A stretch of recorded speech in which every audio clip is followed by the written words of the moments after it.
Hello everyone. We hope you're doing well. We're doing great, and we truly appreciate your ongoing support. We'd like to briefly address some comments regarding our audiobook series. Rest assured, progress is ongoing. That said, your feedback is vital. If there's a novel you particularly enjoy and want to hear more of, please let us know in the comments. Each chapter requires a financial investment, so we can only continue series that receive strong audience interest. Although we retain core names and plot lines, we make significant editorial changes to enhance clarity, pacing, and immersion. These are not simple recitations. We work hard to deliver a polished, thoughtful listening experience. Without sufficient feedback or engagement, we may need to discontinue a series. So if you're enjoying something, don't stay silent. Your input truly matters. Note, our default audio speed is 3x. If that's too fast, let us know. We're happy to adjust it. Interested in early access to unreleased audiobooks? Visit our Patreon. You'll get to experience new content before it reaches YouTube. Just to clarify, I'm a fan like you.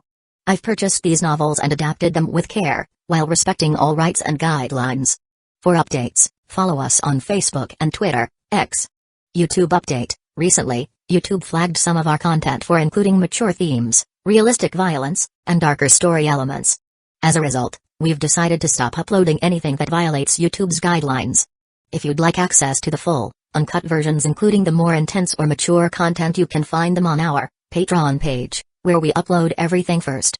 Available now on Patreon: Shattered Innocence transmigrated into a novel as an extra. Transmigrating over 10,000 years late, I was forced to become a mighty presence. I, the celestial dragon, rule the heavens through the double gate, reigning supreme in countless worlds with peace taming, Tower of God sequence strength, cultivation when you take things to the extreme. Naruto is an Uchiha with cyst. WTF, the centuries-old ancestor in our family take concubine again. Plus 18, Ichi, reincarnated in Bleach as a wizard. Thanks for listening and happy listening. And when you are busy running all day and still being scolded by your boss, what free time do you have to look for your dreams? After all, dreams are thoughts that you follow to achieve them. Just to live that hard life and survive, it was already a lot. But when he came to this world, he could take care of himself. He understood, and he knew what dreams are and what one could do for his dreams. Rojan, tell me brother, what is your dream? On that night, the candles cracked and Roger's face became serious while he was looking at Rojan. Rojan was only 10 years old, and this was the first time that he saw his brother very seriously. Rojan was thinking carefully, and then he said, I want to save the whole world. I want to unify the world. I want to make it like one big island, with a vast sea outside. At that moment, Rojan clearly remembered Roger's expression. It was the shocked and a stunned face. In addition to that, he was still ignorant. Perhaps Roger couldn't understand what his brother was talking about. It's good to have dreams. So work hard for them. Roger finally answered. Perhaps, he was shocked by Rojan's dream. The world government is a huge alliance of more than 300 countries, representing the authority of the whole world. How could someone dream to rule the world? Conquering the Grand Line, understanding the secrets of the history, and becoming the Pirate King, in front of his brother's dream, that was impossible to achieve. A faint smile appeared on his face, and Rojan woke up from his memories. The slow music continued, and the Captain Louise with his crew were spraying hard against the civilians in the bar. If you have a dream, then you have to go ahead and achieve it. Go to the sea, breathe its fresh air, sing pirates' songs, drink the sake, dance happily and do whatever you want. When you breathe that smell and taste the freedom, that's the way to go, to achieve your dreams. Pirates are the symbol of freedom. After he muttered these words, Jason found the entire bar suddenly became quiet. The pirates and the civilians didn't utter a word. Everyone kept quiet while they were looking at the 16-year-old boy. Kid, are you a pirate? The Captain Louise suddenly asked, and he took a sip of sake. Pirate? Rojan smiled, and after a moment of silence, he said. Maybe. You must be a pirate. Old Louise took another sip of sake and affirmed. Well? Is that what you think? Rojan was curious. On your body, there is a smell of freedom and also the smell of the sea. Not like those pirate hunters and the marines. The captain said. Rojan smirked and nodded slightly. This little kid carried out all the pirates since childhood, and his own experience was very important for him and it let him choose what he likes. Freedom? He does not want it, he is going to press on his body. But I don't know you. The Captain Louise frowned and wondered. I have been wandering in the South Blue as a pirate for 5 years, and I haven't recognized which pirate group you are up to now. He carefully observed Rojan and Jason. Even the cat on his shoulder, he didn't recognize it. Which group they were in. Tell me your name, boy. Rojan was stunned. He thought about it and laughed. They have recently given me a name. What? The captain asked. People next to them were listening carefully. What the boy just said made a deep understanding to all people. It's just like the dreams, the sea, freedom, these three perfectly integrated into one, and produced this kid. Such a guy was definitely a pirate. He was born as a pirate, and if he wasn't pirate at that moment, but in the future, he would be definitely a pirate. He must be a pirate.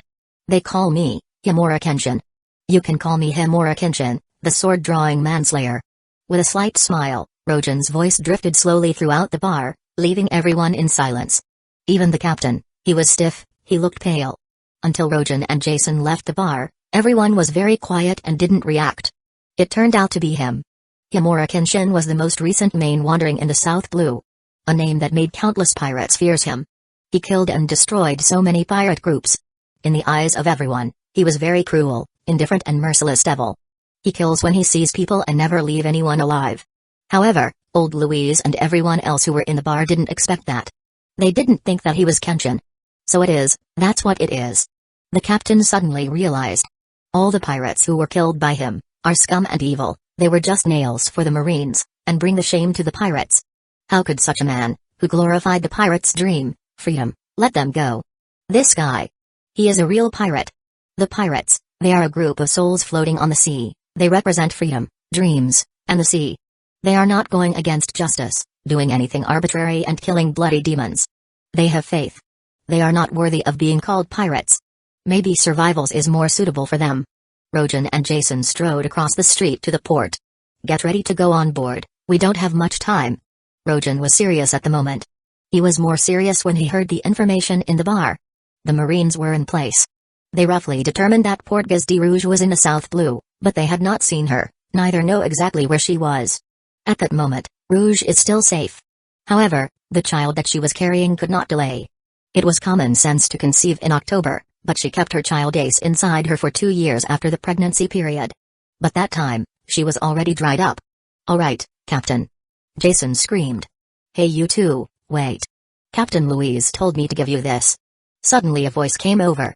Chapter 61, thanks. When Rojan and Jason turned their heads, they saw a young figure rushing toward them.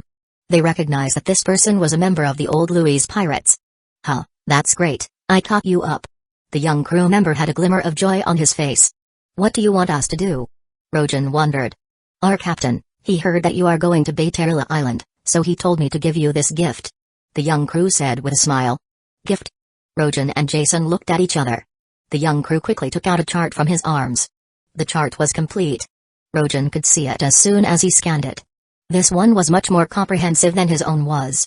After receiving the chart handed by the crew member, Rojan took a closer look. Just to see that during the voyage from the island of Yasa to the island of Bayterila, there was a line drawn with a thick red pen. However, he was keenly aware that this was completely different from the one he had previously obtained on the island of Sion. What is this? Rojan asked doubtfully. This route is a new route that our captain discovered. He has been sailing in the South Blue for 5 years. Many people don't know about this route. You can safely travel there with this route. And the young crew took a breath and said again. This route is shorter and saves time than the other one, and the Marines are also much less distributed there. The captain heard you saying that you want to go to the Bayterila Island, so he told me to give you this chart. Thinking of the man with a strong sea atmosphere, Rojan's eyes flashed and they were a bit heavy. Send my appreciation for your captain, I won't forget this. Hey, my captain expected that you would say that, he told me to tell you. As the young crew cleared his throat, and his voice became deeper. The men who bear the will of the sea. There is no need to care about these details. I want to help him just because he looks pleasing to the eye. When Rojan heard this sentence, a smile appeared on his face. Pleasing to the eye? Haha. Turning his head, Rojan went up to the dragon root, and Jason put down the anchor and followed him. The sails quickly fell, and the hull of the ship was shocked and quickly left the coast. Tell your captain for me, that we shall meet one day in this vast sea. Standing on the bow, Rojan shouted. Our next destination will be the Grand Line. The young crew raised his hands and responded loudly. Tell him to wait for me, I will go to the Grand Line too. Rojan shouted. At this moment, Rojan seemed to have realized why he was so yearning for the sea. Dreams, freedom, promises, and ties between friends. These countless unseen things closely linked together, forming a charming, exciting treasure. Those things worth more than treasures. Jason, suddenly, I am a little bit excited. Haha. Turning over, Rojan said to Jason. Jason looked awkward, scratching the back of his head, and did not know what to reply. Meow. The little master on Rojan's shoulder shouted. But first, we have to face this storm. Raising his head, Rojan looked up to the sky. In the vast sea, the clouds were dense, and the golden lightning was like a dragon screaming, angry, and venting something. In the dense dark clouds, a petrel, proud and stubborn, flies. It was like black lightning, flying in the sky. Ah! Letting the storm become even more violent. Boom. As the rain poured down, Rojan stood on the deck, letting it soak all over his body. His eyes were shining like stars. Jason, turn the course, let's go to Bayterila Island. A loud roar, Rojan's voice ripped open the angry thunder and burst into bloom in the sea. Aye, Captain. Jason screamed. His burly figure was standing in the heavy rain, manipulating the dragon root, rushing through the wind and breaking through the storm. On the chart, Louise not only marked a shorter route to Bayterila, but there were also many lines in the entire South Blue. These lines were either strong or thin, but each one seems to have utility, showing him the tenacity and the experience of that old pirate. About half an hour, the dragon root drove out of the dark clouds. Opening the chart, Rojan looked at it again. After a long time, a smile appeared on his face. With this chart, I can rescue Rouge, and this is more secure to leave safely. With this route. His eyes were condensed. Rojan looked at the thick line. Although this line was more curved, it had strangely reduced the distance by nearly a third. It takes only about 7 days to get to Bayterila Island. After that, he summoned Jason. Captain, did you call for me? Jason scratched the back of his head with a thick smile and sat down on the deck. I want to ask you something. Staring at his face, Rojan was serious. Seeing Rojan's face, Jason became serious too. Go ahead, please. First, I need to know your power. How strong are you, exactly? My power? Jason was stunned, and then he pondered for a moment before preaching. How strong I am, I don't know. But, I'm the power man. I have eaten the devil fruit of the power. I can increase my strength by 500 times, and I can control the power of the enemy. It should be very strong. Power man? Rojan was a little stunned at the moment, and he thought of Jason's terrible power and took it for granted.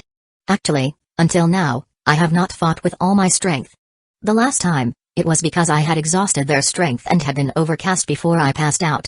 When I woke up, I was inexplicably on the boat of the pirates. Scratching his head, Jason was a little embarrassed. I need you to do something for me, this thing is very important to me. Rojan followed and said to Jason. Tell me what to do, Captain, my life was saved by you, and for you, I will do anything. Jason solemnly said. Not that serious. If everything goes according to plan, we will have a great chance of success. Rojan waved his hand. At this time, the little cat came over and screamed. Yes, there are you, little master, this time, I will bother you too. Rojan smiled. Then, the three of them start discussing it on the dragon route. Chapter 62, The Arrival. The dragon route sailed smoothly on the sea, and 3 days already passed in a blink of an eye. During this period, Rojan planned to go on. He rehearsed his mind time after time, had a discuss with Jason and the little master, and finally realized. The Marines didn't know what Rouge looked like, and they didn't know where she was, but they just roughly locked the area. This island has a large area. Under such circumstances, their chance of finding her was very low. And the first thing to do was Rojan's own concealment. The Marines don't know everything about Rouge. They have only few information, and they are not sure about the details. So, the first thing that we have to do is to hide. Of course, if he wanted to save Rouge, they have to go to Bayterila, where the Marines encountered the place already. They must be careful. I'm already on the focus of the Marines' attention, and with me, you guys must have entered the Marines' vision. After entering the South Blue, it was obvious that most people there didn't know Rojan, and he has implicitly guessed that the Marines must have implemented a unique plan for him. Conquering Dragon and escaping from the huge Marines' forces safely, he must be a strong man. According to common sense, the Marines must increase his reward, hoping that the whole world will search for himself. But no. Not only they didn't increase it, but when Rojan came to the South Blue, he didn't even once see his reward. The Marines have deliberately concealed everything about me. His eyes were deep. He made his first judgment at this moment. What are they afraid of? Are they afraid that I will be known to the world? After thinking hard for a while, Rojan came up with the answer. Roger. The Marines want to arrest me because of him, so the reason why they are afraid of me must be him. No, more specifically, because of the guys that were once under his command. Rojan understood what they were doing. Without power, even if he has great influence, it would still be limited. How could a wild and unruly pirate listen to him while he has no strength? But he showed great power, that would make a difference. When the former group of Roger saw that his little brother turned out to be a powerful pirate, what would they think? The consequences of this were something that the Marines couldn't afford it or even dare to accept it. So they destroyed, hid and concealed all their information. In silence, they got ready to secretly solve all the troubles that he brings. And this will inevitably increase their concern on me. Even at this moment, there may be a Marine behind his tail. Along the way, he did not deliberately hide, even without a mask. Too many people have seen his true appearance. So, how could the Marines not know his specific location? No attack has launched. Just because they may know his purpose. Huh. The Marines, they are really not easy. Rojan sighed. Their powerful forces on one side were not only strength but also their intelligence was definitely high. Through his own traces, the Marines could judge his own purpose and must be consistent with them. Therefore, during this period, they strengthened the cleaning of the sea near Bayterila Island and increased their strength. This was waiting for the rabbit to come, waiting for him. But Rojan, through the clues, through the information obtained by the public, and through the Marines' movements, has analyzed so much, which fully proves his wisdom. Bayterila Island, for me, now, it's too dangerous. His eyes were slightly narrowed. However, no matter how dangerous it was, he must go. This is a war. It is his own war. He needs to face it, and he will face it. Captain, there's a Marine ship. Suddenly, Jason ran over and whispered.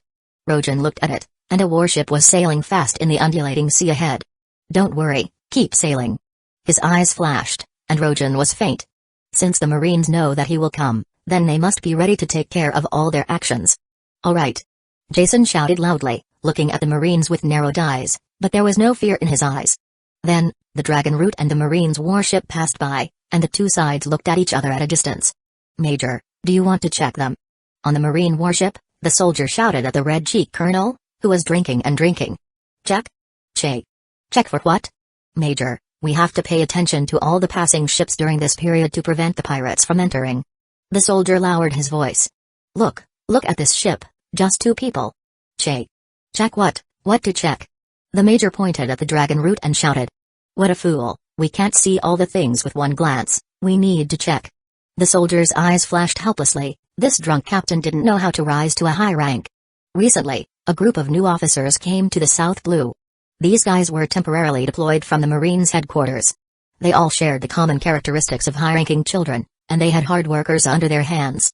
At the same time, there were various personalities, some serious, some resourceful, but also some, just like this guy. Their strength was mediocre, drinking sake every day to soak up the day. Know why you are not my official? The Dragon Root moved slowly away from their sight, and the words of the major were introduced into the ears of the soldier. Because I am not as smart as you. Gnawing his teeth, the soldier bowed his head. Stupid. Because you are stupid, there are some things that you are in charge of, and others you are not in charge of. Never mind. You shouldn't be in charge, you can't grasp this degree. After the major blurred this sentence, he closed his eyes and went to sleep. Trash. The soldier looked at the slumbering major and spit. Jason looked at the warships getting farther and farther and touched the back of his head. Captain, they don't even care about us. Yeah, I know. Rojan nodded, his eyes became deeper. The Marines' warship was just a small ship with only a dozen soldiers. But the leader, the high-ranked officer, wasn't worthy of considering. It seems that many changes have taken place in the South Blue during this period. Sighing slightly, Rojan's face was so serious. At the same time, on Bayterila Island, a large Marine warship slowly landed, followed by 5 or 6 medium-sized warships. On the shore of the harbor, thousands of Marines quickly lined up in 2 teams, and stood in position. This formation seems to be welcoming for someone coming. Chapter 63, Portrait. Later, the warships landed. A stalwart figure came out of the bedroom in the cabin. The justice cloak behind him flowed by the sea breeze. As he moved, a strong momentum spread around, and every Marine was shocked and bowed their heads. Is this the Admiral? What a strong aura. Countless low voices came out from the Marines, while they were watching the figure slowly walk down the stairs with a respectful look. Has we finally arrived? Slowly, this figure spoke up with a playful voice. Admiral Borsellino, this is the island of Bayterila. Next to him, a Vice Admiral said with a strong voice. Is it here, the child of the Pirate King? Kizaru raised his eyebrows and asked curiously. The information was not sure, but we won't let go of any details. The Vice Admiral answered. In addition, Admiral Kizaru, this is not the right place to say this. Grinning, Kizaru was uninteresting, and then stepped forward and jumped off the boat. His figure flew slowly in the air, and when he was halfway down, suddenly his whole body flashed a dazzling golden light. The golden light was so brightening that the Marines who were looking at him, with that light they couldn't help but close his eyes. At that moment, the glittering golden light suddenly moved. Just in a flash, he has already crossed several kilometers and arrived at the Baterilla Island. When the golden light dissipated, it gradually revealed the figure of Kizaru. Is this the strength of the Admiral Kizaru? So fast. That's the power of the Logia. He has eaten the Pika Pika no Mi. He's too fast as the speed of light. He is so powerful. When will I have such power? The Marine got excited and started whispering. The Vice Admiral who followed Kizaru had some black line on his face because that was kind of impossible. Kizaru has a tremendous strength, and even if they work together, it won't be enough. Roger's wife, are you on this island? Muttering, a smile appeared on Kizaru's face. It's interesting. I didn't expect that the dead Roger would leave a seed in the world. But Kizaru paused. It's just a seed of sin. It's a pity. Most Marines didn't know where they got this information. They only know that Roger, the Pirate King, has a wife who was due to give birth at this time. Well, with this information, it was enough for the Marines to do a lot of things. Delineate the approximate range, and then lock in the pregnant women who have recently given birth, and test them carefully to analyze the possibility that they were Roger's children. The purpose of Kizaru's arrival there was to catch Trojan, who will appear there in the analysis of Sengoku, and also to search for the child of Roger. The world would not allow that guy and his child to exist. Justice, no need. So, Kizaru beckoned, and a lieutenant commander ran over nervously. Have you heard anything lately? General report, we have searched 5 nearby islands including Baterilla 3 times and we found a total of 245 pregnant women and 45 recent births. 45 recent births? Kizaru smiled. These people can be relieved of surveillance. Ah. The lieutenant commander looked puzzled. I mainly observe pregnant women who give birth after 1 month. Kizaru waved and ordered. All right, Captain. The lieutenant commander was under command, and then he went to pass on the order. According to the analysis of Sengoku, 1 month later was the possible period of childbirth of Roger. So, before this time, all children could be directly excluded. Later, Kizaru and others settled down on Baterilla Island. These people stood there, and their bigger goal was Rojan. Of course, such a thing could not be known by outsiders. Many people only know that the Marines were searching for the wife of the Pirate King. Meanwhile, on a street in Baterilla Island, a woman with a soft face and a slightly protruding stomach, sometimes touching her belly, her eyes flashed in love. At this moment, she was following the line ahead. Well, you have finished checking, go home. Suddenly, a voice came from the front. The pregnant women who lined up were relieved. They were suffering a lot, having a big belly and answering all the Marines' questions repeatedly. When the woman heard the sound, she was visibly relieved. According to the superior order, you will be giving birth this month. Come here to report, you are free. Then, another voice came, which made so many pregnant women in the group happy. Great, we finally cleared up the suspicion. I'm scared to death. If you are wronged, what will you do if I give birth to a baby in the future? In the team, the pregnant women reported that after the re-examination, I have a hunch that he will be born in 2 months. Under such surveillance, under examination, one day, he will be found. How? The kind woman felt sad inside and felt uneasy about her stomach. Go rest now, go back to your home. Remember, you can't run away and you are not allowed to leave the site of the Marines. Please cooperate with the Marines' work. Once checked, you will be fine. After all, the Marines were not a vicious thief. They would not arbitrarily lay hands on civilians without concrete results. When she came home, she closed the window and pulled the curtain, then closed the door. Step by step, hardly walked to the bed, slowly sat down. Ace, rest assured, your mother won't give up on you. No matter what, I want you to be born. You are the hope of this world and the continuation of his life. She whispered softly, then the tenacious woman went out alone and she had not eaten lunch yet. She needed to buy some food for herself. During pregnancy, you must not treat your child badly. Opening the door and looking at the men who are worried about taking care of their wives. Rouge showed a slight smile and then left with her basket. At the corner of the street, the figure of the Marines appeared. Under such close surveillance, any woman who is slightly fragile could collapse early. But Rouge, she was a strong woman. She could give everything to her children. The search of the Marines was going on every day, and pregnant women in every family on the island of Baterilla were under the surveillance of the Marines. The time passed slowly in the next 4 days. On this day, on the island of Baterilla, a ship approached the shores of the remote jungle. Then, Two men and a cat quietly landed on the shore. An hour later, two masked figures appeared. I don't know where she is. But in any case, we must find her. We will find her. The big man and the cat nodded and quickly left, with a pencil drawing on them. This pencil drawing was a woman with a big belly and a beautiful face. Chapter 64, Impenetrable Defense. Bayterila Island. Suddenly, in the dark entrance of the tunnel, a burly man has a strange mask on his face and he covered with a cloak. The big man had a small cat on his shoulder, and his curious eyes kept looking around. The streets were bustling with pedestrians. Just a flash of time, the masked man has been integrated into the crowd and has not attracted much attention. The island wasn't so prosperous, but it never lags behind. The performance art of wearing a mask like this big man and a cloak was certainly quite a lot. At most, this big figure made people around him wonder. This guy looks so strong. Listening to the comments of the people around, the big man stood high and looked around, and the voice of Rojan was ringing in his mind at that moment. Our goal is a woman, and it's a pregnant woman. We are her only hope. So your concern should be the vegetable market or the place where infant and child commodities are located. Now, it's lunchtime, so I should go to the market and take a look. Jason glanced around and immediately grinned when he found the crowded farmers in the market. There it is. The woman on the portrait, he has already memorized it in his mind. He was sure that when he looked at her for the first time he would recognize her immediately. After a while, Jason has arrived at the market. He stood with his burly figure in front of the market door, just like a small tower, which attracted people's attention. The crowd was looking at him. The little master yelled out, jumped from Jason's shoulder to the top of his head and looking around for the woman. Gradually, half an hour passed. Jason and the little master already looked around in the entire market, but they still didn't find the target. She didn't come yet. Let's wait for a little bit longer. Jason became serious, and his eyes were more attentive. He was carefully examining every woman he saw. The target is easy to recognize. She is pregnant and also medium height. But another half an hour passed and they didn't find her. This can be troublesome. His face was a bit ugly, but they still didn't give up. The market was much thinly crowded. Jason was a tall man with broad vision and better search. They were walking around, paying particular attention to all pregnant women there, even the fat ones. At this time, Rojan was standing in a hidden alley, and slowly holding down the long sword at his waist. His face was serious and his eyes were looking directly to the front. Like Jason, he concealed himself in a black robe with a mask. There wasn't anyone in the alley, but Rojan's expression was serious and terrifying. Come out. I can feel you.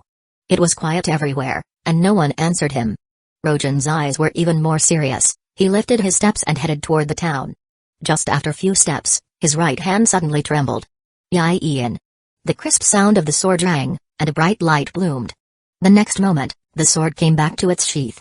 In front of Rojan, a figure slowly fell down. Marine. Looking at the body on the ground in silence, his eyes became sharp. What he felt was definitely more than this. In other words, there were more Marines that have escaped. Indeed, has my location been grasped by them? After he said that, Rojan pressed hard on his long sword at the waist. After 3 seconds, he continued moving and quickly walked out of the alley into the dense crowd. But it's good to attract their attention, he whispered, and his eyes glanced around. Slowly, the atmosphere of the Marines was constantly appearing around. They were either disguised or hidden in a great way. They were hard to recognize. These trash must be taken out. Rojan whispered again and accelerated his pace. Half an hour later, his figure flickered and suddenly disappeared from the sight of the Marines. These were dispatched by the Marines. They were professional intelligence personnel. They followed Rojan since he jumped off his boat and stepped into Bayterila. He's gone.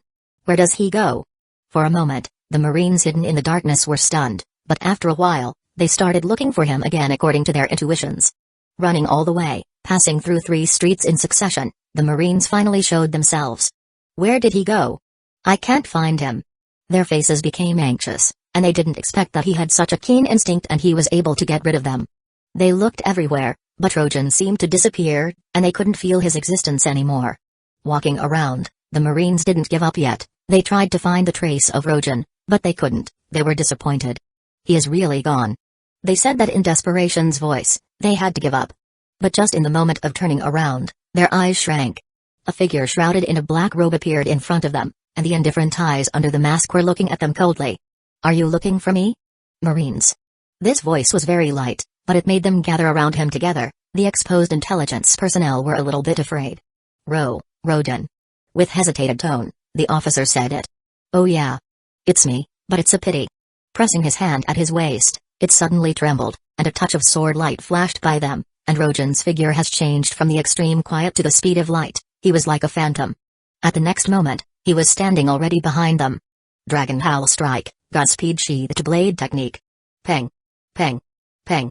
A series of fallen bodies came out, and all the intelligence personnel who tracked Rojan were down without making any sound. Ho! Slowly spit out one breath, and then Rojan jumped few times and quickly disappeared from the place. After walking out of the dark roadway again, Rojan obviously couldn't feel the eyes that were following him all around from time to time.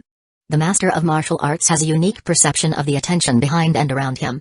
Rojan has possessed so many strong masters, which made him very sensitive and awakened to his surroundings. After he left the dragon root and entered the island, the feeling of coldness immediately followed him. In other words, the Marine's defense on the island of Baitarila has reached an impenetrable level. After a long walk, his face became more serious. Marines. A lot of them. Almost every 10 meters, 20 meters, in bright or dark, there was a Marine to patrol. We must find Rouge as soon as possible. He made a glimpse at the Marines. Rojan speeded up. The residential area is on this side. He was calm as he progressed, and 5 minutes later, he turned and walked into a wide alley. Chapter 65, Rouge. On the other side of Baitarila Island, the vegetable market was already sparsely crowded. After waiting for nearly 2 hours, Jason and the little master had disappointed expressions on their faces. They didn't find the woman in the portrait. At this time, there were few guests in the vegetable market besides those boring bosses. It seems there is no hope here, so let's go and change the place. Jason shook his head, prepared to leave and went to the appointed place. At that moment, the little master on his head had a bright light in its eye, and it leaped a few big jumps. After a second, it disappeared at the corner of the street following a walking woman. This scene was very fast. When Jason reacted, the little master and the woman were gone. Little master. Looking at the empty street in front of him, Jason was a bit stunned. The cat is gone. He was stunned for a while, then he checked every corner of the market, but he still didn't find them. The little master, who left Jason and went alone, was running so fast on the ground with its limbs. In front of it, a woman with a slightly big belly was walking slowly with her basket. Compared with the move of the little master, the woman seemed very inconvenient and walked slowly. Just a little while later, the little master had already caught her not far behind. Suddenly, the woman paused and seemed to find that she was being followed and became a little alert. She began to turn around slowly to see who the person chasing her was. The little master did not run away or hid, it just stood still in silence, looking up at the woman who turned around. 3 seconds later, the woman turned around completely. Her strange face made the little master be shocked and disappointed. This woman was a pregnant woman, but her face was still not the woman that Rojan wants to find. Meow. With a cry of disappointment, the little master was about to turn around and leave. But at this time, the woman opened her mouth with surprise. Oh. It turned out to be a cat. If I remember correctly, my next-door neighbor, Rouge, has always been a lonely woman. She is still a pregnant woman. If there is a cat to accompany her, she should be much better. After hearing these sentences, the little master who had turned and was ready to leave, paused. Rouge. Portuguese D. Rouge. These two words sound very similar. And, she is also pregnant. At this moment, the little master decided to follow the woman to see her. So, when the woman bent down to embrace it, it did not resist, it just screamed and then shrank back. In the upper of Baitarila, somewhere in the residential area, Rojan has turned into a corner and stepped into it. Compared with the bustling downtown area, the residential area was much quieter, where the pedestrians were walking in the street in silence, returning to their home. Walking on the street step by step, Rojan glanced around at the neighborhood houses. Through the window and by the sound that he was hearing, he could identify the number of people living in the house and what they were doing, and all of this was just in a very short time. The opening of the governor and conception vessels, and the skills of the dragon elephant Prajna, Yaijin Jing, washing marrow, martial arts wizards, these attributes were gathered in him at that moment, which has already made his body function beyond too many people. The quiet street was just convenient for him to judge these details. Gradually, Rojan closed his eyes as he walked. Arguments, playfulness, laughter and sleep breathing, all of them entered his ears one by one. First, analyze the quantity of the coming sounds, as well as the target behavior. When it was determined that there was only one person, the final confirmation was made through the visual check. Rojan was getting more and more familiar with this set of processes. After a while, he completed checking that street. Not here. His expression was slightly heavy, but he was not too disappointed. Baitarila Island was not that big but also wasn't so small. There were at least 8 such residential areas. Turning around, he left that street and went on to the next one. Time passed slowly, and in the blink of an eye, the sun was down and the sky got darker. Quietly looking for a small pub, sitting in a remote location, Rojan took a break. A day passed and he gained nothing. And there was no news from Jason. Not in a hurry, the Marine's scope is much larger than mine.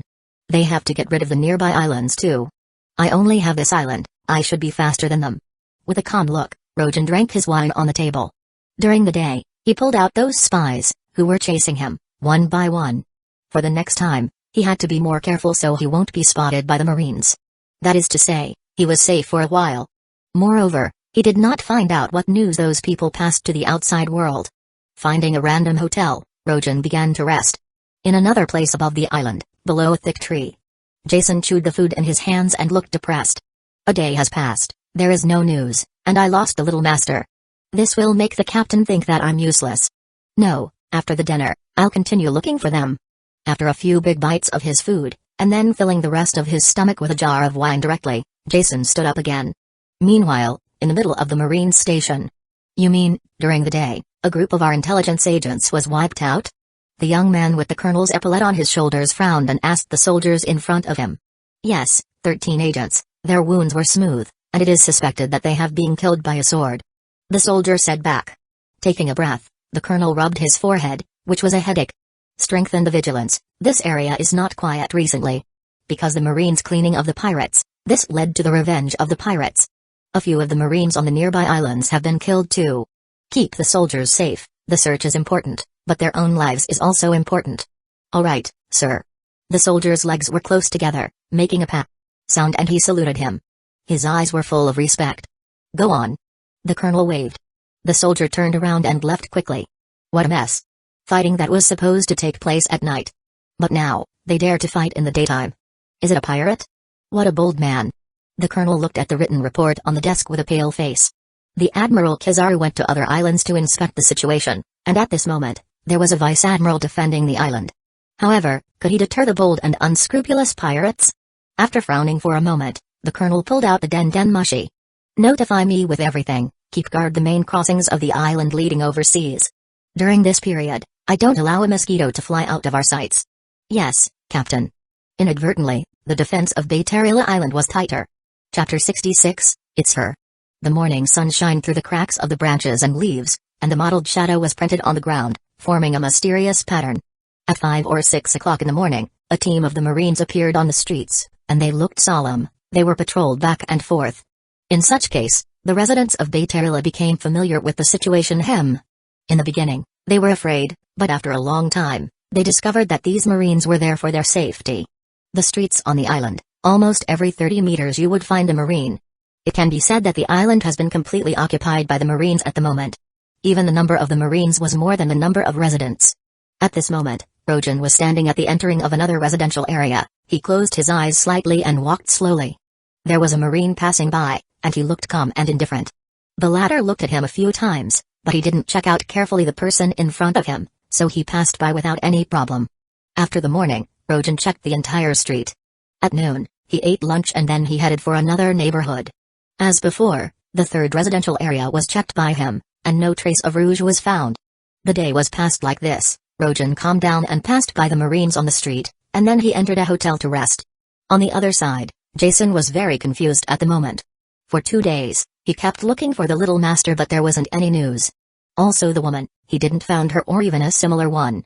Oh my god. What shall I do? I still haven't found it. Walking on the streets, he was very frustrated. Jason looked sad and anxious. His burly figure was very attractive as he walked down the street. Suddenly, a high voice suddenly rang, and Jason's footsteps suddenly stopped.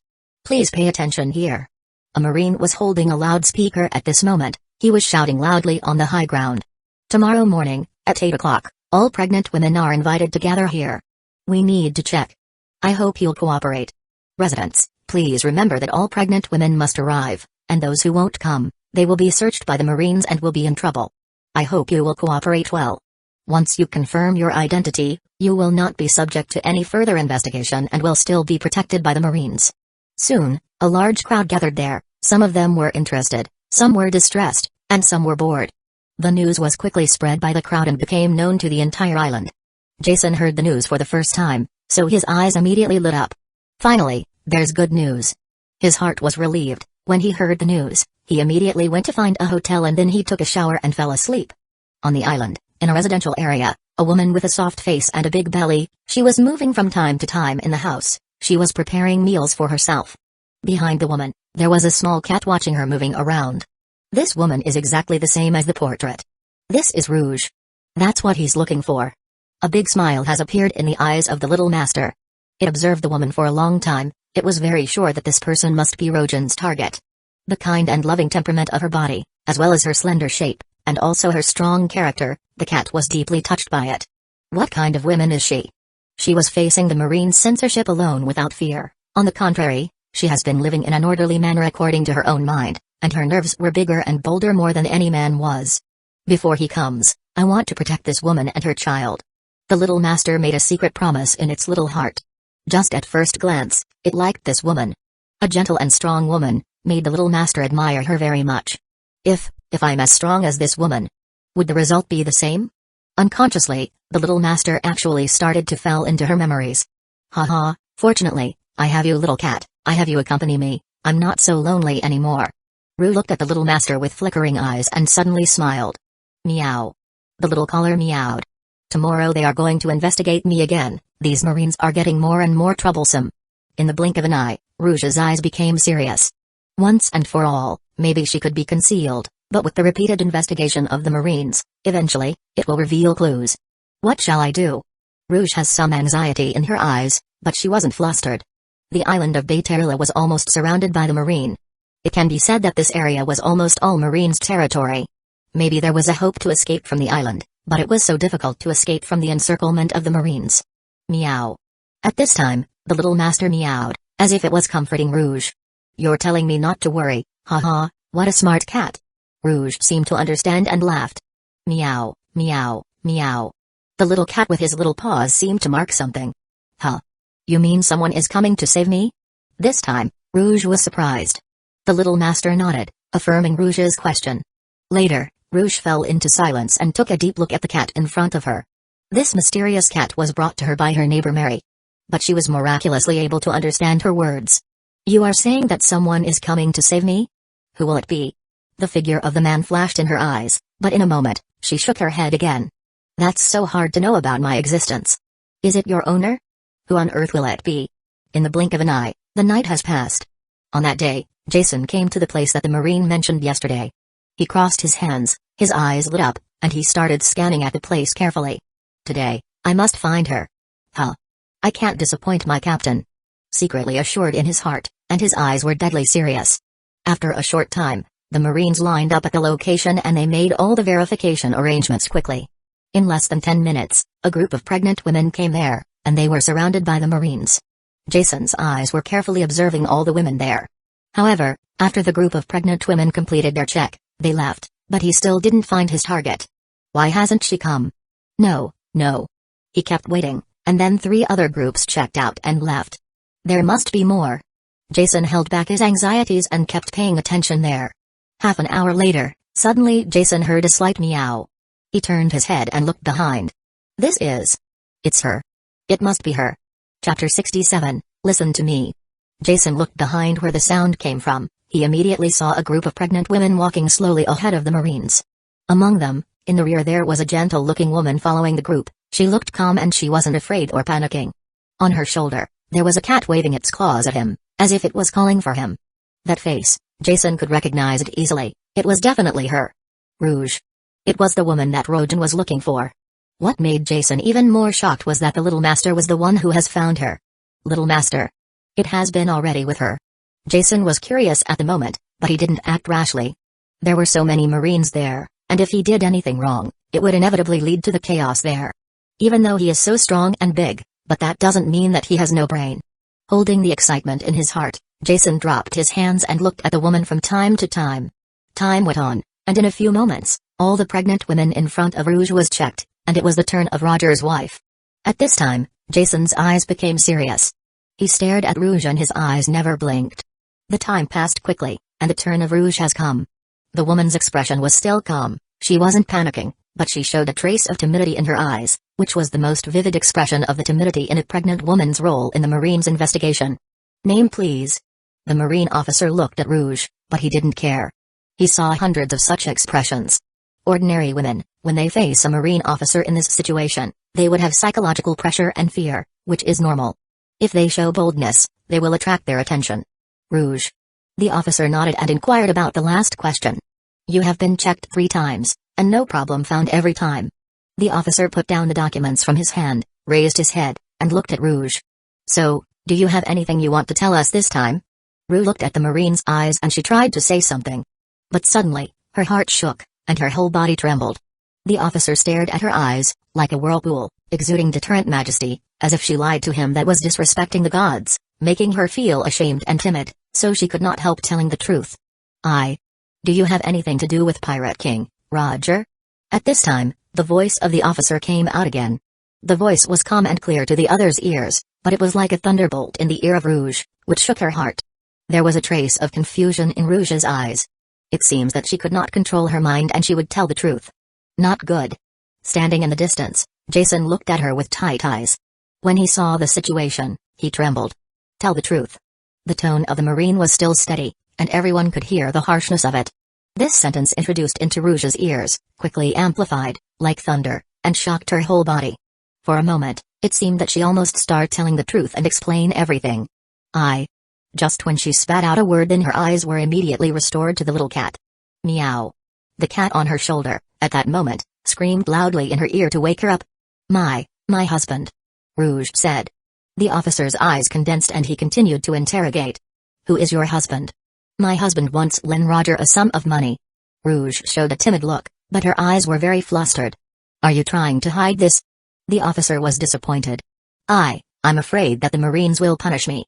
He has died, Yulu. He left me alone, I'm so afraid. Rouge cried out in fear. The Marine had a headache, and then he waved his hand. Leave. Covering her face, Rouge quickened her pace and left the place. When she stepped out of the crowd, her heart immediately breathed a sigh of relief. The officer's eyes seemed to contain a great magic, his voice was even more frightening, as if his words contained a strong dignity. People couldn't lie to him, just standing in front of him, people would feel a lot of pressure. She calmed down again and rubbed the head of the little master on her shoulder. Thank you, kitten. Meow. The little master meowed. If it wasn't for this cat, she would be arrested. After a while, Rouge quickened her pace and headed her house. On the other hand, Jason was tracking Rouge. He was ready to go forward and follow her. But at this moment, someone put his hand on Jason's shoulder. Who is it? Jason tightened up and turned around abruptly. As soon as he turned around, he saw a familiar figure under a mask. I'll tell you a few words, you will follow her and do your best to protect her. Under the mask, a young voice came out. Jason was stunned to hear that this was Rogen's voice. Take this Dendenmushi. When I call you, you bring Rouge and the little master to leave this island. A voice of dignity came again. Jason's was so nervous at the moment, and he couldn't help to ask. What about you? I'll draw the Marines away. Rogen answered with a calm voice which shocked him. But they have an admiral here, even the lowest rank is lieutenant and rear admirals. Jason kept his voice down and said excitedly. I will come with you, or we'll leave together. Jason, listen to me. But the next moment, Rogen interrupted his words. As long as you, the little master and Rouge are safe, I will be fine. It's an admiral. Jason still doesn't believe it. I have a way. Rogen said, and he was full of self-confidence. Just listen to me. Rogen stuffed the Dendenmushi in Jason's arms, and he turned around. In a flash his figure disappeared. Looking at the back of Rogen, Jason clenched his fists in anger. Captain, be safe. The time that they spent together wasn't that long, even the captain, sometimes he became a little nervous, but there was no doubt that they established a deep relationship between them as a crew. He has already regarded Rogen as his partner. On the ship, Rogen revealed the identity of Rouge to them. From the beginning, Jason knew the importance and the danger of this task. Gnashing his teeth, Jason turned around and quickly chased Rouge. Following all the way. He didn't go straight to her. At this moment, Rouge didn't know his identity, so if he rushed to her, that would possibly arouse the suspicion of the Marines. It was not until Rouge entered her home that Jason glanced around and then he stepped forward and knocked at the door. Chapter 68, Want to fight? Who's knocking? The soft female voice came out quickly. She wanted to know who was outside the door before she opened it. But Jason didn't respond. He was calm at the moment and kept knocking the door. Dom. Dom. Dom. There was no sound behind the door, and after 5 seconds. I came for the cat. Jason's answered with a calm voice. After that, she quickly opened the door. Who are you? Rue looked at the burly masked man in front of her, with a doubtful look. Hello. You can call me Jason. Jason took off the mask and smiled. Meow. Meow. Meow. The little master waved her paws while she was standing on Rouge's shoulder and looked arrogant as if she was telling him about how smart she was. Yeah, you are so clever, you found her so quickly. Jason's was helpless when he understood what the little master wanted to say. After a while, the little kitten gestured towards Rouge, as if he wanted to explain something. Rouge nodded, and then she pulled Jason into the house and closed the door. The house was very simple. It contains a bed, a table, a chair, a wardrobe, a table and a few pots of flour, nothing else. Rouge was sitting on the bed, and then she apologetically said, "The room is small. I'm sorry you may not be able to sit comfortably." Sitting awkwardly in a small chair, Jason waved his hand and said, "I'm too big, it's my fault, hee hee." The two kept looking at each other and didn't speak for minutes. "Your name is Jason?" After a while, Rouge asked hesitantly. "Yes, Jason Statham." He answered honestly. "I don't know you." Rouge wondered and then she paused and stared at Jason again. "Do you know Roger?" "Roger?" Jason glanced and shook his head. "I don't know Roger, my captain asked me to help you." "Your captain?" Rouge was curious. "But," Jason didn't explain. "Before we leave this island, I'm responsible to protect you, oh yeah, and this little cat too." And then he pointed to the cat and said, "Little Master, her name is the Little Master." "Excuse me, but are there only two of you?" Rouge hesitated before asking. "Well, of course not." He shook his head and said again, "You should count the captain too. It's the three of us." Rouge breathed a sigh of relief. If there were only one person and a cat, then the chance of escaping would be small. "Is it convenient to tell me your captain's identity?" After a while of silence, she asked again. She could see that this man and the cat weren't malicious. Even she has a keen sense of that. She also saw that this man in front of her was very strong. And his respect to her made her curious. Who was that person who knew about her and came to save her? After a little hesitation, Jason said, "The captain didn't say whether we should tell you his identity or not. So I can answer this question. His name is Gul D. Rogen." After hearing that name, Rouge was stunned. Gul D. Rogen. Quietly repeating that name, Rouge's face burst out with a beautiful smile. It turned out to be him? "Well, I am listening to you." Coming straight to the point without hesitation, Rouge made this decision. She had heard that name before, her husband once told her about him. "Rouge, I have a younger brother, his name is Rogen. If you meet him one day, you will recognize him at first sight. Because, he looks like me a lot. However, that kid is much more handsome than me, ha ha ha." She heard that name before, it was the brother of her husband who came to save her. Rogen. She muttered his name. She didn't expect to meet the younger brother of her husband in her life. Even in the heavy siege of the Marines, her son could still come to this world and walks in front of her. It seems that his uncle was an unusual person. Outside the door of Rouge's house, in a corner, a figure hidden under a black robe was relieved. With Jason, they will be safe. Slowly taking off the mask, Rogen's eyes sharpened. The next step, it's my turn to do it. His mission was different than his crew. Jason and the Little Master task was to stay close to Rouge and protect her, and his own task was to attract the attention of the Marines and to create opportunities for them to escape. All the Marines, including soldiers, officers, also Vice Admiral, and even admirals. This time, the general he would face has been figured out. Borsellino, is it Kizaru? Rogen's heart felt heavy and he was serious at the moment. If there were 3 admirals at that time, there was no doubt that Kizaru was the last one that Rogen wanted to fight. When he was 30, he took the position of an admiral. Kizaru was at his peak at that time. Compared to Rogen, who started his plot when he became 20 years old, Kizaru was undoubtedly more powerful at this time. Maybe less experienced, but that sharp kid with his unimaginable energy, he would become the stronger by time. Also, that admiral was a devil fruit user Pika Pika no Mi. Its ability allows him to create, control, and transform into the light at will, which made Rogen feel the difficulty of what he was up to do. He, however, has no haki to restrain the abilities of that Logia fruit. Trouble. I hope that the 500 million belly in the system balance can summon me a powerful soul. Rogen's heart became heavy, and then he turned around and left. Now, after he determined the safety of Rouge, all he has to do was pulling the attention of the Marine to him. The day passed quickly, and in a twinkling of an eye, the night has come. The moon was bright in the first quarter, sending layers of silver frost on the ground. A team of Marines patrolled back and forth the island. The troops stationed in the Marine continued to shift. almost guaranteed that the island was like an iron barrel. Suddenly, a scream ripped open the night sky and caught the attention of all the Marines. It's from the north, near the warship port. Hurry up, someone is attacking. In an instant, the Marines became nervous, and a lot of them headed toward the north streets where the warship port was located. However, when the first group of the Marines arrived at the site of the incident, they only saw dead bodies. A patrol group of the Marines, all dead, leaving the ground stained with blood. These soldiers were killed with a sword, they all died with just one cut, and it is a sharp and clean cut. What a strong swordsmanship. The captain came to the port, and he looked at the dead bodies on the ground. Such cut, it's familiar, it's the same as the last time. He is here again. The captain ordered the soldiers to clean the ground and bury the dead comrades. To all the Marine Division in Baitarila, and all strengthened forces in the Northern Bloc, that guy is here for revenge. He wants to fight us. Well, let's see how strong he is. Keen intuition made the captain determine that fellow would inevitably attack this Northern Bloc.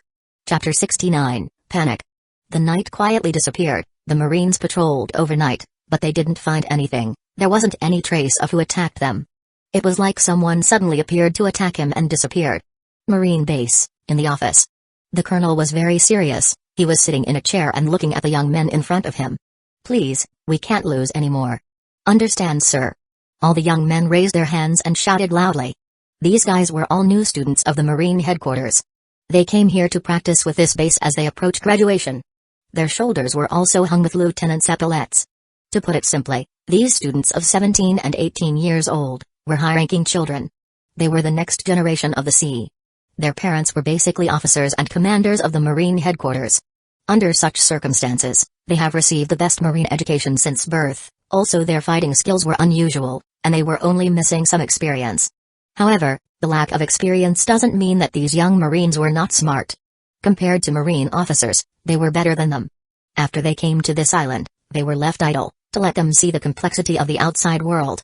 Then, they made them practice and use what they have learned from books in class. But this time, the superiors decided to use them. Go down to the field, do your best, make things better. The colonel waved. Nearly 40 of them saluted again and retreated. After that, the officers left. In the above deployment, every officer left a group of 10 or 15 Marines to patrol the island. In that day, the entire island could feel the atmosphere of the Marines' alert. Even the villagers kept quiet while they were outside. The night came again, and the Marines were more vigilant. From 7 o'clock until 8 o'clock at night, the island of Baitarila was calm.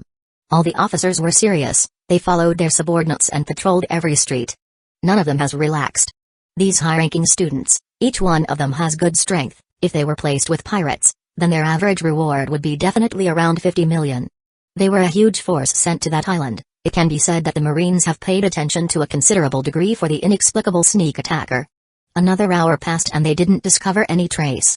From the sudden attack of yesterday to the present, as if the murderer became afraid.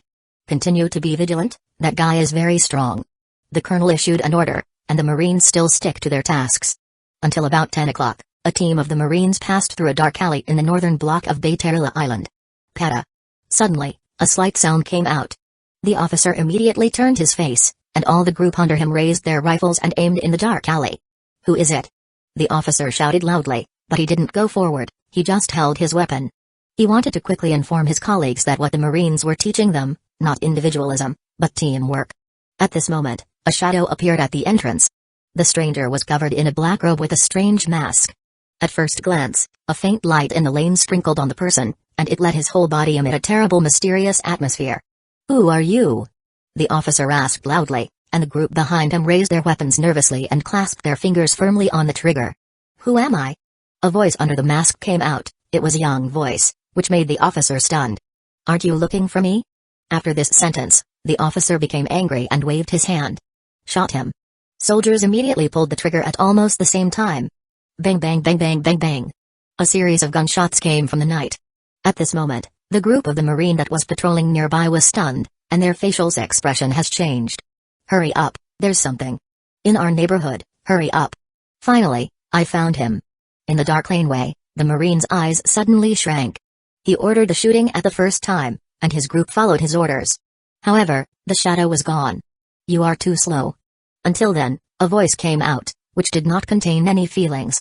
The officer shivered and he slowly turned, then his eyes began to contract and expand. Pata. The gun in the Marine's hand suddenly broke into two pieces at that moment. At the same time, a bright red blood mark appeared on their necks. And in a second, every one of them fell softly on the ground. You! The heart of the officer was beating hard, and his mind was in a rare state of fear. The coming Marines, if they are all weak and powerless like your group, I'm afraid that they will die like this. Under the mask, the voice of indifference came out, which plunged the officer into a nervous state of mind, and a trace of anger emerged again. Damn you! The officer whimpered and flash step. Suddenly, the figure has disappeared. But at this time, the shadow's hand has been firmly on his waist. Suddenly, the two dark shadows approached in the dark tunnel at a very fast speed. Shua! Rankyaku! A sharp compressed air blade, the two figures passed by quickly and then stood. There was a touch of shock and fear on the officer's face. At the same time, on his left chest, a sharp red spot appeared which expanded quickly and strained the Marine's uniform. Is this blood? He got hurt. The next second, the officer fell softly on the ground and his expression didn't change at all. Fast, very fast, he has never seen such a fast swordsmanship. One hit put him down, with the mask of the dark shadow, glanced at him indifferently, and then walked away slowly. After a while, the rest of the Marines came. When they saw the scene on the ground, all the Marines were shocked. It's only a minute from when we heard the sound of the guns. But, how? They all have been hit hard. The officer on the ground did not die, after all, he was different from the others casual Marines. At the most dangerous, he lost some blood, and his body has damaged a little bit. He was lucky that the group came and saved him. That guy. Where the hell is he? The officers looked at each other, there was a hint of fear among their soldiers. Chapter 70, Shame. Who is that mysterious guy? Even with such strength, their captain Lens was a strong guy. Even if there was someone stronger than him, the gap between them was not too big. However, someone was easily able to defeat Lens and leave in such a short time. Since they heard the gunshot, they came in place in a minute, they were very accurate and that's what shocked them. That person who defeated Lens and his group, it didn't take him more than a minute. A commander turned around the scene several times, and then his expression was heavy. Lens and the killer made only one move, but after that, Lens fell to the ground. Another officer said, "There is no trace of blood on the ground of that person, but there's a clear cut on the wall opposite Lens, which was caused by Rankyaku." In other words, the mysterious guy was not hurt at all. He is a sword user, a fast and powerful one. The Marine, who bent over and observed the soldiers' cuts, said. In a few sentences, the officer has already restored the scene, demonstrating their professional level. After that, the Marines cleared up the scene and left quickly to report to their superiors. In the Marine base, the Rear Admiral was angrier, also the Lieutenant. Do you mean that a strong pirate sneaked to Bayterila Island? And retaliating against us? Vice Admiral Moya raised his eyebrows and asked. Yes, Vice Admiral Moya. The lieutenant took a deep breath and said. Officers, it's just one pirate, couldn't you solve it? Moya knocked on the table and glanced at the majors in the office. The majors looked at each other for a few seconds and then bowed their heads in silence. Looking at the silent Marines, Moya shook his head helplessly. You make me doubt the quality of the Marine students. When they heard this, all the majors gritted their teeth and they couldn't utter a word. That mysterious guy is really strong. A major could not help defending them. Moya's eyes narrowed, and then he leaned forward and said. You know what? Major. The major looked up at Moya with no fear. Maybe you just got out of school, and you don't know how the Marines work. Moya was angry at the moment, and the major seemed to be extremely oppressed at the moment. In fact, he seemed to be afraid, and even worse, he had a fear of the Vice Admiral in front of him. Well, I'll tell you, and I'll tell you all. His voice sounded like thunder, and the major could no longer resist the pressure on his soul. Instead, he let out a bang and sat down on the ground, breathing heavily and looking pale. The Marines, all we ever want is results. The voice of the Vice Admiral got louder. And you, this time, the result of your first mission is nothing, your result is nothing. Failure. Failure. These words made all the young officers have a flash on their eyes, and became under a huge pressure. Maybe the other side is really strong. Moya spoke again with a mocking smile on his face. To be able to kill our people under the eyes of your elite Marine officers and leave safely. Of course he is strong. The majors bowed their heads, and their eyes were full of shame, the shame of failure was printed on them. Now, I'm too busy to argue with your recruits. At this moment, immediately, rearrange your minds and get the hell out of here. Look me in the eyes. Take good care of your injured friends and the bodies. No matter from where you get the information, give me the identity of that guy as soon as possible and find him. Moya looked at everyone in front of him coldly and then said again. The Marines are very busy, And I don't have time to accompany your children and play any simulation training game. After he said that, Moya finally glanced at the colonel and then he got up and left. The colonel touched his head and smiled awkwardly. Later, he turned his eyes to the new recruits. Now, I think you should know how to do it. The eyes of the younger generation at this moment were full of fighting spirit, anger, also the shame that was hurting deep in the bottom of their hearts. Seeing such look, the colonel smiled with satisfaction. Just last night, he saw these guys and they came back with fear in their eyes. How can this be? Soldiers, the future of all the Marines, how could they be frightened by a pirate? That guy. I won't let him go. Damn. Len should be awake now, I going to get useful news from him, that guy, I will catch him. It's a shame that should be washed away, the Marines never get defeated. A loud and powerful voice came out, which made the colonel's face smile. As a result, all the majors got up with great enthusiasm and in high spirits. They continued to carry out their tasks. Quietly, the Marines' forces started their moves in the northern block on a large scale. In a remote corner, the masked man was hidden in the dark. The fast pace of the Marines made a faint smile on his face. However, after a moment, he tightened his expression and muttered. Not enough, not enough. On the third day, the Marines strengthened its forces and spent a quiet day. It was already one night and there was no attack against the Marines, but they were so afraid that the attacker had escaped. If he disappeared, then how they would wash this shame?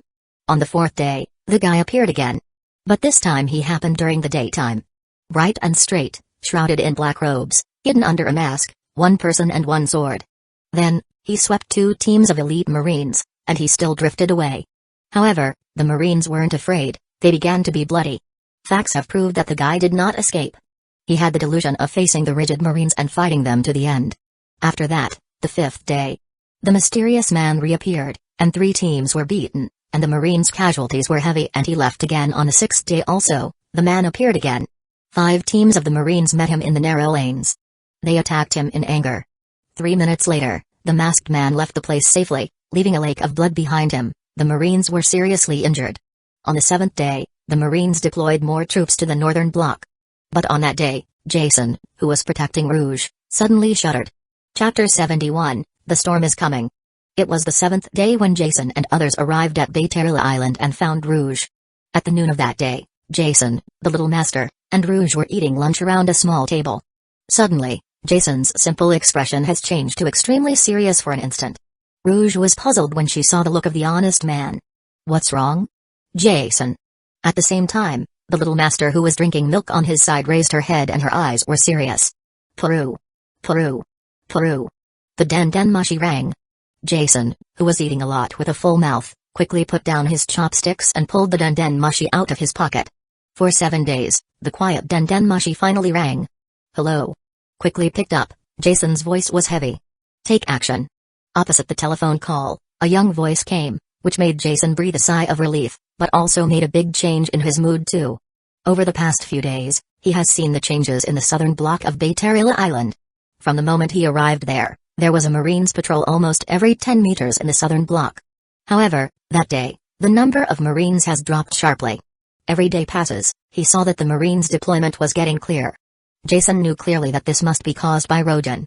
In order to make it easier for them to leave, Rojan chose to face the Marines alone. Jason was very aware of the danger. Are you still safe? Jason hurriedly asked. Huh, I'm fine. A laughing voice came from the telephone, followed by other words. Everything is all right, please both of you. Take her away from the South Blue. Your destination. Set it to the North Blue. Then, the dendenmushi hanged up. Jason sat there, stunned for a moment, then carefully put the dendenmushi in his pocket, and the anxiety on his face has disappeared. He looked at Rouge with a serious face, pondered for a while, and finally spoke. Miss Rouge, here we are. It's time to go. Rouge wasn't surprised. She smiled and said, Is it him? Your captain. Yes. Jason didn't hide it. All right, I'm listening. Rouge nodded then, the 3 of them packed up their belongings. The little master tied a small package around her neck and jumped on Jason's shoulder. Click. The door closed, and they started walking along the street. Mary, the pregnant woman next door, was walking outside the door at that moment. When she saw Jason and Rouge, she was surprised and asked with a smile. Rouge, are you taking a walk too? Well, I haven't been out for a long time, he is bored. Rouge's face showed a kind of love, touching her belly. Ha ha, this time of conceiving a child is very difficult. Mary laughed too, And then she looked at Jason in confusion. Who is he? This is my brother, he comes here to take care of me during this time. Ru looked calm. Jason smiled awkwardly. Mary nodded without a doubt. Later, Rouge said goodbye to Mary. The three of them did not show any panic, then they turned left and circled along the street. After a quarter of an hour, came to a dirt road leading to the southern woods. There's a Marines group. Looking at the forest, a group of Marines stationed in the woods, Rouge had a worried look on her face. Meow. The little master pointed to Jason. The latter nodded and said earnestly, leave it to me. They had never thought that they could get out of the island so easily, and forcing a breakthrough was one of the most important methods. Stride forward, Jason walked quickly towards the stationed Marines. When they saw Jason, they immediately said, "Who are you? It's forbidden to come here. Go back quickly." Although they were shocked by Jason's strong body, they still warned. Instead of responding, Jason quickened his pace. Only a few strides, he has reached the distance of 10 meters ahead of them. At this time, the Marines finally realized what it was. Ka. Ka. Ka. A series of triggers sounded and all the Marines pointed their guns at Jason. Stop, go one step further, and we'll shoot. Jason paused. The Marines saw his cooperation, so they breathed a sigh of relief. But in a flash, they suddenly found that the ground shook a bit. This vibration was so abrupt and heavy. At the next moment, a huge shade shrouded in front of them. The big burly man had come to them and stood face to face with them. There was a sharp-eyed Marine. He was shocked to see a huge deep pit in the place where the big man was standing, and the nearby ground was blown apart as if a bomb exploded there. Shoot. The flustered voice immediately rushed up, but it was too late. Fall down. Jason screamed loudly and waved his hands violently. His huge figure and his thick arm moved like bulldozers at this moment. In an instant, the Marines flew uncontrollably before they realized what had happened. After a breath, they hit the ground heavily and lost consciousness. Every time Jason waved his stout arms, 5 Marines standing in front of him flew away. After he waved his arms 6 times in a row, all the Marines fell to the ground in silence. The powerful force that hit the Marines shocked them and made them unconscious. And the officer who was responsible for them and for protecting the place was killed in the first wave of hits. After following Rojan, Jason did not start many fights, but every time he did, it was almost a spike. How strong is he? Perhaps as he said, even him did not know it. That's why Rojan was so confident about Jason. Perhaps his strength would be close to a vice admiral or even an admiral, but it was right to give him the rear to break out of the encirclement. And in the face of battle, it's up to him. After solving the Marines, Rouge and the Little Master quickly caught up with Jason, and the three looked back at the rear, then quickly entered the woods and disappeared. Bayterila Island, the northern block, on a roof. The sea breeze gusted, and a masked figure shrouded in a black robe slowly appeared there. Looking ahead at the harbor, a group of Marines patrolling, the guy in the black robe murmured. Man, it's a bit too much. But, what should I fear? Those, just leave them to me. Jason, little lord, the rest is up to you two. Slowly, the black-robed figure took off the mask, revealing a young and handsome face. Rojan finally took off the mask. Suddenly, a strong wind blew, and his black robe began to shake and float.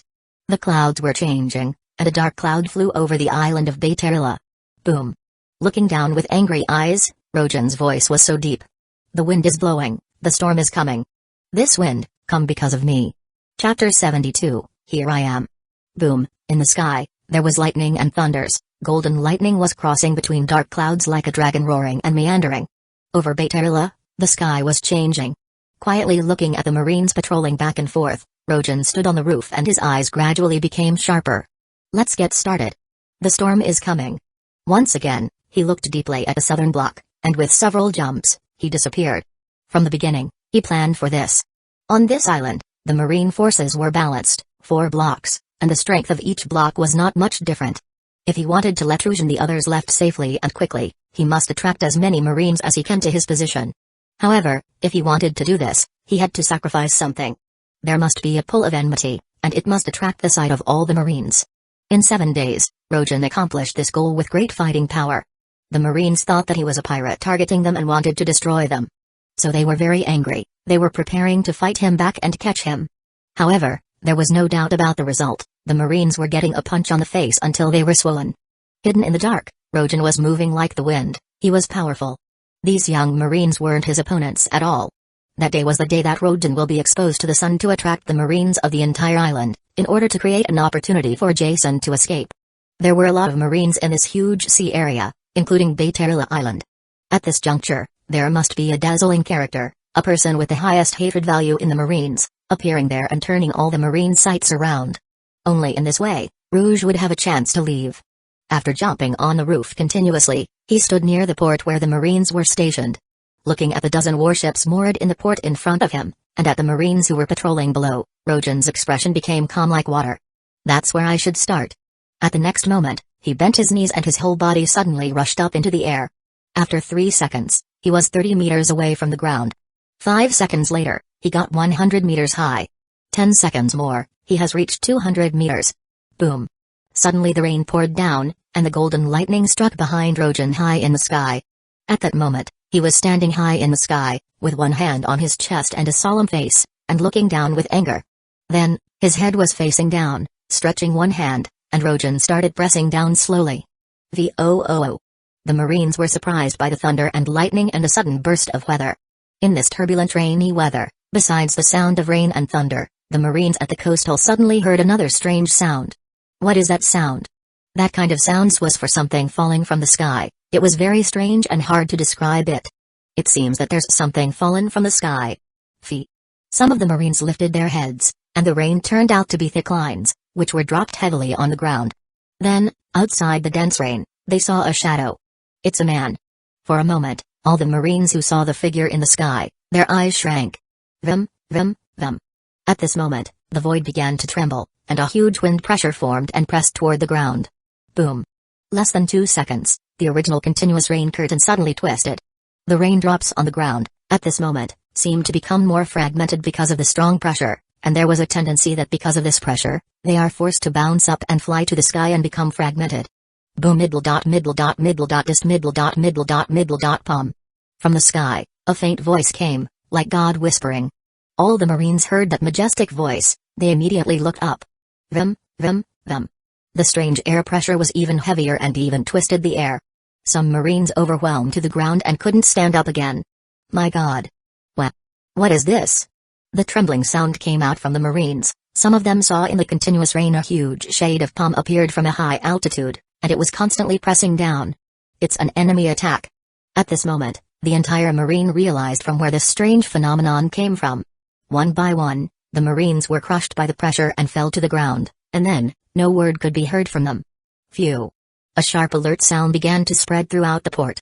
The Marines who had been quietly patrolling heard the sudden signal, and they immediately turned around and their faces changed. In the air, Rojan's palm suddenly pushed forward. Voom. The imaginary Buddhist palm formed in the air accelerated and struck the ground. After a while, a loud sound spread all over Baitarila. Boom. Around the whole harbor, the ground collapsed completely with an area of about 200 meters, and a huge palm print appeared. Just like it was printed on it. Hundreds of Marines, under this palm, got a direct hit and lost their unconscious, including 15 majors, 3 commanders, and other higher vocational personnel. From this divine palm, the Marines suffered heavy losses. In addition to casualties, 2 warships were directly destroyed by this palm. After that hit, they were sinking to the bottom of the sea.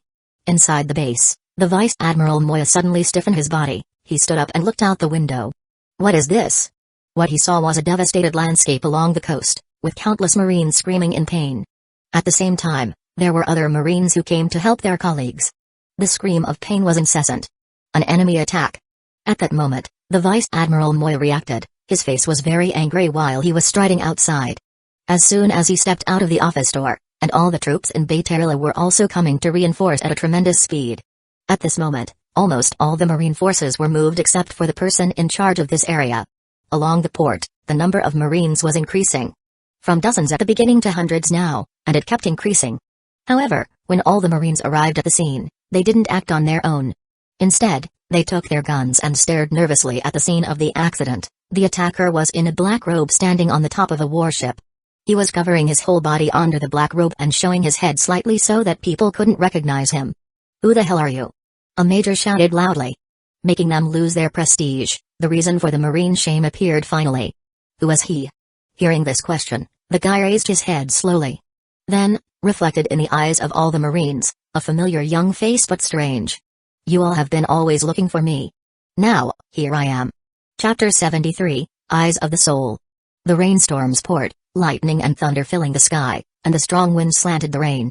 That guy with his black robe stood on the top of the warship. His robe was floating in the air. His voice spread clearly between the Marines. At this moment, all the Marines were slightly stunned. He's the mysterious man in the black robe. It's the guys who attacked us in these days. He's so bold that he shows up. This arrogant guy. After the Marines were stunned, they became furious.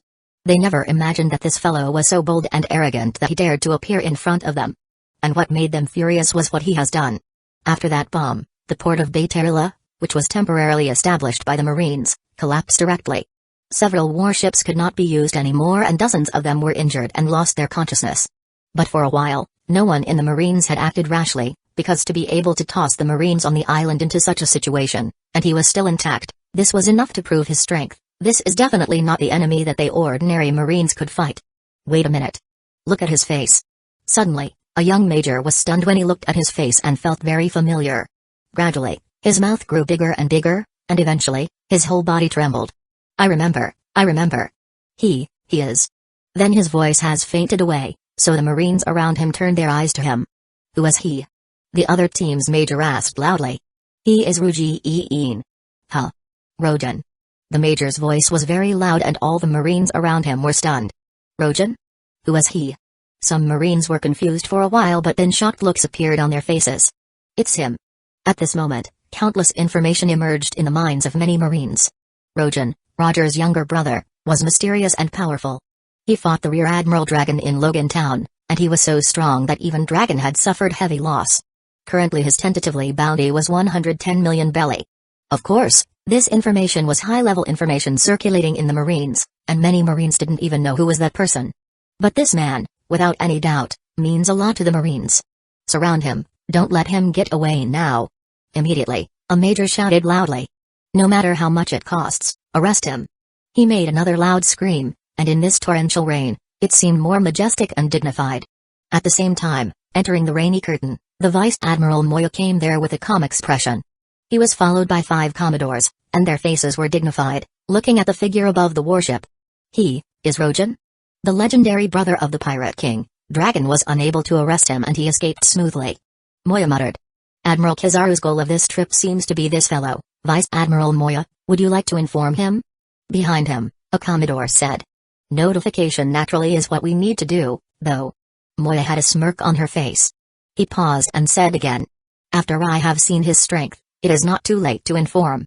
The Commodores looked at each other and smiled, they understood what Moya meant. The top officials of the Marines, in addition to the relationship between the wine and rice bowls, basically rely on their strength to fight hard. They climb up from the heap of dead pirates with countless battles of merit. Such a level, in addition to being a decision-maker, they were still strong men. And they were very interested in the strength of their opponent. Obviously, Rojan's strength attracted the attention of the Vice Admiral. Let's go, let me see how strong he is, the younger brother of the Pirate King. Vice Admiral Moya said aloud and the crowd moved forward. With the emergence of this elite group, the Marines tacitly let that open a road, and the scene has changed from the heated atmosphere to become suddenly calm. Vice Admiral. At the same time, Rojan also saw the Marines stationed on the island of Baitarila.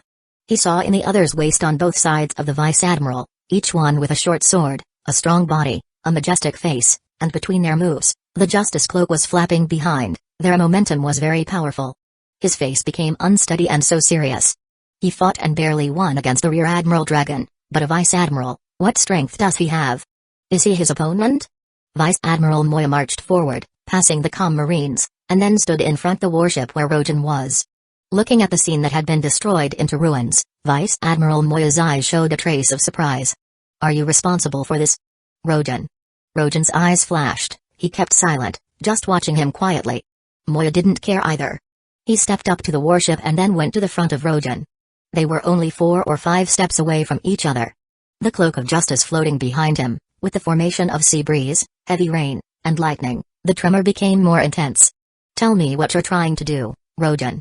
Suddenly appeared here, and attack us on our base, and even you are not hiding your identity, you put yourself in front of the Marines. These 2 sentences made Rojan's pupils contract. What a keen intuition. What on earth do you want to do? In the latter sentence, Moya's tone suddenly got serious. That shocked Rojan's heart. At this moment, he felt that Moya's eyes were like deep whirlpools, attracting him and forcing him to tell the truth. Boom. Grandmaster's state of mind, martial arts wizard, Ghost Valley Heart Law, heightened flying heavenly sword style and other methods of spiritual cultivation. At this time, all of them gushed out. They did their role to make him wake up instantly. Devil Fruit ability. Looking at Vice Admiral again, Rojan's eyes were heavy. It's really interesting to wake up from my ability. Moya's face showed a smile. He ate the devil fruit called the Eyes of the Soul. This fruit ability is not very strong, but for those who are inferior to him, he can release pressure on their souls through his eyes, forcing them to tell the truth, and even make others yield to obey his orders. For the strong will, this effect was not great. But for those who are weak, it's enough to kill them in seconds. Where did you hide her? Rojan's voice suddenly came, and Moya looked at him again. So, your purpose is her? In his eyes thoughtfully, Moya's face smiled even more. Beat me, and I'll tell you. Chapter 74, Broken Knife. The Marines didn't find Rouge. They didn't even know her identity. And Rojan chose to say such questions at this moment just to paralyze the other side and to create a better escape environment for Jason. Looking at the front, to Vice Admiral Moya, Rojan pressed at his waist slowly with his right hand. His eyes sparkled fiercely, and his spirits rose sharply at this moment. Bright eyes, tight muscles, he seemed to be like a spring. At this moment, Rojan has reached the limit of his power. Suddenly, Rojan moved. Like an arrow launched from a bow, like the flow of electricity. Boom. Boom. Just then, a lightning flashed across the sky. In a flash, the two men's bodies have been staggered. I don't know when the two swords at the Vice Admiral Moya's waist have been sheathed and separated. They were back to back, and they were silent. It was a long time before Moya's voice came. Very good, very powerful sword drawing. In that time, if it weren't for his keen eye perception, he wouldn't even know when his opponent had to strike his sword. If he couldn't know when his opponent would take the sword, it means that he can't cope with it and he will fall into a disadvantage in an instant. Quick, Rojan's sword was too fast. After he passed him, the swords even entered its sheaths, and he didn't even see Moya's swords. Rojan's eyes became more and more serious. For the first time, the Godspeed sheathed blade technique has failed. The strength of Vice Admiral Moya was indeed remarkable. His battle versus Dragon wasn't carried out in such a situation, he won it with the power of Itachi, not his own strength. At that time, he was still the weak Rojan. But now, he's ready to fight against Moya. This proves that Rojan has made progress of his own. Not relying on the system, this was entirely the result of his own work. However, this wasn't enough. It's a bit interesting. The two swords collided with each other and made a ding sound. Moya turned around slowly with an exciting smile on his face. I haven't met an opponent like you for a long time. Come on Rojan, let's fight. Let me see what kind of strength the guy who dares to be so arrogant in front of the Marines. Moya's voice was full of excitement as if he had not fought against an enemy for a long time. Rojan was silent, his hands were tight, and the next moment, his feet were on the ground, and his figure suddenly disappeared again. Shoo! Extremely fast, almost instantly, he has arrived in front of Moya. Moya's pupils contracted, and his face became very excited. Fast, too fast. Yeah. He was very fast. He has never fought a swordsman as fast as Rojan. He was like an electric light. At the moment he saw it, the sword has come to him, and it was very difficult to avoid it. When this attack was blocked by Moya, Rojan's sword entered the sheath again without success. Is this the strength of the Vice Admiral? Looking at each other silently, the rain became stronger and it ran down on their cheeks. But at that moment, no one cared about this downpour, they only kept looking at each other in the eyes. Their eyes glowed brighter and brighter. After a few breaths, they were even brighter than the lightning that struck from time to time. Pai Li. Pa-la. The lightning sounded and half the sky was brighter. At this moment, the two collided again. Rojan kept using his Godspeed sheathed blade technique. His figure turned into a stream of light. And the moment of the sword appeared, it seemed that it had disappeared. The Marines in the distance were shocked to see the two men's confrontation on the warship, and they were swallowing saliva from time to time. They could clearly see that Rojan, who was launching the attacks, seemed to disappear at the moment of the attack. His body shape seemed to be teleporting. A moment he appeared behind Moya, and in the next second, he disappeared again and appeared in another place. The Vice Admiral Moya, in front of this horrible fast swordsmanship, he was only waving his two swords repeatedly, blocking his opponent's attack. Ha ha ha. Fast, too fast, Rojan, your strength surprised me. The Rear Admiral and the Vice Admiral weren't just from the highest ranks in the Marines, but more because of the gap in strength between them. Those strongmen of the Marines elites, those Vice Admirals, wasn't only familiar with the six powers, but they also have the hockey, as well as a good swordsmanship, or guns. And Moya was a strong flow of the double short swords, Plus the ability of the Devil Fruit, he even got the title of the Dagger Moya. With all of this, Moya was a master of armament hockey. Rojan's sword was very fast, quite fast, but Moya relies on his eyes to be able to insight his opponent's next move, just like using observation hockey, expanding his perception. With this in mind, Rojan's Godspeed Sheathed Blade technique was useless against him. After a lot of attacks, Rojan's breathing began to be a bit chaotic. This technique was powerful, also its speed was the peak that Rojan could achieve at this stage, but it also consumes a lot of his power.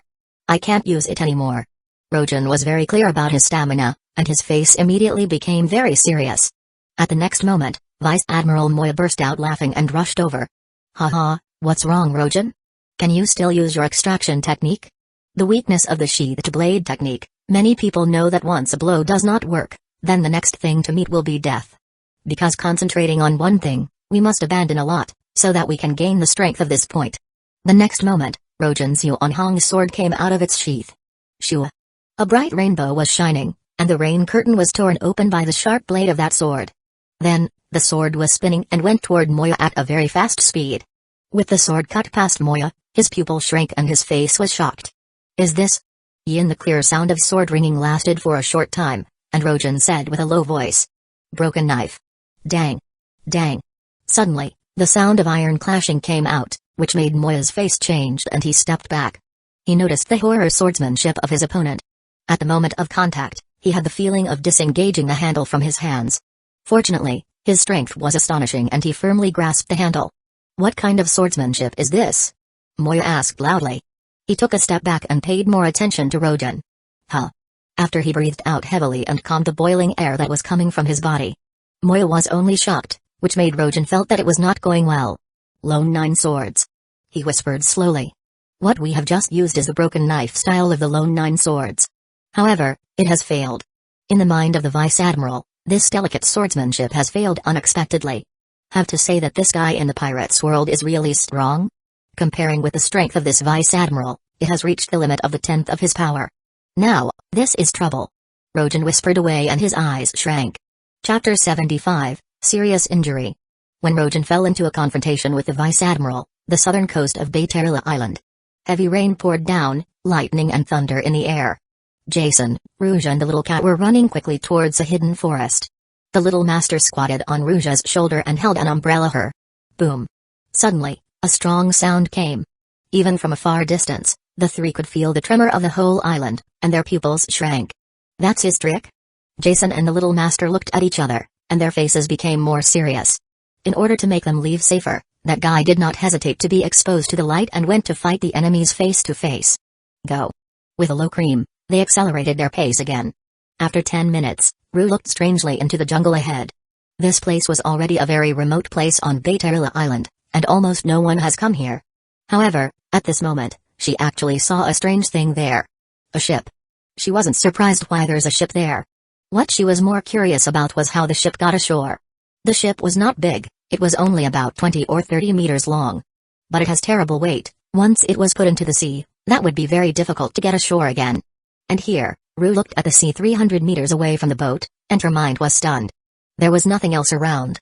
It was the most remote part of Bayterila Island. Meow. Meow. Meow. At this time, the little master began to urge Jason. Jason looked at the dragon root in front of him, he took a deep breath, and strode forward. Rouge stared at Jason, wondering what he was going to do. But just after 3 seconds, a shocking scene came into her eyes. What? Jason exhaled and slammed his hands on the hull of the dragon root. Boom. In this instant, the huge ship started shaking, and then Jason gritted his teeth and screamed loudly. It was suddenly picked up by him. Gotcha. Gotcha. Next second, Jason took another deep breath and walked around with the huge ship. Let's go. Rouge was looking dazed and he reminded her. At this moment, compared with the huge size of the dragon root, Jason's burly figure seemed very small. But it was this tiny body that had such great power to carry the dragon root. Boom. Boom. Boom. Boom. Every step forward, Jason left a deep footprint on the ground. 10 minutes later, the little group arrived at the coast. Boom. Between the thunder and lightning, Jason breathed out again and put the dragon root into the sea. Well, let's get on board and leave now. After all this, Jason murmured. Rouge couldn't help but glance at Jason. This big man, his strength was simply shocking. Fast, as long as we leave this sea, The captain will be able to get out of here as quickly as possible. Jason reminded them. Then, the three got on the ship. Jason took the rudder. Facing the storm, they quickly drove off the island. Pili. Pala. The golden lightning made the sky brighter. Fragmented raindrops slowly flowed down Rojan's cheeks. On the deck of the warship, he and Vice Admiral Moya stared at each other. The eyes of both sides were extremely fierce. A few short contacts, they were aware of each other's strength. Suddenly, the lightning flashed again. At this moment, Rojan's footsteps trembled and rushed forward again. This time, he did not use the Godspeed sheath-to-blade technique, nor did he use the technique Lone Nine Swords Shying. The sound of the clashing sword was clear and crisp. Rouge's speed was like a meteor, rushing towards Moya. In Moya's eyes, Rojan seemed to have turned into a dragon, circling and rushing to the sky, thunder-stricken bursts, making his heart tremble. What kind of swordsmanship is this? Once again, there was doubt in Moya's eyes. Da, da, da, da. A series of clear footsteps sounded, faster and faster, and finally connected into a piece, like thunder. Just in an instant, Rojan's sword had come before him. So fast. Moya's pupils contracted. It was swordsmanship faster than Godspeed sheath-to-blade technique. There was completely a huge difference between the two. The Godspeed sheath-to-blade technique strikes when the sword was pulled out, and its speed was extremely fast. But this swordsmanship's speed was faster than the other. His sword, his body, was like a flash of light at this moment. Even Moya could not see Rojan's existence, but he could only see the flying sword in the endless rain curtain. It was like this sword was flying up. 100 steps flying sword. The pupil releases a sharp glow, but in a moment, the sword has appeared in the front of Moya's eyes and then moved quietly. When? Moya's heart trembled, and as soon as he noticed the coming sword, he waved his two swords forwards. Blocked. He was relaxed, the sword was fast and terrifying, and he didn't see it coming. He was at a disadvantage because there was a huge difference between this attack and the last two. But, after a breath, Moya's pupils contracted and his heart began pumping hard. What? The blocked sword, it was in an instant that he broke away from his opponent's palm. What the hell is going on? Moya had never seen anyone dare to loosen his sword when the two sides fought. It's a dead end. He squinted his eyes and he was about to be attacked again. However, it was at this moment that the long sword, which confronted his two short swords, was loosened and began to rotate as if it was under the control of another force. The speed was extraordinary, accompanied by the sound of chopping up the rain. In a flash, it reached his neck. Then, a quick stroke. At the same time, Rojan passed him. All this happened very quickly, as if it was a fleeting moment, between the thunder and lightning, had been completed. Touching his neck, Moya saw a touch of bright red blood. I'm injured. Suddenly, Moya's heart burst into great anger. Good, very good. Strong, really strong. At the same time, Rojan, who was back to back with Moya, picked up his sword on his left hand and his eyes were heavy. Is it not over yet? They stood back to back. At this moment, the rain poured down, but they did not turn to confront each other. Huh. Being able to hear Moya's violent gasps, the iron body wasn't invincible, even if he used it at the last moment. But it can't be changed. The neck is still the most vulnerable part of the whole body. He was still injured, and still seriously injured. He could even feel the pain of every time he breathes tearing his heart and lungs, and he could feel the flow of his breath. However, he still won't give up this battle. He was still standing, as long as stood, he wasn't defeated. Rojan. With a loud roar, Moya turned sharply, waved two swords and attacked again. Chapter 76, Tricks.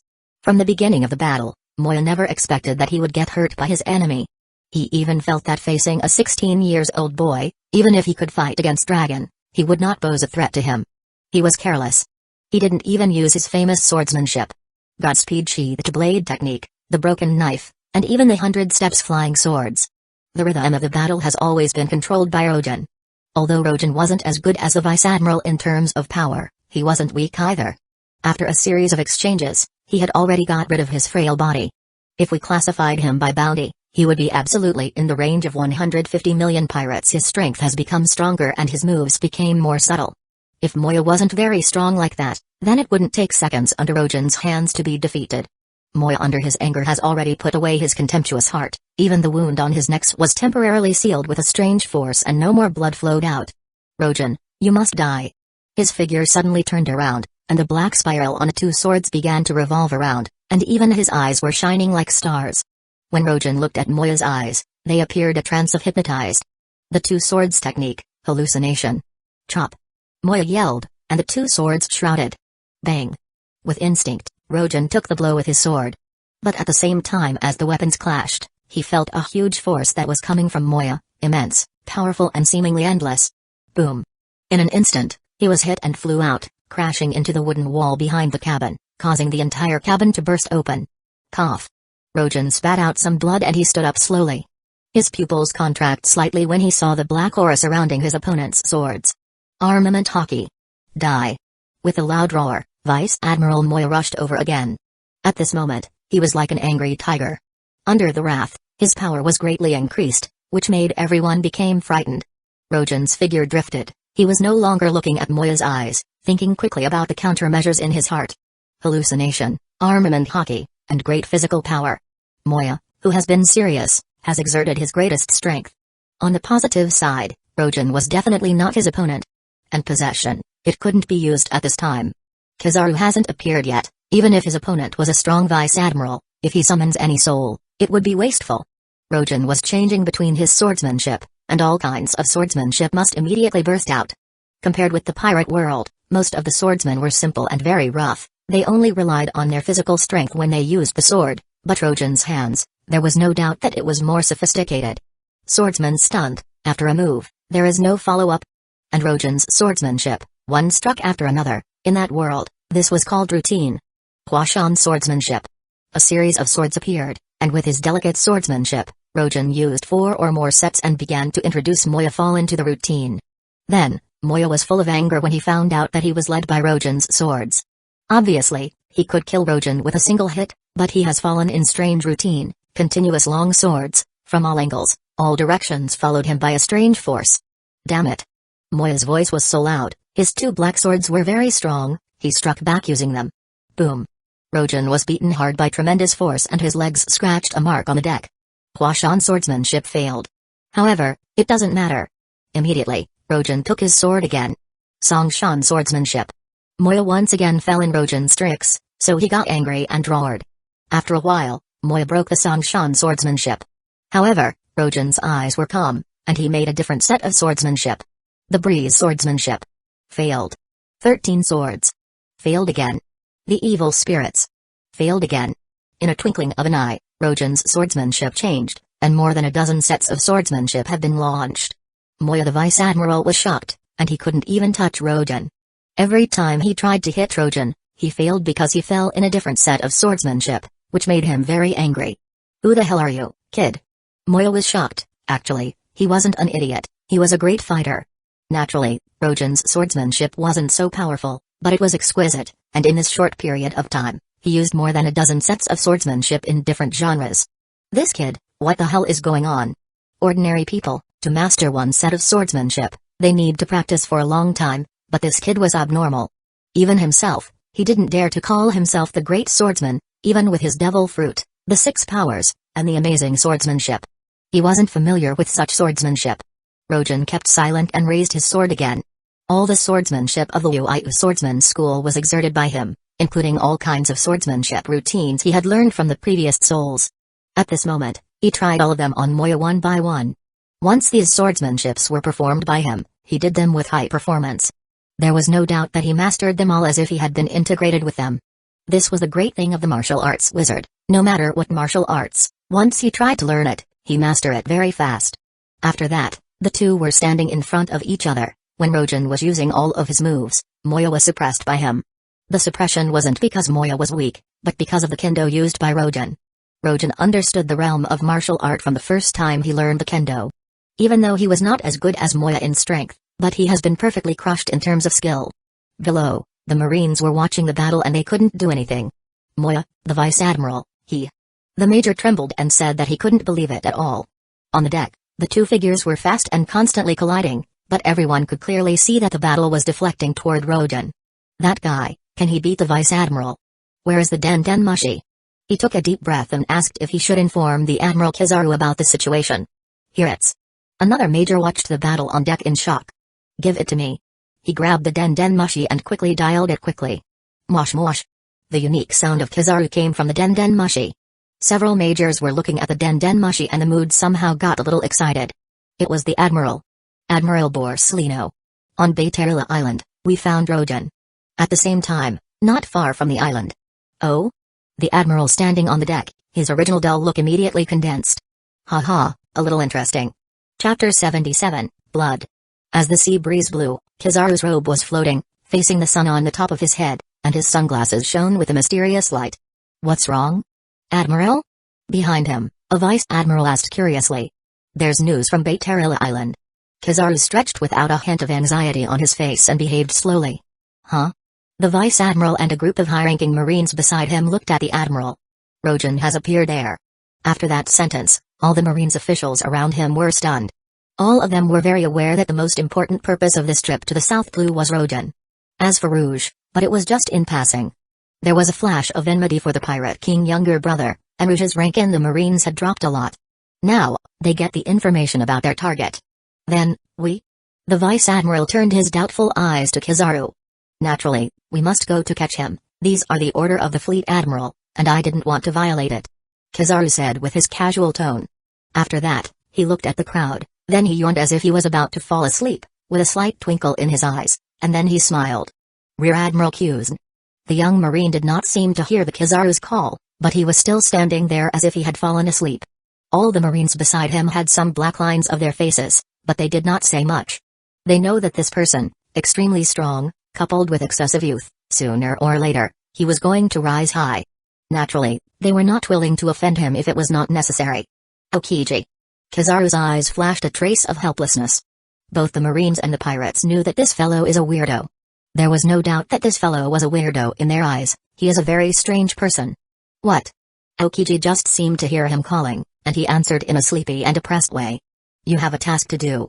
Kizaru waved his hand and didn't care about his attitude. He knew that this guy was like this from childhood to that moment. Admiral Kizaru, please tell me. Okiji was confused.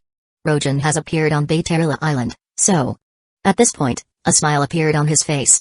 Kusn, I'll bother you with guarding and watching this sea area. If you find any suspicious ships or person, take immediate action. Among them, you should pay special attention to the pregnant women. Looking deeply at Kusn, Kizaru laughed. Kusn nodded and saluted. Please rest assured, Admiral Kizaru. Rojan has made a plan to secretly let the others leave safely, but Kizaru obviously wasn't a fool. It was a casual thought, but it was the decision that he made.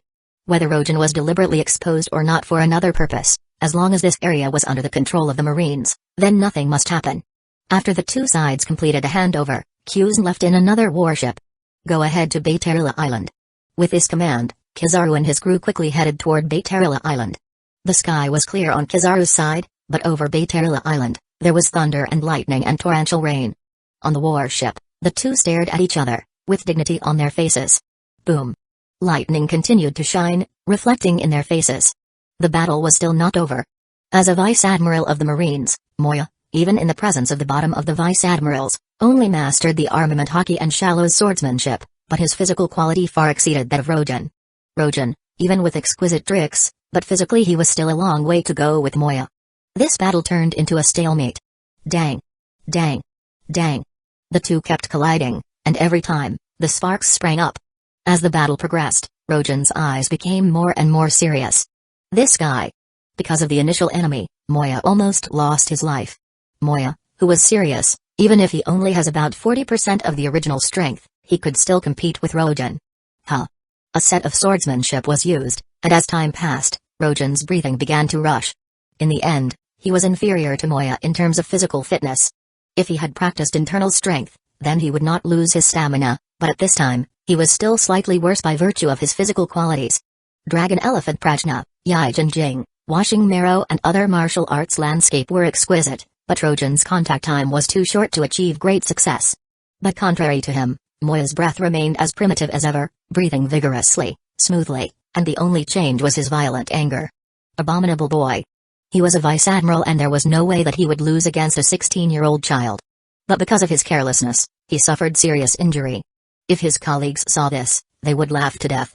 Fan knife, 2 consecutive chops. The double knife waved like the wind, forming a whirlwind attack, and the rain curtain was cut directly by the tornado. Suddenly, Moya's double knives came to Rojan. When the manpower was exhausted, after suppressing Moya for a long time, Rojan's breath was chaotic, and eventually, the other side found a gap and counterattacked. Too bad. Seeing the dark vigor surrounding the knives and the deeper eyes, Rojan's face has changed grayly, shut his eyes quickly, and then he swung Yuan Hong's sword violently. Nine-head dragon flash. With one step, Yuan Hong's sword moved toward the double-edged attack. Losing visual judgment, relying only on hearing and feeling, to discern Moya's double knife orientation, was undoubtedly more difficult.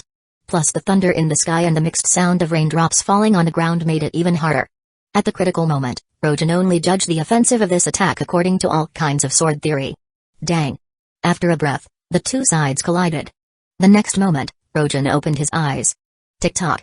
The bright red blood fell to the ground, smashed into the rain on the deck, and soon dyed the rain red. Kid, do you really think that you're my opponent? How could you possibly be Dragon's opponent with such strength?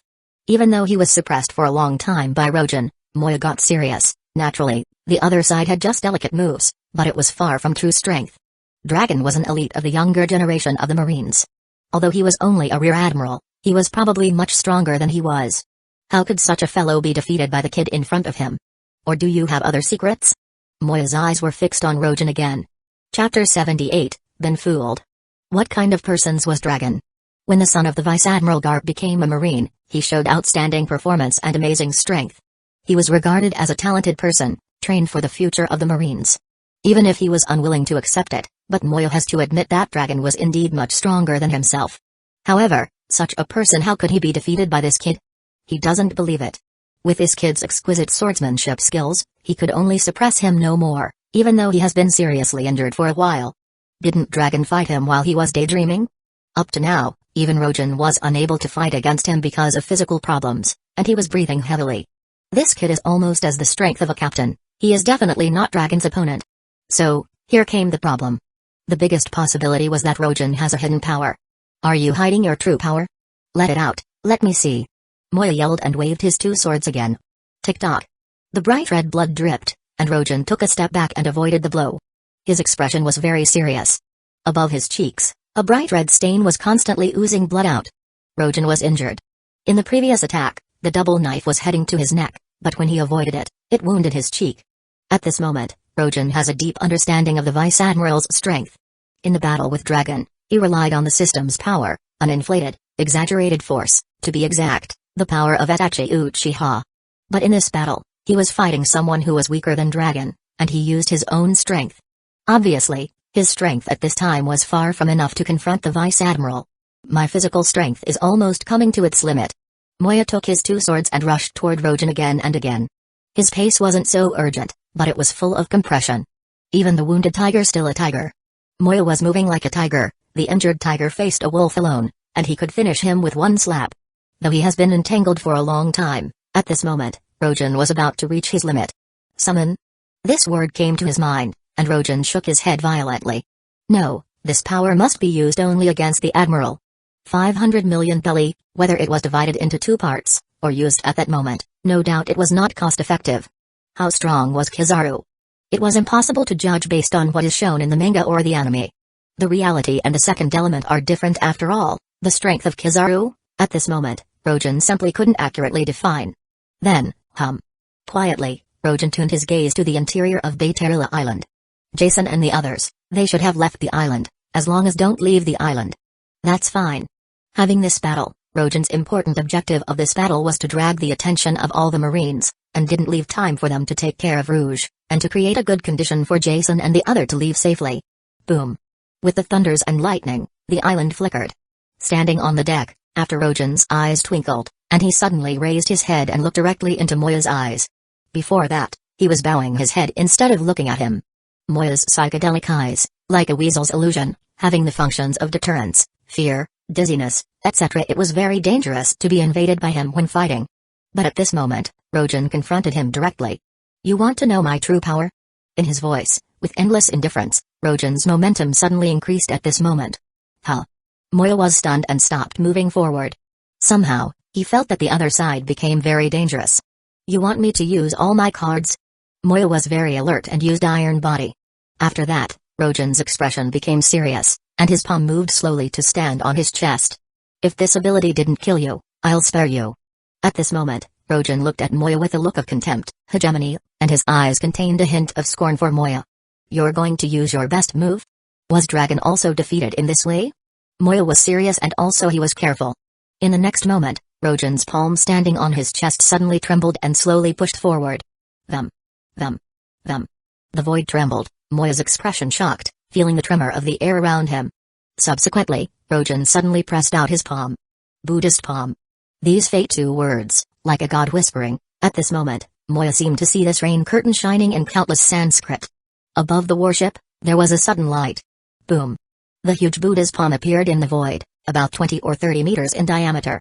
As soon as it appeared, it was imprinted toward Moya. Great power. Moya's face was shocked. He saw that the rain was shattered by this palm. He saw a countless drop of water in the air. He saw also tremendous air pressures formed in the void and then burst. Iron body.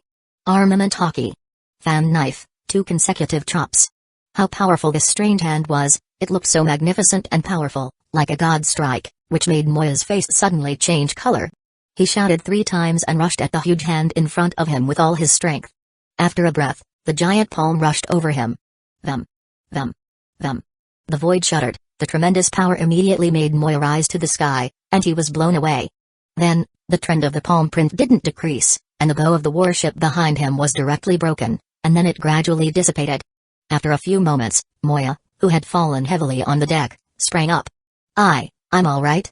He touched his whole body and he found that he wasn't hurt at all. That palm looked so massive that it seemed to crush him into pieces. Somehow, it turned out that it only gave him a strong push. Under the protection of the iron body and the hockey, he had no scars on his whole body.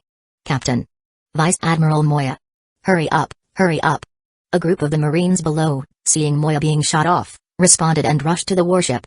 I'm fine. Moya waved, and then he turned his gaze toward Rojan's direction. At this point, Moya was confused. Kid. All the Marines looked at Moya's sight, and they found out. Rojan was gone. The guy who made the last shocking shot, actually, ran. Moya's mouth trembled a few times, and an abnormal red color appeared on his face. The next second, he roared. Find him now. That abominable guy, he fooled them. After a few moments, the Marines near the streets of the island suddenly saw a figure. He is here. Rojan. It's Rojan. Moya's face was anxious, and he immediately turned and went toward them, but the next second, he pressed on his neck with his hand. On his neck where he was hit by the sword, a hint of redness appeared. Chapter 79, Hidden. Damn it. Moya roared, he was holding the wound, and finally, he was unable to suppress it.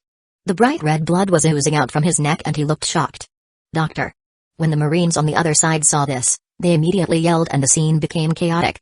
I'm all right. Chase that kid now. With a big wave of his hand, Moya pushed away the Marines beside him. Moya looked shameful and shouted. Vice Admiral Moya, leave Rojan for us. You must start treatment now. On the other hand, the Marines' doctors rushed up quickly and began to inspect Moya, the captain said to Moya with a serious face. Clenched his fists, Moya showed no concern for the pain on his body, and there was a gush of anger in his eyes. Damn. This kid. For a moment, he was seriously injured and his fighting effectiveness was cut in half. In the end, he was about to win, but his enemy was escaped using weird tricks. Catch that kid, he is not that strong, at most he is equal to you. Quickly commanding the officers around him, Moya was forced to receive treatment. He knew that although he had suppressed the wound in the battle, but now, the wound has collapsed, and if he did not control it, his life would be in danger. The whole island boiled up, and countless Marines broke into the streets, looking everywhere for Rojan. In the stormy weather, there were no civilians on the streets, even if there were people out, they rushed home and closed their doors when they saw the dense Marines with guns and serious and cold faces everywhere. The Marines are going crazy. What's going on? What are they looking for everywhere? They are turning over the whole island of Bayterila. On the island, such words were spread everywhere. People were hiding in their homes in fear of being affected. At the northern block, Rojan's figure just flashed by, and once again he was out of sight of the Marines. In a dark roadway, the dense sound of Marines' footsteps passed quickly. 5 teams of Marines passed successively, and after 15 seconds of silence, a figure appeared in the roadway. This figure was so tightly attached to the wall that made it look magically invisible in the dark light. It was only then that the faint outline could be seen roughly. 5 teams of Marines passed by, and dozens of them even looked at his direction, but they did not discover him. Black Unicorn's easy-to-disguise technique really did not make a mistake. The voice of a sigh of relief came from the figure. Long ago, Rojan had bought Black Unicorn's soul. Compared with Chni, Kenshin Himura, and the others, Black Unicorn's fighting skills were not so excellent. However, his versatility, the myriads of changes, and even his ability to approach invisibility in a dark corner was very useful for Rojin at this moment. At this time, Rojin was so exhausted and it could be said all his aspects have reached the limit. If he was seen by the Marines, then it must be his end. Unless, he used his possession system. However, in the confront of these ordinary Marines, Captain ranks, the balance of 500 million Bailey, even if it cost a little, that was imperfect. Standing silently in the roadway, Rojin adjusted his breathing and quickly recovered his stamina. The Marines were so heavily armed and it was almost entirely involved in the search for him. At this time, even if there was a sound of the wind sways grass in any place, it will attract the attention of a large number of Marines. It was also at this moment that Rojin realized what kind of pressure would be exerted on him when his fighting capacity was not good and he often fell to the bottom ranks of the Marines. So many ants that could kill an elephant. A deep sigh. Suddenly, Rojin's breath converged and his figure disappeared again in the shadow. At this moment, he seemed to be incarnated in darkness, and no one could see his trace. In the next second, the two Marines came running confused. "Hurry up, you can't keep up with the army." "I know, that guy is terrible, the Vice Admiral is injured. We have to catch up quickly. You don't exercise on a regular basis, now it is urgent, damn it, I am dragged down by you." The voice of the dialogue was getting closer and closer, and the shadow that has already disappeared in the darkness has emerged faintly. Soon, the two Marines approached the alley. Who? Among them, the first Marine was keenly aware of a different atmosphere in the alley. "Don't scare me, is there anybody?" The slightly fat Marine behind, nervously holding up the gun, said. "There is a bloody smell, very light, but it does exist, just in the front." The Marine in front whispered, and his face became more and more serious. He couldn't see anything, but his sixth sense made him feel someone ahead. Even he could hear the slight breathing. Somebody, there must be somebody.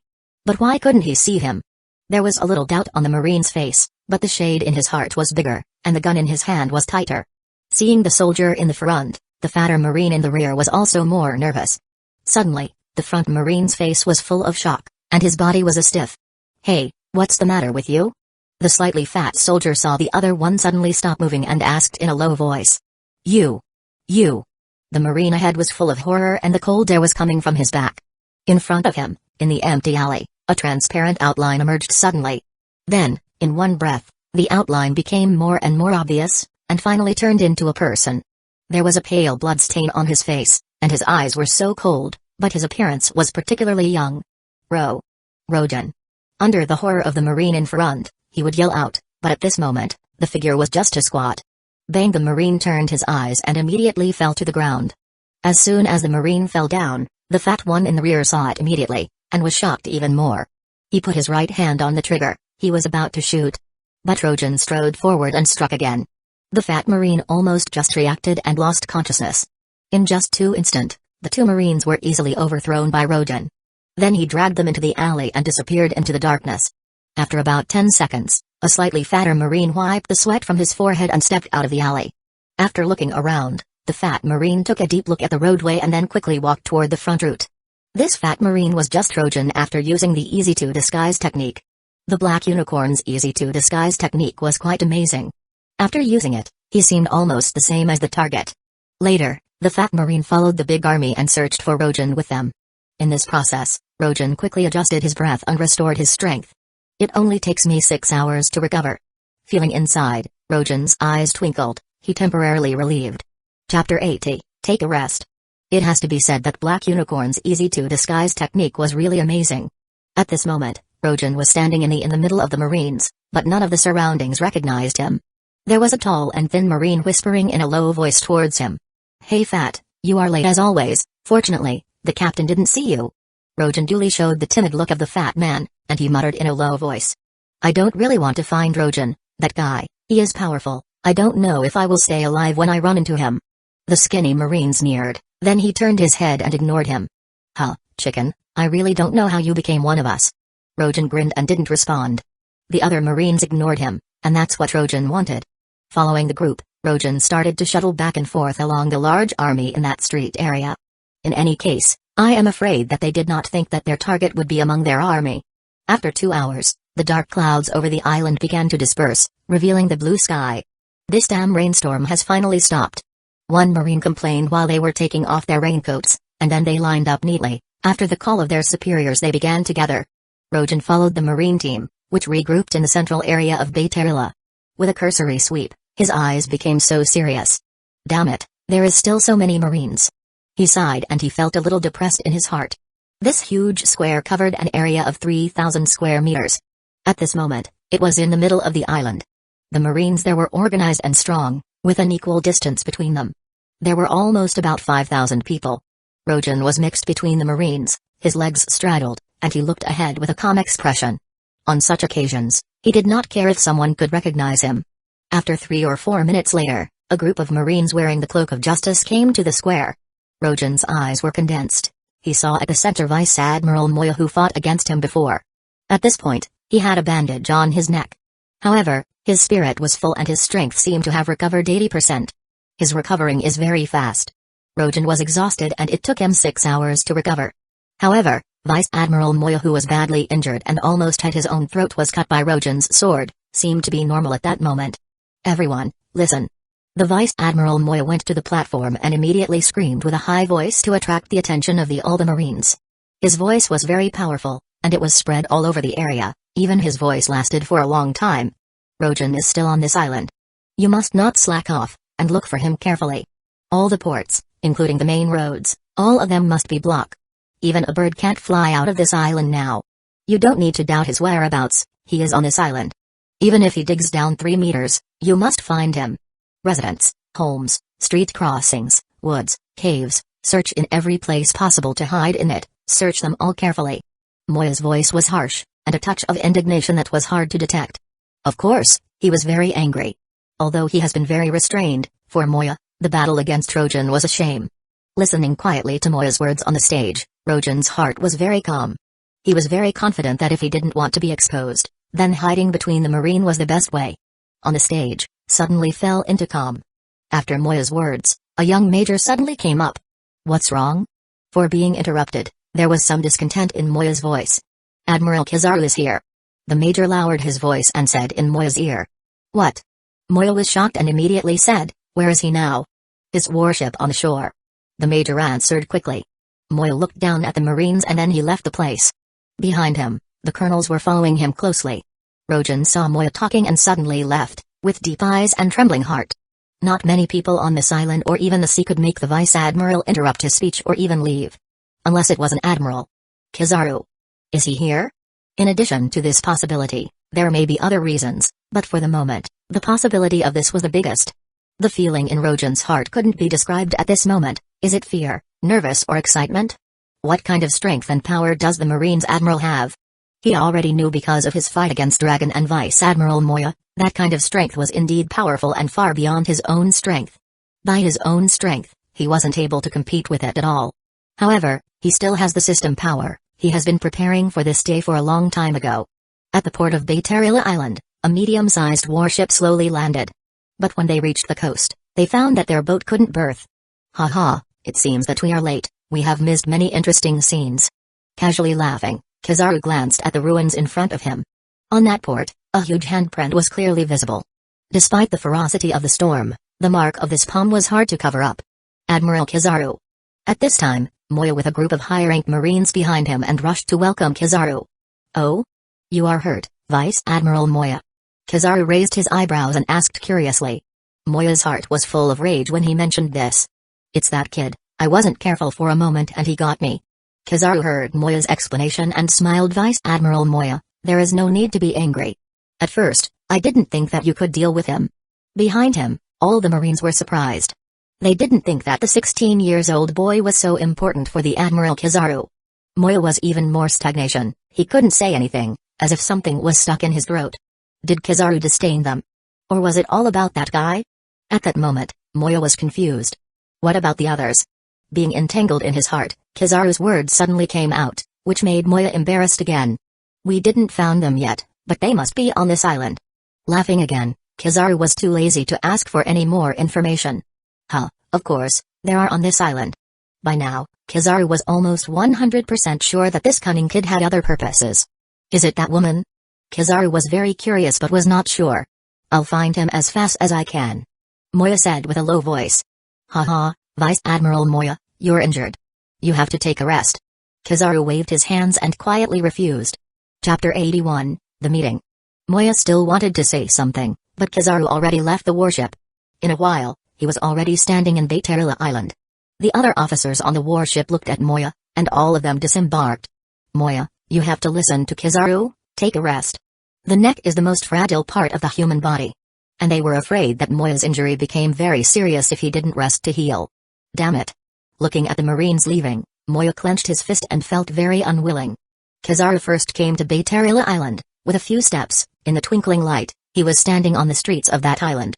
Is he on this island? Under the sunglasses, there was a slight smile on his face. Kizaru was very excited and interested.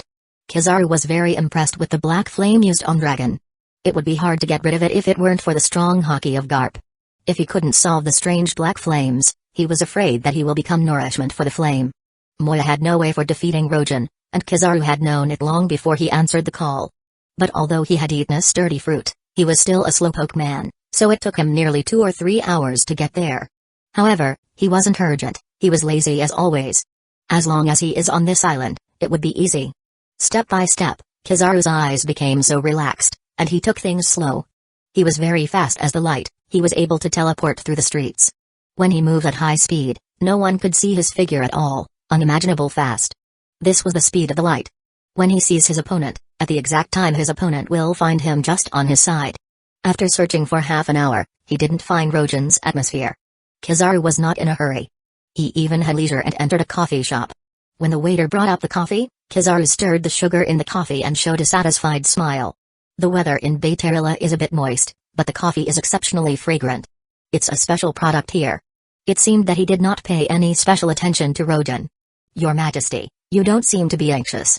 At this moment, the 4 burly figure finally found the trace of Kizaru, pushed the door and stepped in, with anxious eyes, frowned at him. The importance of catching Rojan was known by all the Marines. With the Admiral in their side, Rojan must be caught as soon as possible. However, the Admiral, after a walk, came here to drink coffee? Vice Admiral Noah, why do you have to worry? 5 Vice Admirals and an Admiral, do you think that Rojan can still escape? Kizaru took a sip of the coffee, and in his face, there was a trace of admiration. But it has been 4 hours and 8 minutes so far. Vice Admiral Noah glanced at the watch and looked very serious. We haven't heard any news about Rojan. Kizaru laughed, but instead of rushing to answer Noah's words, he took another sip of coffee. This time, he raised his cup and drank. Just as he was drinking coffee, outside the coffee shop, at the corner of the street, suddenly a team of Marines came out. Among them, a very fat Marine, looking timid and honest, was following the team, looking around, as if he was looking for a target. At this moment, Kizaru paused while he was holding the cup, and his eyes under the sunglasses showed a smile. Why do you have to worry? Perhaps, if you have a cup of coffee here, our target will appear in front of us. This, too, is uncertain. Vice Admiral Noah was angry, and the Admiral used an icy tone. Really, that was unbelievable. Noah swore that he would tell Sengoku about Kizaru when he returns to the base. What are you talking about, Kizaru? Noah's voice became heavy as if he was fighting with Kizaru. Ha ha ha. The Admiral laughed again, he drank the last sip of the coffee and then slowly stood up. His eyes under the sunglasses instantly looked at the street. I said it, but it's true. His sharp eyes instantly penetrated the window of the cafe shop and looked directly at the fat Marine. At the same time, the fat Marine seemed to feel Kizaru's gaze, and his eyes turned sharply and directly confronted Kizaru. Oh. That's bad. The fat Marine still looked simple, but his heart was shocked at this moment. Rojan never thought that by just following the Marines around, looking for him. In his manner, he could even meet this Admiral of the Marines. The iconic glasses, although a lot younger, but he could still clearly identify this face, which was obviously the Admiral Kizaru. From the Marine headquarters, the highest fighting force, Borsalino, also named the Admiral Kizaru. At this moment, the other side was staring at him sharply, as if he recognized him at a glance. What shall I do? Run? Rojan's heart trembled, but it stabilized in an instant. Or, I have to fight. At that moment, Rojan's eyes burst out with a fierce light. Hey fat man, what are you doing? Hurry up. The voice of the Marines in front of him sounded very impatient. They didn't see Kizaru and the others in the coffee shop. In the shop, Noah wanted to say something, but Kizaru has already stood up. Ha ha, Vice Admiral Noah, come with me to show you our goal, let me show you the difference between us. But be careful, oh. His tone was still casual, step by step, Kizaru has come out of the coffee shop. His target was very clear, Just a few strides away, he was getting closer and closer to Rogen. Watching Kizaru walking toward him, Rogen suddenly felt a horrible pressure coming, and his face changed slightly. Is this the momentum of the Admiral? There was an enormous pressure that couldn't be described, and it was invisibly covering his whole body, making it difficult for him to move. At this moment, in the eyes of Rogen, there was only a tall figure walking toward him step by step. He could see the cloak of justice swaying in the wind, and he could see the two legs that were constantly moving, but he couldn't see any scenery around him. Step by step, the clear sound of footsteps came into his ears so that Rogen's forehead became unconsciously full of sweat. Such a vast strength could create significant pressure on his enemy. This kind of pressure was invisible, and naturally, it disappears when the strength gap was small. However, no doubt Rogen's strength at this moment was undoubtedly far from Kizaru's. If Moya was only a huge stone, the Kizaru at that moment gave Rogen the feeling as if he was Everest. It seemed as if he could not surmount the horror of his whole life. Strong. His heart was shocked. Rogen could no longer move. At this time, Kizaru's figure came in front of him, condescending and looking down at him. Chapter 82, Alarm Bells Ringing. Did he recognize me? Rogen's heart was in shock. He followed the team closely, looking at the highest rank of the Marines here. Kizaru's face showed a smile, and behind him, Noah and the others followed him. Seeing the fat Marine, which was Rogen, Noah kept silent. Rogen? With affirmation, Kizaru asked this. Behind him, Noah and the others heard Kizaru's question. They were shocked all, and they turned their eyes to Rogen. The team of Marines with Rogen was stunned at that moment. They turned and looked at the group who came out of the coffee shop. The badges on their shoulders, their strong figures, were vice admirals, and even the one who had sunglasses was an admiral. The admiral, Kizaru-sama. The Marines team shivered when they recognized their identities. But what they didn't understand was why the Admiral Kizaru called the fat Marine by Rogen. What the hell is going on? When he heard his name, Rogen's eyes shrank immediately. He didn't know how Kizaru recognized his identity. It wasn't just a guess. Kizaru was sure about what he said. I didn't expect that they would send you here. The fat Marine's expression changed abruptly. He was no longer timid, but he became calm and bold. Such a change made the group of the Marines felt ashamed. They searched for Rogen all over the island, but they never thought that he had already mixed into their team. We need to solve this problem, once and for all. Kizaru smiled and laughed. Actually, he still has the leisure to chat with Rogen. Vice Admiral Noah, who heard the conversation between the Admiral and Rogen, immediately got shocked. He is Rogen? He couldn't believe it. No, he doesn't look like this. Also, he wasn't fat like this. Noah shook his head, and he still didn't believe it. Kizaru didn't care about Noah's opinions but focused only on Rogen. You are very cunning indeed. So, can you tell me what the purpose of exposing yourself here? Rogen raised his head and looked straight at the Kizaru with calm eyes. The power of Kizaru already surpassed him. The master's mood given him a dangerous heart played a great role at that time. In the anime, the Straw Hat group was very bold, but after meeting the Admiral, they panicked. It was difficult to have courage in front of such strong fellow. The Marine's highest rank wasn't just a rank, he was really a very strong person. Of all the Marines in the world, the 3 admirals were the most powerful. They are unparalleled to the 4 emperors in the pirate world. Only because of them, when the pirates saw the Marines, they quickly run away. When Rogen didn't answer, Kizaru raised his eyebrows. That woman? Is she real? In a moment, Rogen's eyes contacted and became fierce. The Marines were not aware of Rouge's existence. It was based more on reports, but at this moment, Kizaru saw the truth in Rogen's eyes. I didn't expect that Roger would have someone carrying his blood. Really amazing. With a sigh of admiration, Kizaru's eyes turned cold.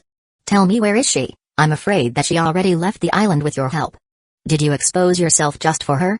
Is it useful to ask so much crap? Rogen finally spoke. Kizaru was even colder, but he still liked him. Sure enough, you are the brother of Gold D. Roger, such a spirit that I admire. But do you think that you can escape? And that woman? Kizaru smiled. We already encountered this area, no ship, no one, there's no chance to escape from us. How do I know if I didn't try? Admiral Kizaru. Rogen's tone suddenly became cold, and his whole body trembled. The Marine's figure dissipated and his figure began to rise. The fat Marine, in the blink of an eye, became a tall and thin young man. Great changeover, is it a devil's fruit ability? Kizaru exclaimed once again, and he did not know how many times the young man was surprised today. At the same time, Rogen, who revealed his identity, made the surrounding Marines got mad. It's him. Is it real? Rogen, he was hidden between us? The vice admirals were embarrassed. If Kizaru weren't there, They wouldn't find Rojan, or even worse, they could be killed by him. Some black lines appeared on the Marines' faces.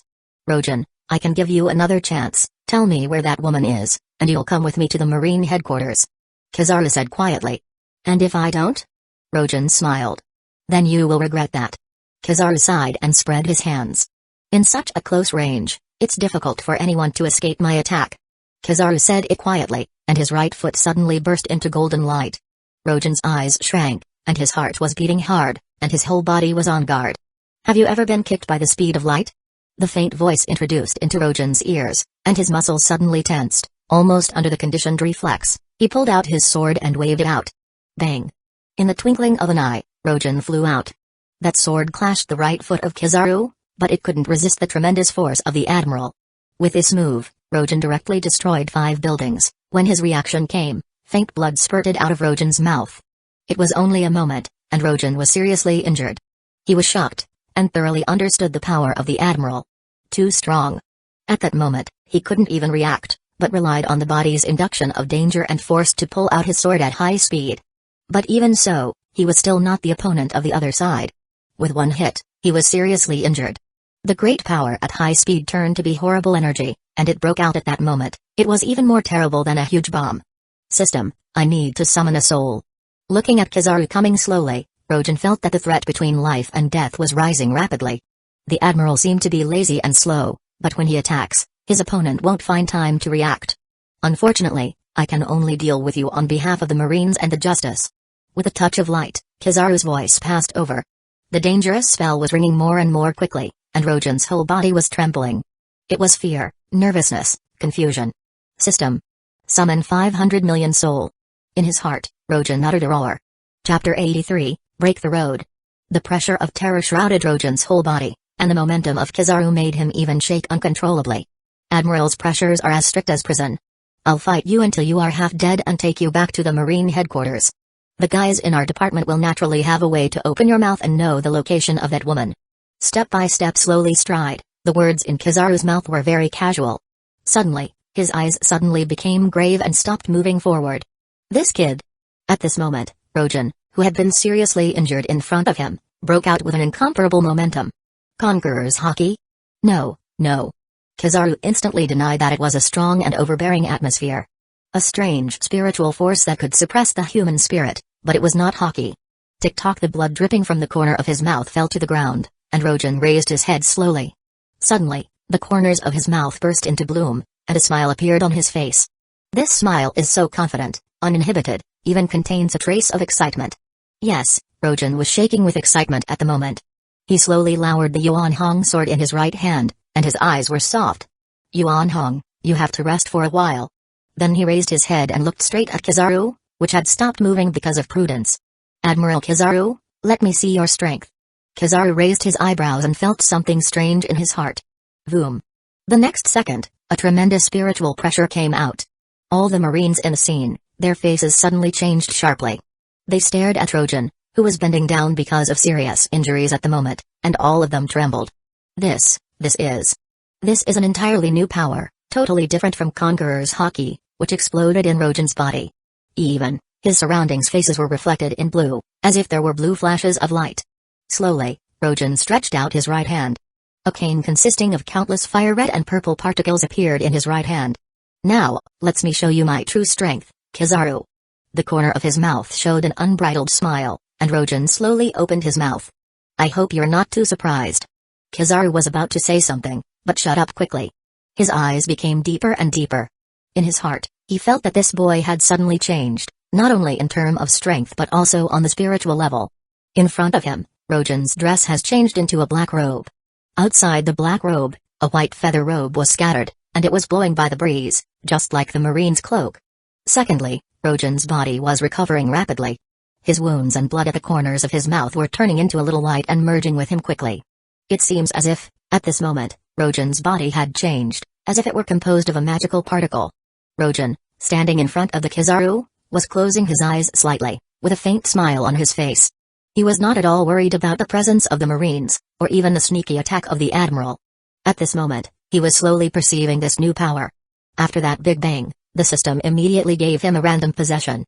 He was not disappointed at all by the strength of the soul. The power of the flame? Feeling the power of the soul, quickly merging with himself, changing his physique, rapidly enhancing his strength, all of this made Rojan shows a smile. Before a moment, a multicolored light flashed in front of his eyes, and a burly old man in black, carrying a cane, marched toward him. Just in an instant, he has become one with him. Spent 500 million belly, and got possessed by Genryu's Ishigakuni Yamamoto. The cold voice of the system came at this time. Rojan's right hand trembled, and the crotch broke apart in an instant, turning into a standard katana. He is the captain of the 1st Division in the 13th Division of Imperial Guards. Really, a good possession. Rojan was in a peaceful mood with a smile on his face. Countless experiences, skills, immense strength, Zanpakuto, Kido, quickly flashed in front of his eyes and merged with him. The moment of attachment, even that huge force, forced his body to be transformed into a god of death. Faced with the strongest force of the Marines, Kizaru with his glint fruit, this time the character that Rojan summoned was also too strong. Having the strongest Shinigami in Soul Society with his most powerful fire-type Zanpakuto, Yamamoto is known as the captain commander of the strongest death god in the millennium. Flame. Thinking slightly, Rojan's eyes became sharp. This action is for Rouge and for the future of Ace. Ace who controls flame fruit, Fire Fist Ace. It's really a perfect time. With a sigh in his heart, he stared straight at Kizaru. Kizaru? Huh? Kizaru's eyes were fixed on Rojan. Fighting here will affect civilians. Let's change places. Rojan's voice was quiet. The property of the blade is a full-range flame attack, covering a wide range of areas, and his power is terrifying. If it is fully deployed, that could even affect an island. He could burn the whole island of Bayterilla. Haha, I am afraid I don't need to. With a faint laugh, Kizaru's figure suddenly disappeared. In front of Rojan's eyes, a splendid glow appeared, almost instantaneously, flashing, fleeting. The katana in Rojan's hand turned and suddenly lifted up. Bang! The ground beneath his feet burst, a cobweb-like crack spread out everywhere, and in a flash, it outflowed for nearly 100 meters, making the whole street tremble. However, Rojan's figure residual motionless. He raised his right hand with the katana, and above the blade was a right foot, shining with golden light. This was Kizaru's right foot. Oh? Suddenly he becomes much stronger. Nobody knows his power better than Kizaru. Kicking at the speed of light, even without exerting any force, that terrible explosive output was not something that anyone can resist. This kid is very surprising. Do you think that's all? Huh? Rojan's voice suddenly came out, and Kizaru's eyes narrowed. The next moment, Rojan's left hand quickly lifted, murmuring in his mouth. Hado number 96, single cremation blade. Before the words were finished, in his left hand, a red flame has burst out and has grown rapidly. Single blade cremation. Boom. A brief shockwave followed by a massive pillar of red fire erupting from the ground in the shape of a katana's tip dashed towards Kizaru's face. Huh? Kizaru's pupil shrank, and his body has quickly turned to an element. A huge sword-shaped flame of about 30 feet suddenly rushed into the sky and slanted away. This flame contains a high temperature of an incomparable explosion, which can burn up almost everything we encounter in the middle of the journey. In less than a breath, it has risen nearly 100 meters, directly wiping out the roof of the building. From a distance, it looked like a giant shockwave in the shape of a sword made of the flame, growling in anger. At this moment, all the Marines that were not far away took a deep breath. Chapter 84, Zanpakuto. The horrible flame, which soared for over 100 meters in an instant, it was like a huge flame of a tip sword, which seemed able to destroy everything in the world. This sword looks like it comes out directly from the street. When they saw this scene, the Marines couldn't help but took another deep breath. Looking at the roof just touched by the fire and wiped away directly, everyone's eyes trembled. Is that his real power? The Vice Admiral became so serious. Logia. Flame power. The Marines couldn't do anything. It's terrible. The golden light flashed, and 5 meters ahead of Rojan, a figure emerged. It was Kizaru. Unlike the previous moment, Kizaru's face was very serious. The Vice Admirals and Marines looking at Kizaru, they were shocked when they saw such a scene. The Admiral's shoulders. The shoulders badge on Kizaru scorched. At that moment, the transformation of Kizaru into his element was not fast enough, so his shoulder was burned by that flame eruption. If we kept fighting here, I'm afraid that all the Marines in this island would pay for your ego, Kizaru. Rojan's tone was somewhat threatening. The eyes of the Admiral glanced at the Vice Admirals and the rest of the Marines behind him. Kizaru's eyes narrowed, watching Rojan's eyes, which were very fierce. Seems that you are threatening us. You'll find out by yourself. Rojan didn't answer clearly, but he waved with his Zanpakuto, and a huge pressure exploded. The face of the Vice Admiral changed immediately, and his hands were raised sharply in front of him. Armament hockey. Iron body. Boom.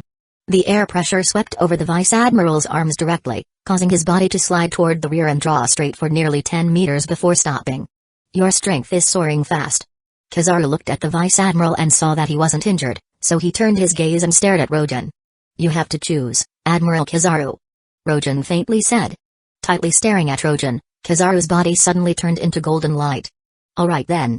In the twinkling of an eye, he appeared again in the sky at high altitudes. Rogen glanced at what Kizaru did, and then in a moment, he floated up. He is flying. My god. That guy, what kind of fruit does he has? The Marines were shocked. The speed of the Kizaru was indeed fast, and when he turned into light, even if he did not deliberately show himself, it did not even take him a breath to get from the street area to the port of Bayterila. Also, Rogen's figure suddenly disappeared and reappeared in the air again. After a few moments, he was steadily floating in the air behind Kizaru. It is one of the 4 basic combat skills of the Shinigami, flash steps. Kizaru and Rogen were already in the sea. This kid is really mysterious. In the corner of his eye, Kizaru saw that Rogen could follow himself, so he became more cautious. Whether it is the black flame seen on Dragon or the short transient blow, the power that has erupted made Kizaru feel that Rogen's power was abnormal. It seems that Rogen has suddenly changed to be another person. Once again, Kizaru turned into a golden stream and headed to an island far away. After 10 minutes, the two appeared on another island. There's no one lives on this island, rest assured. Kizaru's tone was cold. I'm just afraid that my power is too strong and that if I don't control it properly, it will destroy the whole island. Rogen was very serious. Compared with Itachi Uchiha, the power of Yamamoto's captain is indeed terrifying. The sudden burst of flame, burning everything, made Rogen feel that this island wasn't enough for him to fight on it. Oh. Kizaru seemed to give an unbelievable sneer. Well, I'm going to start then. Kizaru disappeared, and in the blink of an eye, he has come in front of Rogen. Boom. Another kick at the speed of light. Rogen single-handed held his Zanpakuto and accurately caught Kizaru's kick, and the cracks under his feet expanded rapidly. However, Kizaru's attack didn't stop at that time. His attack was very fast, and he struck again. Rogen's eyes were cold, waving with one hand. Bang bang bang bang bang bang. A series of dull thunderous sounds came out, and more cracks appeared at Rogen's foot. He held his Zanpakuto, and he accurately caught every blow of Kizaru. Gradually, Kizaru's legs were turned into light, and they were too fast to be able to see them clearly. Rogen's face was so serious, his Zanpakuto was just in the usual state, and he had some difficulty using it. Suddenly, another blow with huge force, Rogen caught it, and he slipped toward the rear. This is the real power of the Admiral. With a low sigh, Rogen's eyes suddenly became more serious. After the last attack, Kizaru stopped it for a while, but he wasn't done yet, he just kept looking at him with curiosity. Rogen slowly put his Zanpakuto in front of him, and then he touched the blade with his left hand. This is a great sword. It is different from the Yuanhong sword and also different from 12 supreme grade swords in One Piece world. Ryujinjaku flowing blade like flame is a blade made up with composed of spiritual pressure, which can only be used by one person. In this world, Rogen could acquire any skills by himself, but every Zanpakuto does only work with the mysterious power of his owner, Shinigami, which made it not possibly able to acquire. But in contrast, at this moment, the power of possession was also terrifying. Rogen slowly put his Zanpakuto down again, then put it at the waist. Rogen laid his right hand on the hilt of his sword and made an attacking gesture. In the distance, Kizaru's eyebrows rose, showing confusion. A sheathed blade technique? Rogen was very proficient in that swordsmanship, but such an attack, would it affect Kizaru? Just in a moment, Kizaru's eyes suddenly changed. This is it. Rogen pulled out his Zanpakuto, and the blade threw fire flow toward the void ahead. The wind and the sea stopped at that moment. An unparalleled sword pressure burst out, forming a powerful and incomparable flame wave, and rushed toward Kizaru at a very high speed. Slowly, Rogen put his Zanpakuto in the sheath, and his faint voice came out. This is not a sheathed blade technique, it's... Yash. The wind was blowing up, this chop divided the island surface directly into 2 halves, like a shark cutting the water, and went toward Kizaru. Boom. Kizaru turned into the light elements, trying to avoid the horrible blow. But in the instant on contact, his face changed. What? He has turned into the elements of the light, and he could not avoid it. The moment the chopper collided with him, it began to offset and consume his strength. Elemental? Sure enough, the spiritual pressure could work on you. Rogen's eyes twinkled, and he smirked. Physical attacks could be completely exempted, but this energy attack originates from the spiritual pressure. Obviously, Kizaru couldn't hide. At this point in the battle, Rojin didn't even liberate the true power of his Zanpakuto. The old master Yamamoto's power is indeed strong. Chapter 85, All My Power. That horrible flying slash attack nearly made a cutting trace of almost 100 meters, before slowly dissipating. Kizaru's face sank as he withstood that chopping. Under the sunglasses, his eyes are very serious. I underestimated you, maybe the whole Marines despise you. He stepped forward toward Rojin, his right hand outstretched, and his sword of the gathering clouds of heaven appeared quickly. This light sword was so brilliant and contained high temperature, it is almost like the laser sword in some sci-fi movies in Rojin's past life. This light sword in his hand could even burn the air. Rojin's eyes also became fierce. He carried the blade of fire in one hand while he walked forward step by step. Kizaru, you better fight me seriously. His voice was so majestic and cold, and Kizaru's eyes immediately narrowed. After all, my purpose this time is to hold you, not to. After a pause, in the next sentence, his voice was extremely strict. Kill you. Kizaru's pupils contracted and his squint became a dangerous slit. It seems that I have been despised. His right hand swung towards the air, and the pale golden light sword burst out at a terrible speed as if the wind had exploded. This is not an anime world, but a real world. Kizaru's light sword has become the most horrible weapon. Even those who are not capable wielding of swords, as long as they hold this weapon, they will probably have incredible combat power.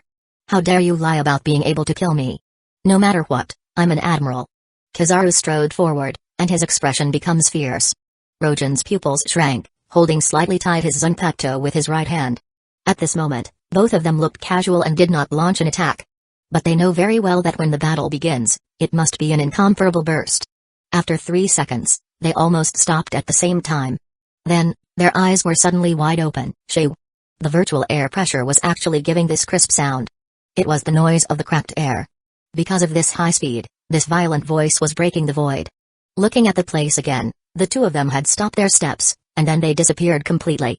Ho! When the wind blew up, the ground suddenly collapsed at the center of the distance between the two of them. Only in the next second did two figures appear. Boom! The golden lightning came out when the two swords collided. Amano Morakamo. Shoo!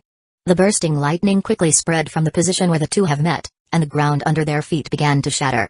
You really surprised me, Rojin. Such a power, no wonder why Dragon suffered a great loss. Rojin's eyes narrowed, and his figure stepped back.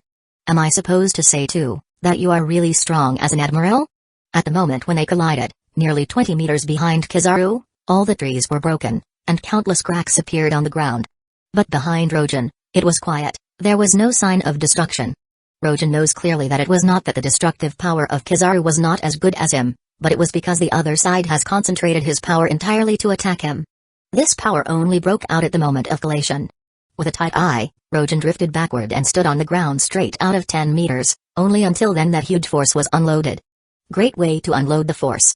Kizaru uttered a sigh of praise, and then his eyes turned cold again. Nevertheless, this speed of light attack, I can use it infinitely. How many times can you block it? Just after the discourse, his figure has turned into a little golden light element and disappeared. Almost instantly, he appeared on the top of Rojin's head. The Justice Cloak was fluttering, his light sword was burning the air, and its splendid golden light was like the sun. The potential energy is driven by the high temperature and speed, heading down to Rojin. This blow was condensed along a strong penetrative power. This is the Admiral's strength. The glint fruit, the true power of Kizaru. Kizaru's light sword slammed downward, and his eyes flashed in doubt. Didn't it? Looking back, he saw Rojin's figure like a phantom as scattered in the air. Seeping crest of turbidity. Arrogant vessel of lunacy. Boil forth and deny. Grow numb and flicker. Disrupt sleep. Crawling queen of iron. Eternally self-destructing doll of mud. Unite. Revolt. Fill with soil and know your own powerlessness. A faint voice came from behind Kizaru, the voice seemed to be coming from his soul. Kizaru even had a feeling that the sound was coming from 100 meters away. Moreover, this sound, which burst all over, made Kizaru have goosebumps. It was a kind of gloomy feeling, which swept through his whole body making his back feel cold. At this moment, Rojin, who had already stood in the air after a short step, he stretched out his right hand, and he was indifferent. He clenched his right fist after the first few words were pronounced. Hado number 90. Black coffin. Boom. Kizaru opened his eyes and looked around him. Kizaru was sealed in a black spiritual coffin. This technique generated black spiritual energy, which enveloped Kizaru with a mighty torrent of gravity before taking the form of a box of black energy. This box was 100 meters long and 20 meters wide.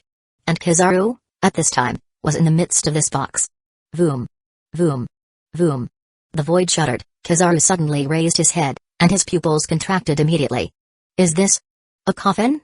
In this dark, heavy, thick, revealing layers of strange, gloomy coffin. When the appearance of the coffin, yellow apes only understand that this is a coffin, dark coffin.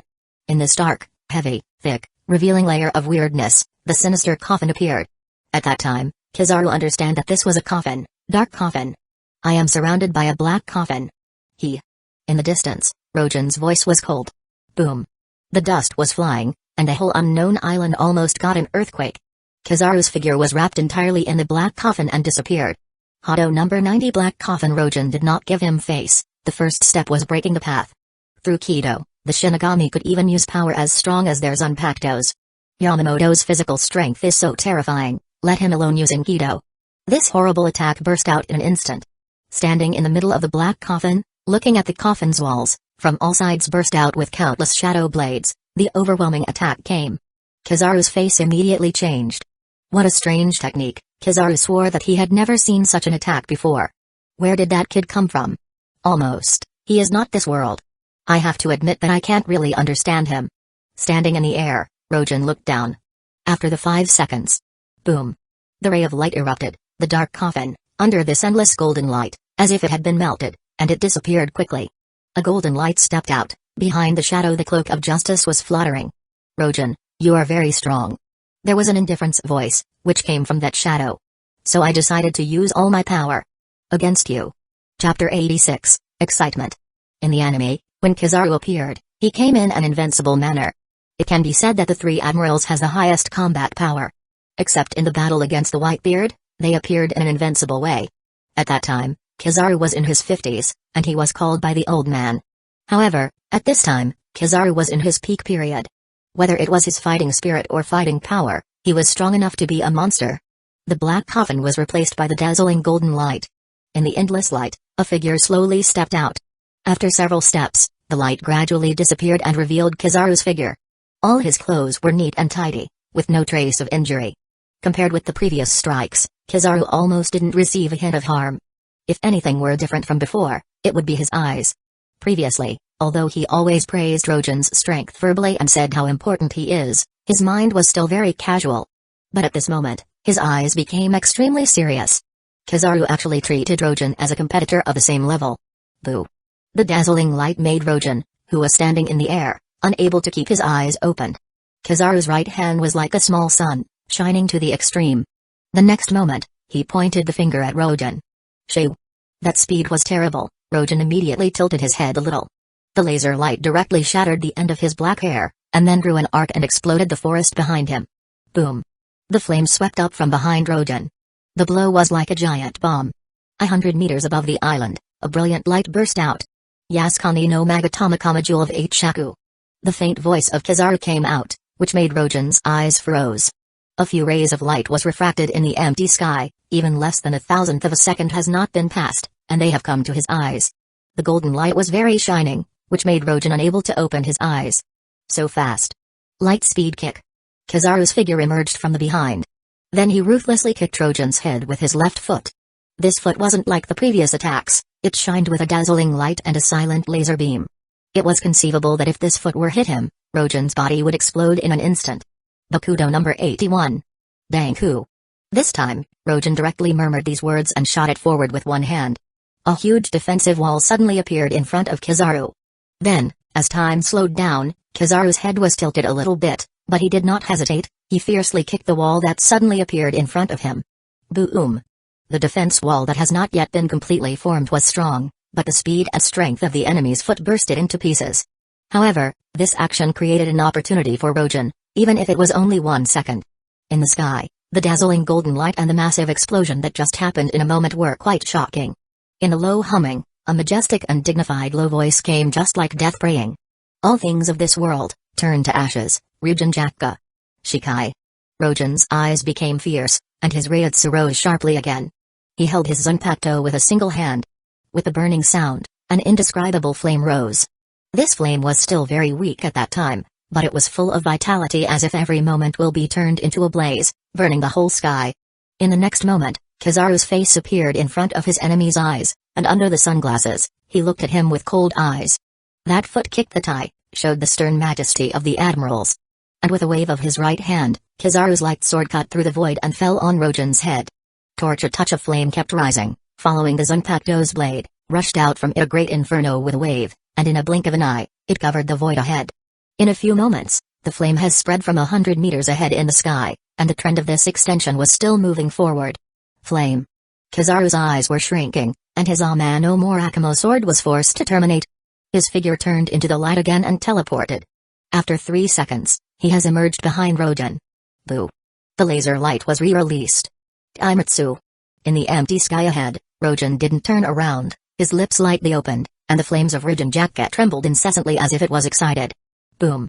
At that moment, Kizaru was even more shocked. At this moment, the air seemed to be burned by the flames. It was only a blink of an eye. Rogen was in the center. From all directions, nearly a kilometer square was filled with fire. These flames were burning everything, even the non-combustible. Sitting in the center of the flames, Rogen's clothes were driven by the wind generated by the unleashed flame and began fluttering. His expression was cold, he was full of self-confidence, and that was clear in his bright eyes. This overwhelming flame, in the blink of an eye, reached Kizaru. Despite knowing that he has the power of the Logia fruit, Kizaru saw that the flames were coming toward him quickly. He didn't dare to stand in his place and touch it. The figure fled immediately. In a moment, he was a kilometer away. Hi-oh! Hi-oh! Hi-oh! The flame was still burning, without any medium, but the blaze was so tenacious and endless. In a blink of an eye, almost 5 seconds after Rogen completed his shike, the sky above the nameless island has been covered by an ocean of fire. Can his sword emit flames? Kizaru squinted and murmured. For a moment, he actually felt that the other side was like the hedgehog, and there was a feeling of incompetence. The flame, faintly threatening him, seemed to be able to restrain his element, so he didn't dare to act rashly. Dare not to move? Kizaru? Rogen's mouth revealed a smile. Huh, I'm coming to you. Kizaru's eyes suddenly shrank and became alerted. Rogen, who was in the middle of flames, suddenly held his Zanpakuto with both hands and he swung forward. Scorching hell. Ho! When the wind comes, it wasn't a real wind, but the wind was made up of the flames.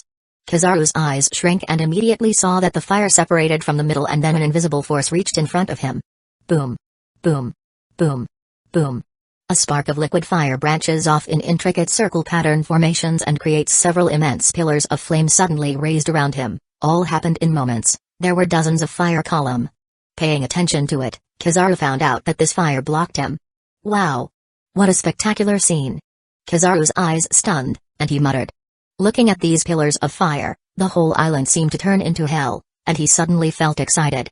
It makes me feel so excited. Chapter 87, Bunkai. Burst. A few kilometers away, Rogen's lips whispered, and a faint voice came out. The next moment, the endless explosion broke out around Kizaru. Boom. Boom. Boom. Boom. Dozens of fire pillars burst open, forming torrents of flames in the sky, sweeping toward Kizaru. In the center of the flame, Kizaru looked at the almost endless flame, and his eyes narrowed. It's interesting. The muttered words came out, his figure became more dazzling, the golden glow shone brightly, and the unknown island was more bright than the sun. Voom. Voom. Voom. The air was trembling, and the flames drowned Kizaru in an instant. It took less than a minute for the bursting flame to calm down and stabilize, but it still did not disperse. Occasionally a few falls from the sky, falls into the island, and immediately made the nameless island burn up. Rogen stood in the air, his eyes were cold, looking ahead. Light speed kick. A ray of light suddenly rose, refracted at the sky, and it has already come to Rogen's eyes. This speed was a bit faster than before, such as a teleport. You certainly haven't seen how powerful the speed of light is? As the indifferent voice came out, Kizaru's right foot had come to Rogen's eyes, and the laser rays were condensed into it, which would burst out at any moment. Fortress blaze. Rose his eyes sharply, and attack upward with a flowing flame coming from the blade.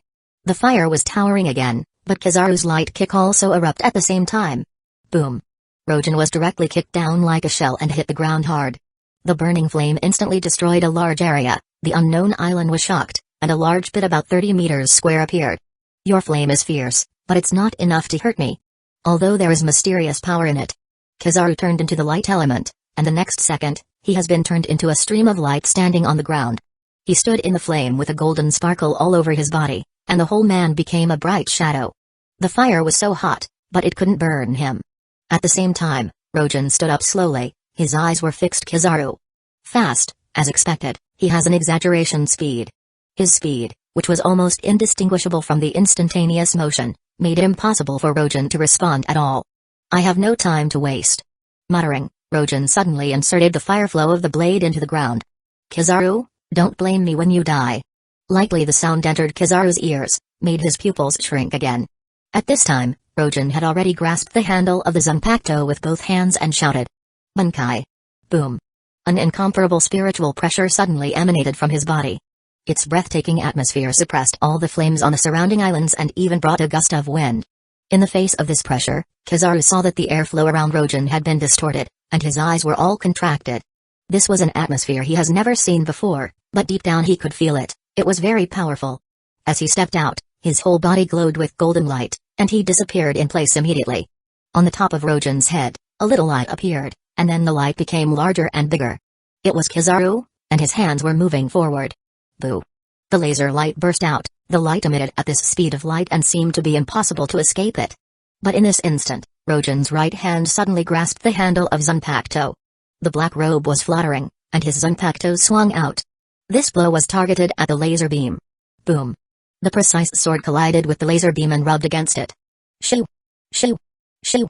The sky was distorted, and thunderbolts emerged there. Then, Rojin's eyes were sharp, and his hands forcibly swung again. Zanka no Tiki. Blade of Ember Boom. The bursting flame broke out again, but this time, Kizaru's face changed greatly. In the past, the temperature and speed of the sweeping flame, although strong, but they were not better than this time. The blazing flame was like bombshells, and the laser light of Kizaru bounced back in an instant, followed by him. This sturdy blow cut in the right chest of Kizaru. The golden light sparked, and Kizaru quickly turned to elements. But Rojin's eyes were cold and fierce, and once again he intensified his efforts. Shoo! Shoo! Shoo! The collision between the elements actually caused a white smoke in the sky. Kizaru's face appeared with a lot of pain, and he rushed to the rear. After a breath, when he appeared again, he looked down and saw a burnt mark clearly above his right chest. This knife has directly broken his elemental state, and severely split his flesh. On the ground, Rojin slowly retracted his sword, and his eyes were so cold. Slowly set up his attacking posture, and in the next instant, holding the sword with two hands, surprisingly, he ran fast on the flaming island. The Zanpakuto was referred to Kizaru. With limited time of possession, Rojin naturally cherished it. After a fast run, Rojin was below Kizaru. As soon as the Zanpakuto swung, the flame popped out, sweeping the air on the left side, but in a flash, it had extended kilometers and touched the sea. Shoo! Shoo! Shoo! The ultra-high temperature instantly burned the sea surface, and endless white mist had come out. Standing in the air, Kizaru saw this scene, his pupils shrank, and his heart was shocked. He clearly saw that the flame coming from the blade had evaporated nearly 5 centimeters of seawater from the level of the sea. The thick white mist rose out and turned into steam. This kid's flame was unexpectedly terrifying. Longsword of the remnant flame, east, rising sun edge with a faint voice, Rojin spit out these few words.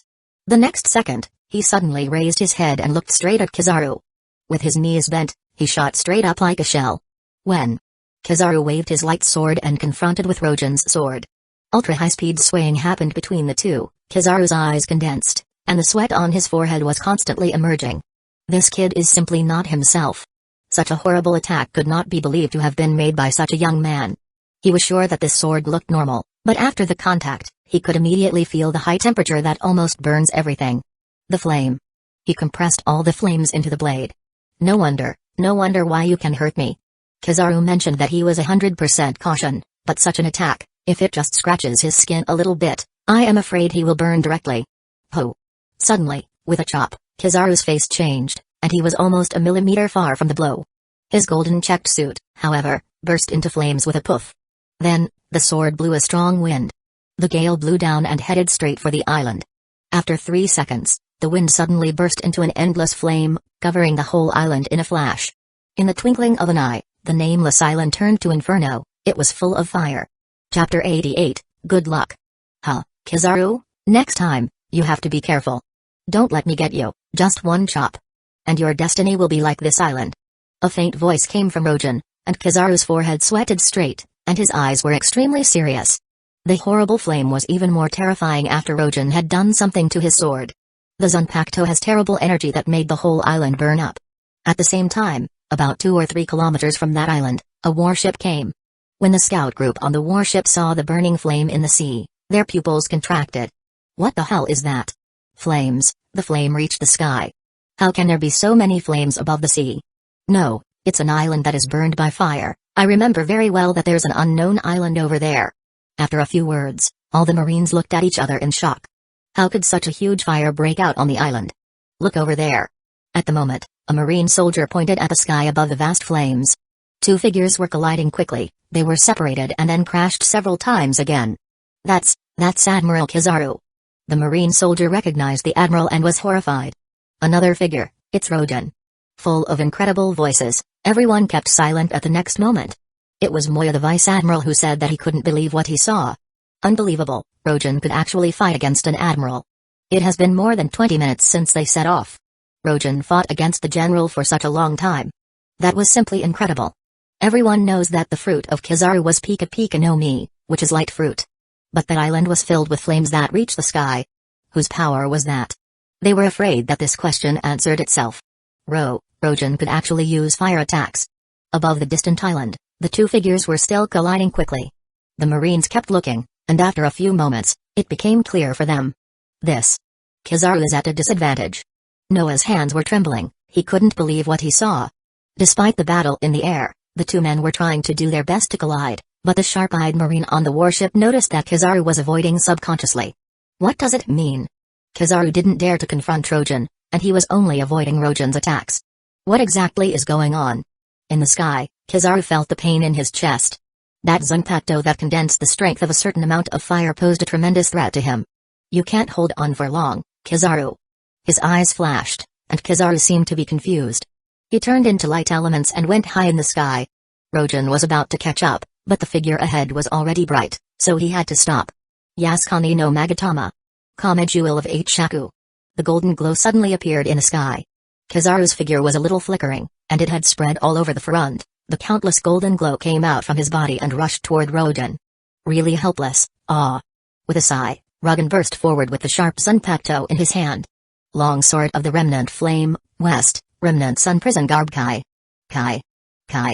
Infinite spiritual pressure erupted, and then Rojin began to twist around his body. Something weird happened, not visible to Kizaru, but he felt that there was something happened. His body engulfs in heat which reaches a temperature upwards of 15 million degrees, and white smoke was constantly being produced. With his technique swung out, the diameter of a kilometer ahead was hollow, and time and space were static. Kizaru's face changed dramatically and quickly retreated. The next moment, there was a continuous explosion. Boom. Boom. Boom. Boom. Boom. The entire unknown island trembled, and countless explosions have taken place. The golden glow attack of Kizaru burst out under this technique, and the vast void suddenly became bright and dazzling. That's horrible. On the warship, the Marines looked at the battle ahead and didn't dare to move forward. Even some Marines have developed tremendous fear in their hearts. How could they arrest someone with such power? Who dares to arrest him? Step by step, walking through in the flame in the sky, Rojin came to the opposite side of Kizaru. I don't have much time, sorry. The steamy blade was slowly placed on Rojin's waist, and he was about to make a drawing position. A sword extraction technique. Kizaru was confused, his pupils shrank, and he was on guard.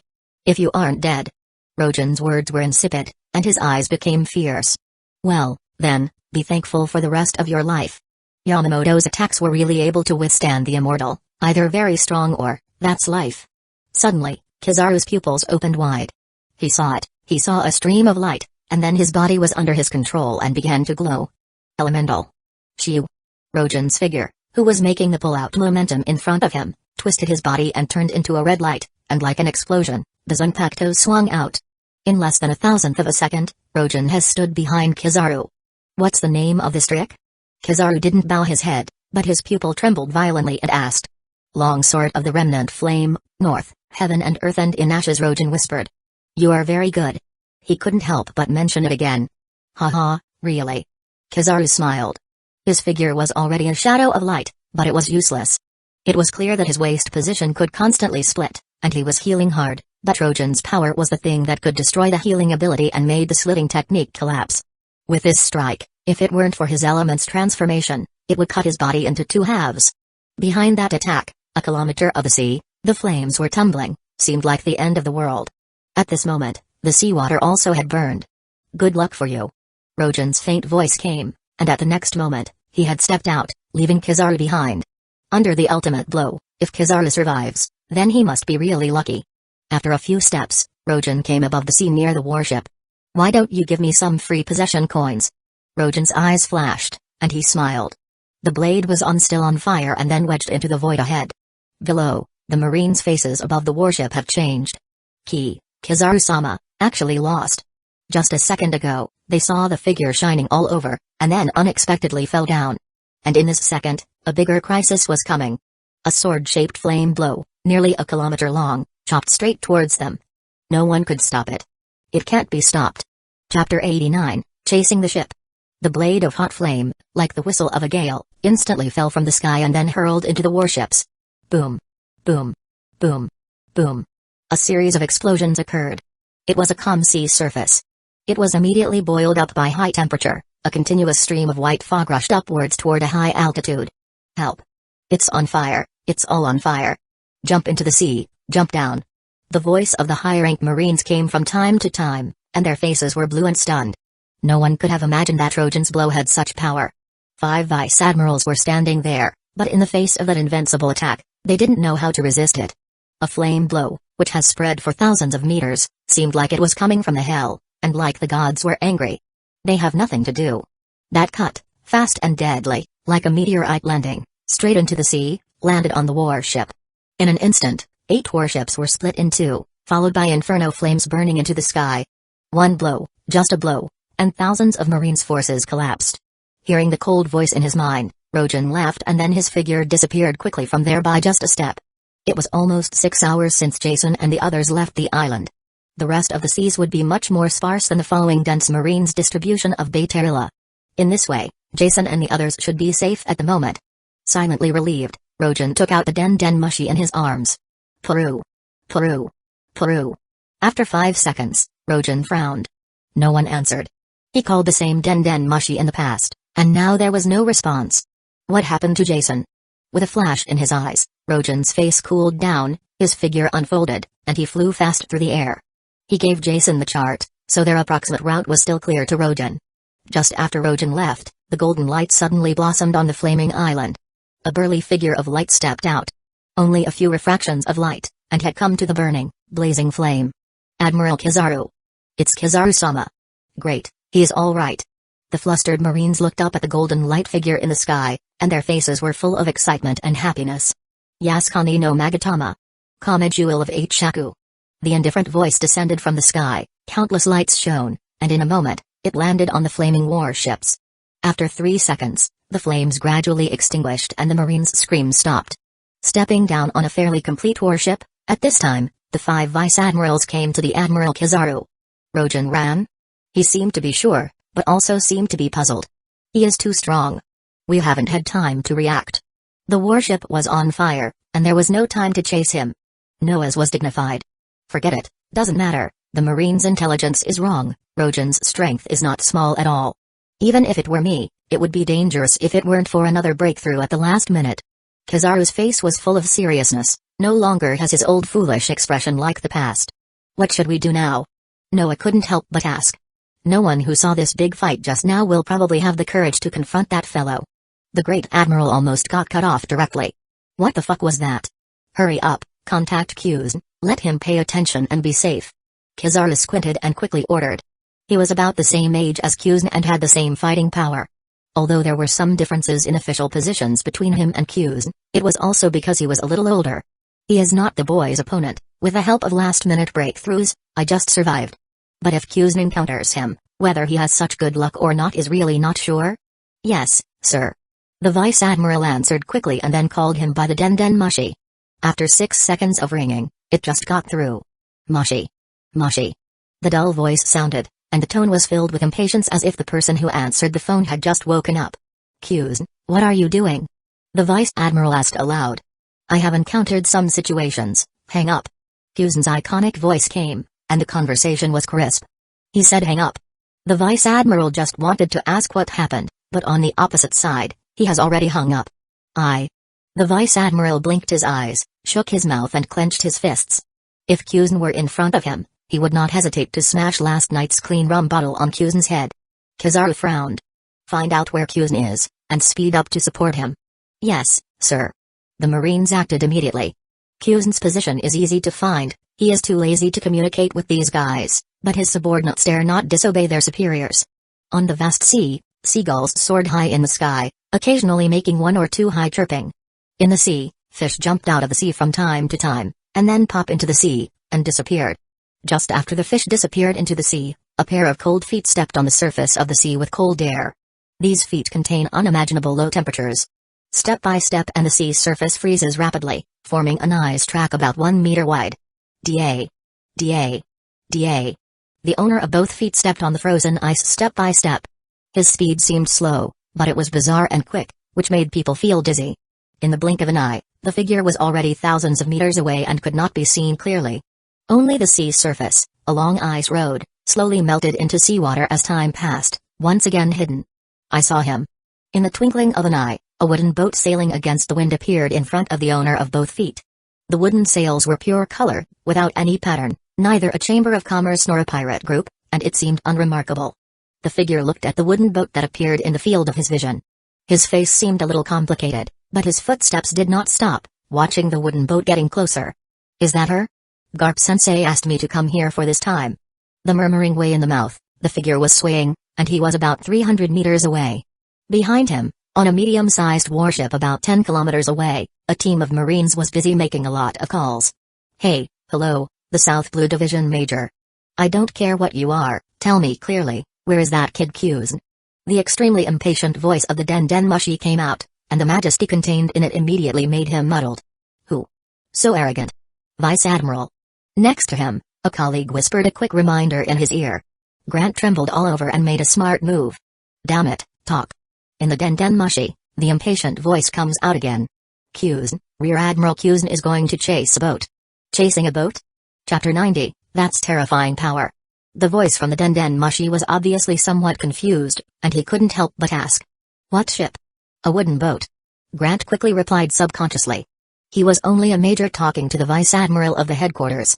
He was under a lot of pressure, and his forehead was full of sweat. Also, his whole body was somewhat stiff. The voice from the Den Mushi paused and seemed quiet. Grant was nervous and did not dare to hang up. What's your name, Major? Grant, sir. Grant reported loudly. Very well, Major Grant. Now tell me the specific situation of the wooden boat. In his voice, the suppressed anger was obvious. It was like saying, stupid Grant, right now, immediately, explain what the ship is used for. This time, Grant was smart enough to listen. It's a medium-sized wooden boat, and there's a big man, a pregnant woman and a cat on it.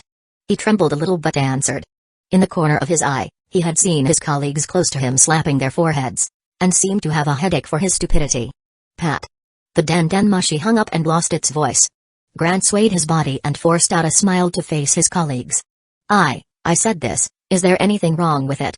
If you're lucky, there was not any mistake. They removed their hands that cover foreheads, and they were helpless. The Vice Admiral, he asked for my name, what does he want to do? Grant's face was bitter, and there were tears in his eyes. Do you think that he would remember your name and promote you? They spread their hands unkindly. Bing, this sentence directly caused a storm, and Grant shed tears and fell softly on the ground. It wasn't easy at all to climb to this position and cherish it. I don't care about the Marines, why are there such stupid majors? But you guys, hurry up, we need to go to the north and find the medium-sized wooden boat. On the sea not far from Bay Tarila, the Vice Admiral roared loudly. That fellow named Grant, he is in your division, must get rid of him. The Vice Admiral shouted angrily. The warship quickly moved and headed north. Wooden boat, what an idiot. Pooh. The anger on his face didn't disappear at all. The North Channel. On the wooden boat, Jason's hand with the wooden rudder suddenly quivered. And he slowly turned around. Meow. The little master jumped on Jason's shoulder and meowed loudly, and her eyes were full of tension. Da. Footsteps gently sounded, followed by ice. A burly figure appeared in front of Jason. Of course, this person's height was a little far from Jason's. His face was a bit sluggish and dark, He was wearing a white buttoned-up vest with standing collar over a long-sleeved blue shirt, with matching white trousers and black dress shoes. It was Marine suits. A Marine. Jason clenched his fist and made a step forward. He looked very serious. Is not it? The Marine got in the wooden boat, twisted his neck and looked around. He was somewhat surprised. What are you looking for? Marine. Jason's eyes were getting colder, and he was ready to attack at any time. Nevertheless, this Marine was as casual as if it had not seen the tension between the two men in the opposite direction at all. Look for a pregnant woman. The Marine soldier smiled. Well, if you still don't understand. I'm looking for Roger's wife. In a word, the atmosphere at the scene immediately solidified. Now jump off the boat, and I will let you go. Jason was cold. The little master, who was on Jason's shoulder, looked angry also. Oh, I forget, my name is Kusn, I'm a rear admiral. Kusn laughed again and looked relaxed. As a Marine, I can't be so rude. Another step, Jason's face became more serious, he couldn't help but step back. Inexplicable, he felt that this guy is dangerous. I'll say it for the last time. Jason's eyes were cold, he clenched his fists, and his arms swelled with blue veins. She. Hell no, I can't give it to you. Now. Get out of here. Huh, it's trouble. Kusn's helpless way, made a step forward and the threat to Jason was completely unreasonable. That was a step that made Jason extremely ferocious, and he made a step too. An enormous force suddenly burst out immediately and spread all over the ship in an instant. The entire boat was pressed down by an inch, and the water around the ship exploded. Boom. The water splashed like a fountain. With the explosive power of this step, Jason was faster than he could imagine. Almost in a flash, he was in front of Kusn. Then you're going to die. The fierce face, combined with Jason's loud roar, made him seem like a devil incarnate. Boom. His fist hit Kusn's face hard, and it was clear that the rear admiral's look was a little surprised. Then, Kusn's head was burst like ice. The F. From head to foot, Kusn was crushed and turned into a sheet of ice piled on the deck. Is this? Jason's pupils contracted, and the little master screamed in shock. The next moment, in the shocked eyes of the man and the cat, these piles of ice debris gathered again and then formed a human figure, and finally, it swayed and restored to its original shape. I'm sorry, but your attack has no effect on me.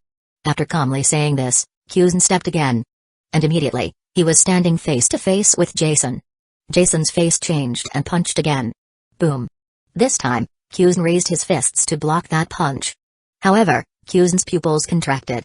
His arms were shattered in an instant. That's terrifying power. His eyes narrowed, and Kusn realized the difficulty of this big man. His physical strength was definitely among the best in the entire Marine. However, this unknown person in front of him smashed his arm with only one punch and forced him to go down and turn to elements. I don't care who you are, leave this boat and disappear from in front of my eyes. Jason roared, shook his fist and rushed up again. Kizaru's eyes were condensed, and his body twisted suddenly. Flash step. Yush. Jason's punch wind blew, and the powerful force actually broke the air in front of him, making it shudder. Rank Yaku. At this moment, the indifferent voice sounded, and a fierce chopper came from behind. Ah! With a loud roar, Jason turned around and punched. Strengthen, 10 times more power. Boom. This punch hit the powerful projectile. It smashed directly. Not far from it, Kusn's eyes shrank again. He is not only strong, but he is also dreadful. Chapter 91, Ice Sculpture. The fierce projectile was crushed by Jason's punch in an instant. Closely followed, his huge stature seemed like a small moving tower, roaring forward. There was a horrible power fluctuation on his whole body, and with a roar, Jason's fist was again swung. Boom. This time, with the fist waving, the sound of an explosion came from the void, which was the sound of air being directly exploded. Kusn's pupils contracted and even saw the ripples in the air ahead, which were generated by this powerful force, spreading outward in circles. Iron body. He also got angry and gave up using the power of his devil fruit, and fought with his own strength. Strength increases 20 times. With a low roar, Jason's fist burst out like a shell. Boom. The punch struck Kusn firmly on both arms, causing him to tremble fiercely, and then his figure was actually swept back by the powerful force. On the wooden deck, 2 long traces appeared directly. Oh. After 3 seconds, Kusn, who slowed down slightly, changed his face, and his whole body suddenly collapsed into ice debris. Complete defeat. The rear admiral, who has the Logia fruit capable of having the potential of the admirals, ended up in a complete defeat in the face of the confrontation with Jason's 2 or 3 attacks. Whether it was ability or physical strength, in the face of this burly unidentified guy, Kuzen's attacks or body ends in crushing. This incredible result immediately made Kuzen's pupil shrink. The next moment, between the ice debris, his figure condensed again. Ice saber. Slowly, in a low voice, revealing the face of the ice, a sword made of ice appeared in his right hand. I admire your strength very much. I didn't expect that there would be such a strong man as you in an ordinary wooden boat. It really surprises me. There was some dignity in Kuzen's voice. I am the person using the Logia abilities of the ice fruit. Everything I touch will turn into ice in an instant. Be careful. As a slight reminder, Kuzen moved on step by step. Jason's power goes far beyond him, and it doesn't make him fearful. His special performance is not a fight between pure close-up powers, that's his devil fruit. In a flash, a little bit of ice dots reflected the colorful light of the sunlight, particularly beautiful. Meow. At this time, the little master screamed. Strength increases 100 times. Jason's face became more savage, and the violent power was so fierce that it affected the air around him. The deck beneath his feet sank down. His innermost instinct could feel the strength of the fellow in front of him, so he will not be merciless and fight as hard as he can. Behind.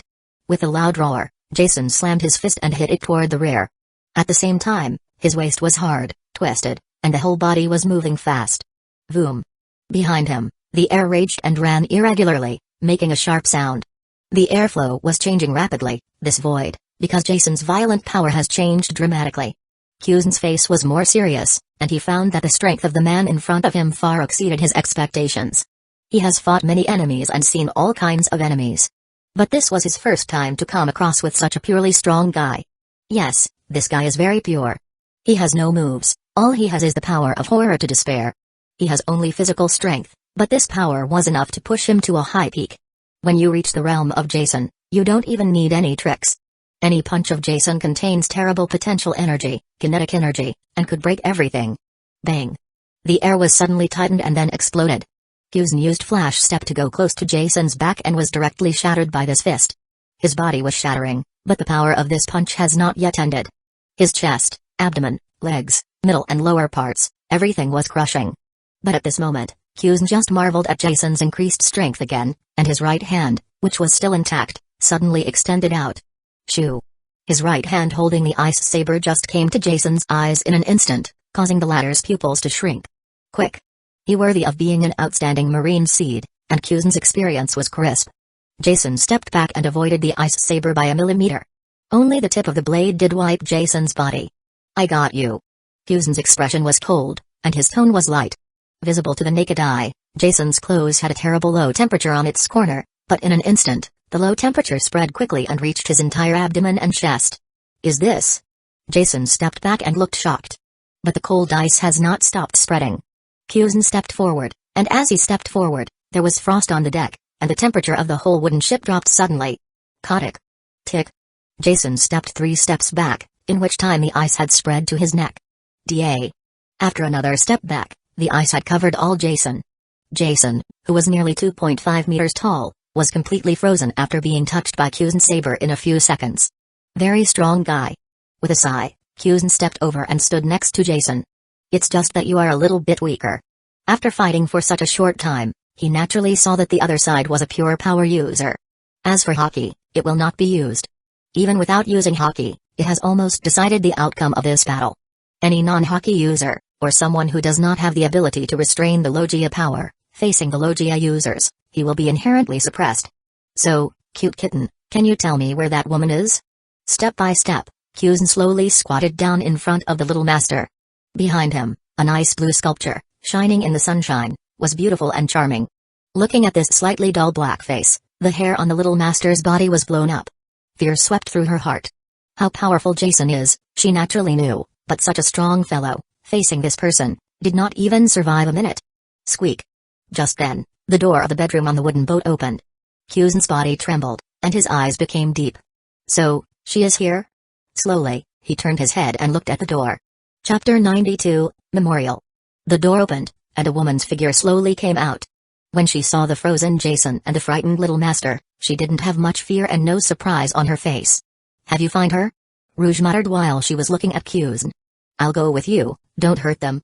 Her voice was very soft, and the power contained in it made Kuzen's eyes condensed. After a careful look at Rouge, Kuzen's head nodded a bit. This woman wasn't shocked, Even when she was in danger, the first thing she thought about wasn't herself, but the person who was protecting her. Pregnant woman, escaping from the marine surveillance, you are very suspicious. With a smile in his eyes, Kuzen stood up and walked toward Rouge. He did not make any dangerous moves, but his own powerful force was an invisible deterrent. After 3 steps, Kuzen's footsteps suddenly stopped, and his face became very serious. His gaze suddenly rose. Kai. Kai. Kai.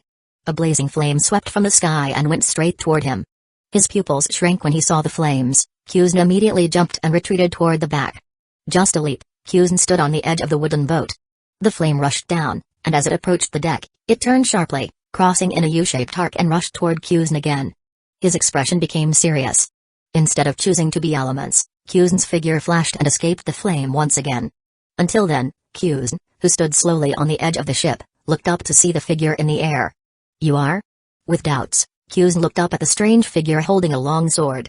The young figure, which was standing quietly in the air, looked serious and indifferent and looked down at him lightly. What made Kuzen's heart shocked was that the person who came was able to stand in the air. Get out of here. Otherwise, I don't mind burning you. The indifference voice came out, and the person looked on the other side. After seeing the frozen Jason, his pupil narrowed slightly. At this time, the sound of the cracking eyes suddenly came out. Kuzen's eyes trembled and he turned his sight. On the deck, Jason, who was frozen into an eyes sculpture, suddenly collapsed and burst open. Oh, cold. Cold. Cold. Jason shouted, and his whole body was shivering. And then, he stared at Kuzen. Hey Marine, our battle isn't over yet. This time, I'll show you no mercy. Jason's voice was still shaking, and the cold almost made him ill. Kuzen was stunned. He looked at Jason and at the strange man in the air. Ah, Captain. You are back. At this moment, Jason laughed. Huh. The man standing in the air nodded, and in a moment, his body flashed and came to Jason. This time, the two stood beside each other and kept looking at Kuzen. Oh. He called you Captain, so you are Rojan? Kuzen finally realized it. He isn't a fool. He usually is just too lazy to use his mind. At this time, he didn't understand what just he saw. I've heard that Admiral Kizaru is chasing you. Kuzen's eyes condensed and asked curiously. Kizaru. Perhaps you should go and see him. Rojan smiled. In a shock, Kuzen stared at Rojan. Kizaru went after this kid. With his strength, it was impossible to escape from him. Unless this kid was stronger than Kizaru. However, how is that possible? I'll give you 3 seconds, and you have to decide whether you leave the ship or stay and have the same fate of Kizaru. Rojan's words were fierce. The sparks of fire ignited from the blade of his Zanpakuto and made a tsetse sound. Carefully looked at the 2 people in front of him, Kuzen was a little hesitant and then relaxed. Tell me your name, big guy. He said this to Jason. I'm afraid there are not many people in the world who can stand up to his strength and break free of his ice. My name is Jason Statham. Jason was loud. Jason has a straightforward character, honest and acts directly just like the way of his attacks, simply and domineering. You are very strong. With a low voice, Kuzen jumped slightly into the sea. He actually chose to retire. 2 versus 1, the first was so powerful and was able to break out from his elements captured by a horrible force, and the second has an unknown power, but Kizaru was sure that Rojan wasn't weaker than him. Kuzen was a troublesome person, directly chose to give up. This was consistent with his character, but also a wise choice. What's more, Kizaru was commissioned by the stubborn old man. Garp-sensei, maybe, you can rest assured. Step by step on the sea, Kuzen whispered. Looking at Kuzen's departure from afar, Rojan squinted and then turned around. Jason, set sail, let's leave this place. Jason rubbed his body and kept shaking, but after hearing this sentence, he shouted loudly. Okay, Captain. The dragon root set sail again. On the deck, Rojan slowly walked towards the woman with a soft face. Sister-in-law. With a smile, Rojan whispered. Are you Rojan? Rouge asked with a beautiful smile. It's me. Rojan nodded. Sure enough, what Roger said is correct, you could be recognized at a glance. Rouge smiled. You look just like him. But I'm much more handsome than him. Rojan's mouth curled up. Even the character, your brothers are very close. Rouge shook her head helplessly. Is he alright? Suddenly, Rojan looked at Rouge's belly, where the tenacious life was bred. Very well, I can feel that he is kicking me. Rouge smiled and touched her belly. Then she looked at Rojan and said. Thank you, Rojan. You helped us a lot and kept us safe, thank you.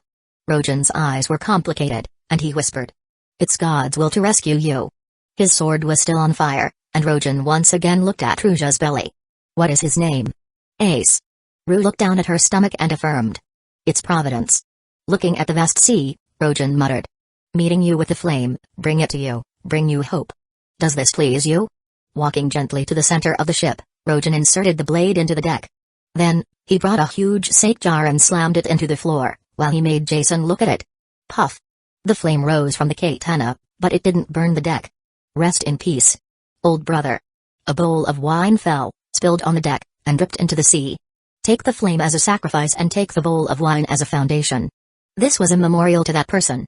Unconsciously, Rojan had tears on his face, but he was still smiling. Chapter 93, Fleet. The flame was bursting on the Zanpakuto, and the high temperature made the air twist slightly. Rojan picked up the half-man-high sake jar, and then put it on his mouth, with a sharp look to the sky. Gwang, gwang, gwang. The pungent feeling filled the throat. The sake keeps falling down, but Rojan's eyes were more and more sober. The dragon root was sailing fast, and under Jason's control, its speed had soared to the limit. Half an hour later, Rojan stood up. The tall sake jar, when he went and grasped the Zanpakuto in his hand, made a squeaked sound, but no liquor flowed out. Unconsciously, he had already finished drinking the whole jar of sake. Are you all right, Captain? Jason scratched his head and asked when he saw Rojan coming. I'm all right. Rojan nodded and looked forward. Don't lower your guard. There was no marine on the way now, but when they get here, you don't have to. The dragon route sailed for about 6 hours, and most of the marines were attracted by Rojan, so the area where he is located now was a blank spot of the marines. All right. Jason gave a low cry and looked much more serious. Rojan was walking towards Rouge with a faint smile on his face. Sister-in-law, go in and take a good rest, leave everything to me. His voice was plain, but he was full of endless self-confidence. The sea is boundless, as long as they got away from the closed circle under the marine siege, then they will be relieved in the vast sea. Then, there won't be any other problem. This speed is still a bit slow. Stepped up and walked to the stern position, Rojan frowned and whispered. In the rear of the dragon route, no marines' pursuers were seen, only the ripple marks left by his boats crossing the sea. But Rojan's heart still has a hidden uneasiness, the time of attachment is limited. Despite his strength now, there is only less than half an hour left. If the marines catch up, then the results won't be the same. We must speed up. As long as we go out of the sea area, we will be safer. Looking at the calm sea behind, Rojan slowly pulled out the flaming blade from his waist. Kai. Kai. Kai. A little spark of fire ignited, and in the twinkling of an eye, the whole blade of the Zanpakuto was on fire. With the help of the counter-impact force of the flame, that will speed up the dragon route. His eyes narrowed, and Rojan suddenly pulled out his katana and swung the fire towards the rear. Wang! Wang! Wang! Instantly, the sprawling flame seemed like a shell shot straight out. Jason, little master, Rouge, hold on to the boat, we. There was a slight smile on his face, and then he paused. Started. Boom. In an instant, the flames burst into the sea, the entire tail of the dragon root trembled, followed by the middle.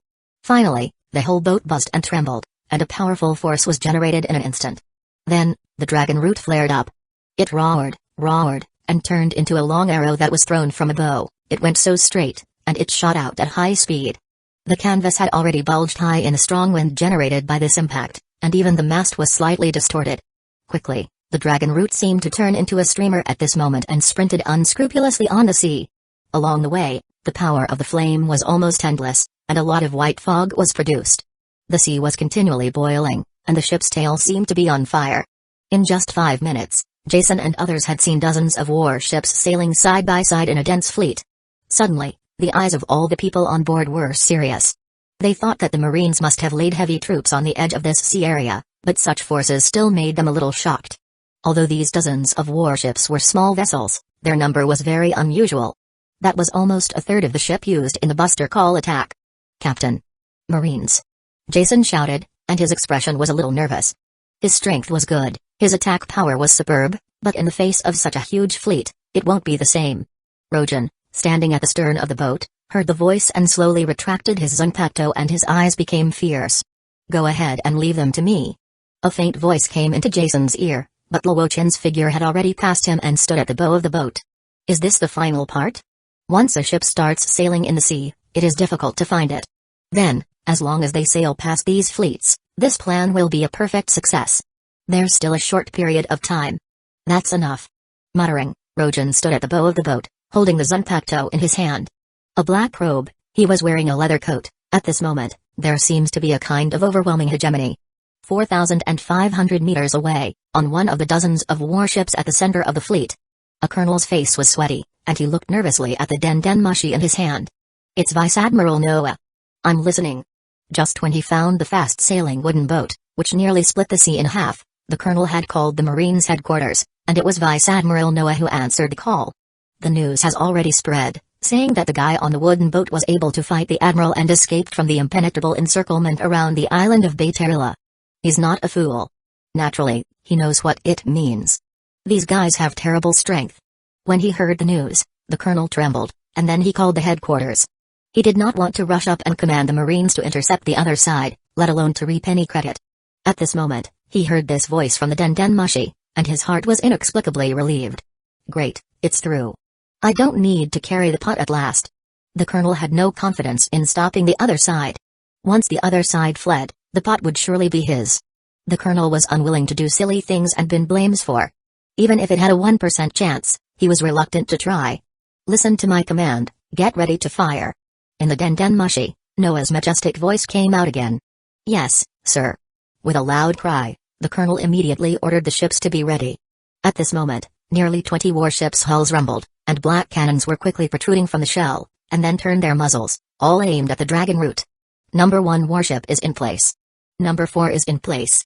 Number 5 is ready. A series of loud shouts came, and the colonel was relieved. Chapter 94, Reduce All Creation to Ash. "Captain, they started." Jason's face changed when there was an unknown number of muzzles pointed at them. The dragon root was the target of all the cannons, their fate was clear inevitably. Suddenly, the atmosphere became severe and cold, cloudy air seemed to sweep behind everyone on board. At this moment, Rouge walked out of the bedroom and looked at the distant fleet of warships. She immediately became very serious. On the sea, it is not people but ships that are dangerous in many cases. Most of One Piece's world is seawater, and the ships were the only useful way to travel between islands. The ship was made to carry people on the sea. If it damaged or sank, the danger you face above the sea will be unimaginable. Initially, the calm sea will become your greatest enemy. Don't worry, keep sailing. Jason. Rojan's voice was still calm. With his back to the crew, his coat was shaking in the sea breeze, and a hot red airflow wrapped his whole body at that moment. It made him look as if his entire body was shining red. "Leave them to me." Jason nodded heavily. He clenched the rudder with both hands, looked at the dense warships ahead, and kept moving forward. At that moment, Rouge and the little master became nervous. Only Rojan, his face was indifferent, and his eyes became deep. "Enough time. Enough power." He muttered a few words, and his voice became fierce. Also, his right hand clenched the Zanpakuto on his waist. When the system gave him Yamamoto at random, Rojan was relieved.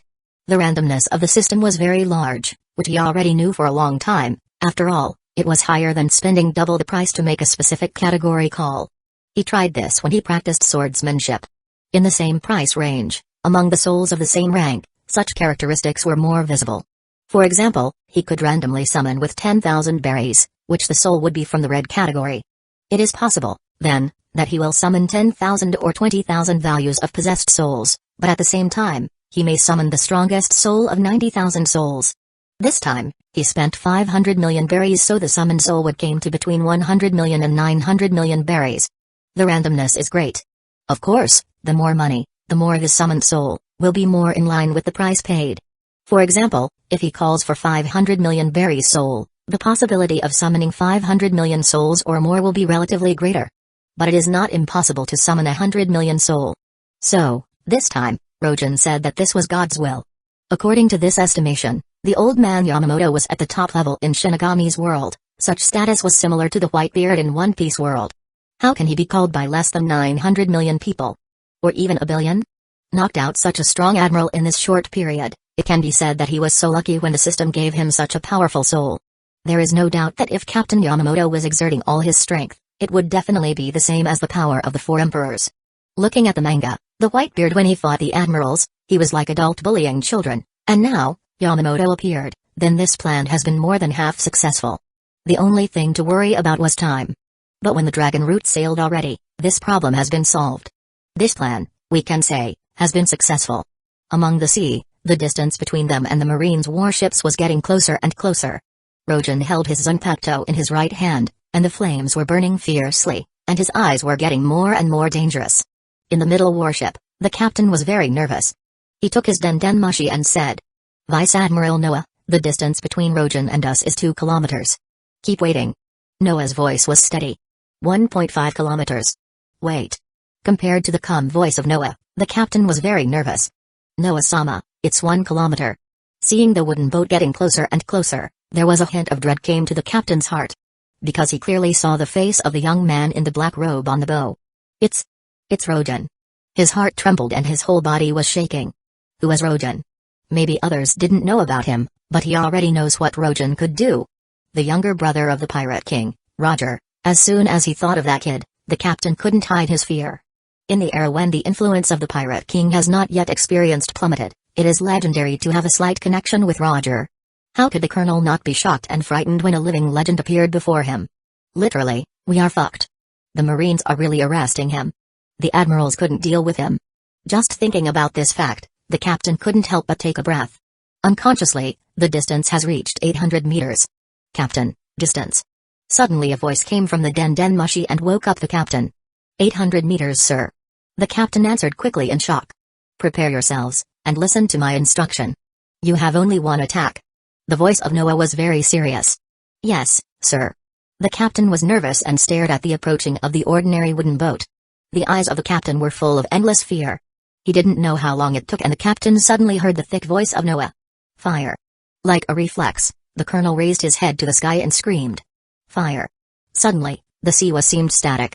Boom, boom, boom, boom, boom, boom. The pungent smell of smoke, the thunder in the sky, and the flickering spark, in an instant, all of them sounded in the air, bursting and erupting. Woohoo, woohoo.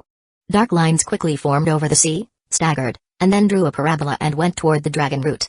Meanwhile on the dragon route, Jason's face became even tenser, he clenched his fist and made a loud roar.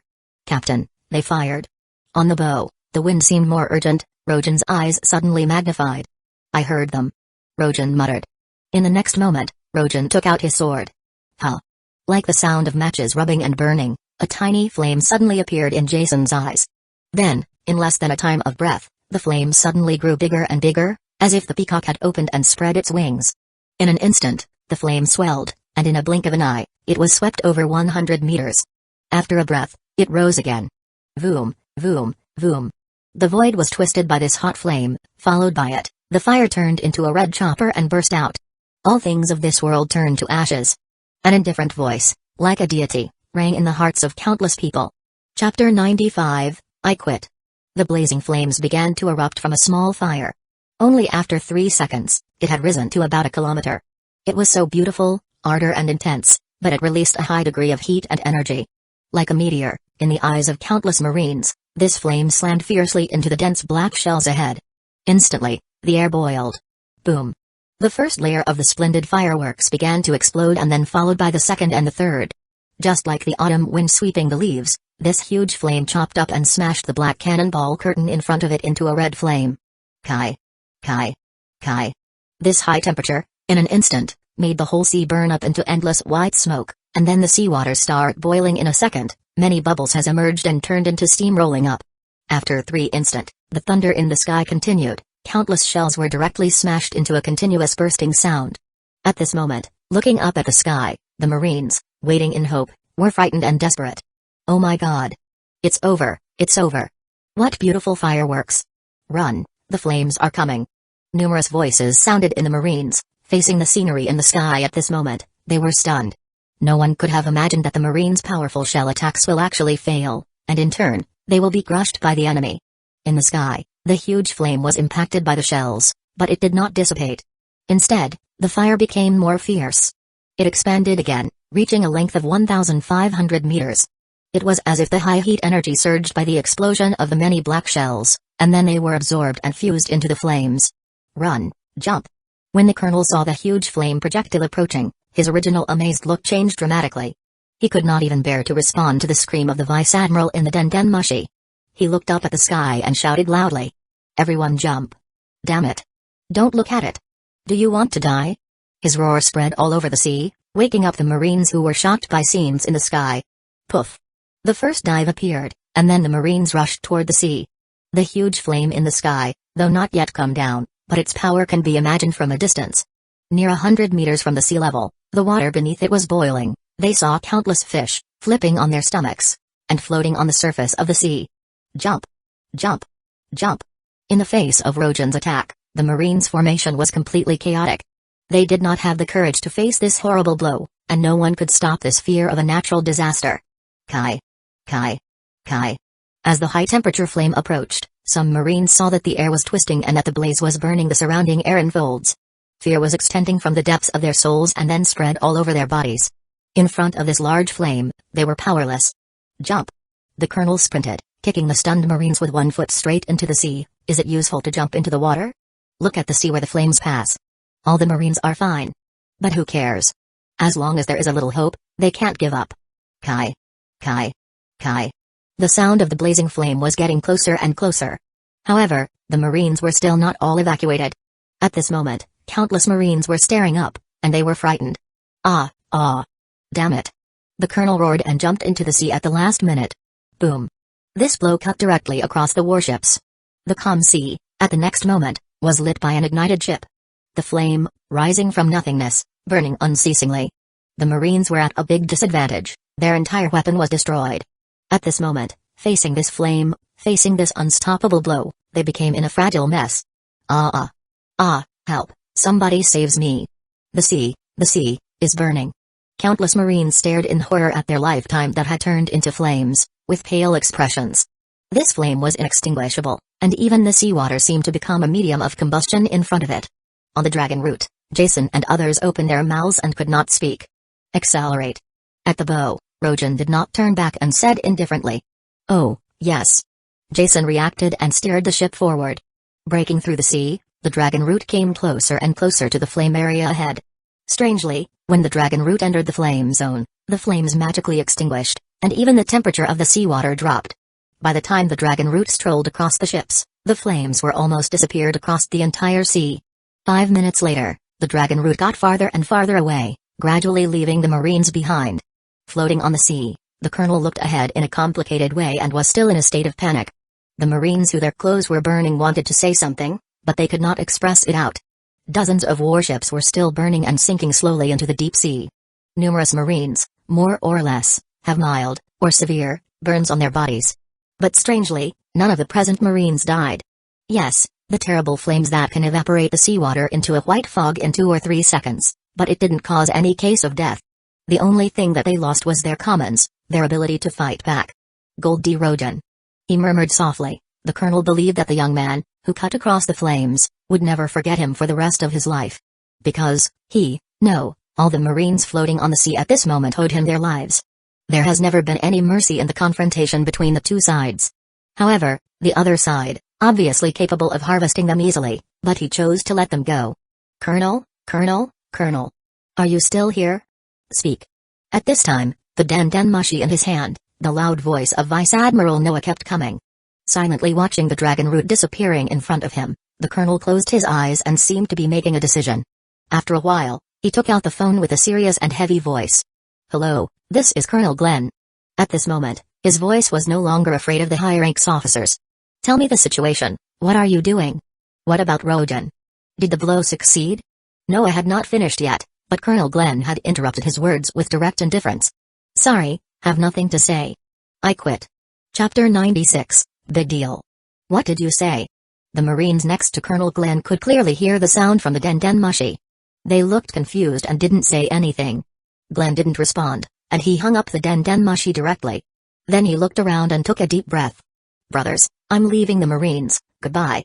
His voice was so sure and powerful. When a real man made such a decision, he would never regret or change it. Knowing clearly the reasons behind this incident and after he experienced Trojan's mercy, his heart changed inexplicably. He couldn't imagine that the reason behind blocking this whole sea area by the Marines was just because of one pregnant woman. Also, Glenn, who was only a branch colonel, no one knows that he used to be a rear admiral of the headquarters. His future was bright in front of him, he was a strong Marine, and his combat power was remarkable. Just because of one mistake, he was punished and prevented. He could not forget that incident in his whole life. Young children, who were less than 10 years old, was almost killed because he was on the road of the celestial dragons. It was him who saved his child, but at the same time, he had a whip on his cheek that was difficult to erase, and he lost his potential for development in the Marines forever. He was a kind Marine and a true Marine who believes in Marines' justice. Therefore, he devoted his life to the Marines. By this year, he was 30 years old. If there was no child, or if he did not follow his inner guidance to save the child, facing up to the celestial dragons, he may have been a vice admiral at this moment. But, it's only if. He was dismissed and placed on a closed island in the South Blue, which was uninhabited all the year round and had few things to do. He was exiled, and he knew it very well. But he still did not give up the justice of the Marine. Until this moment, Glenn was awake. If this is justice, why should he be punished for doing the right thing? Why do the desperate celestial dragons do nothing but enjoy all these high positions? Is this the Marines' justice? His beliefs were shaken and doubted, and the pillars of the past began to crumble.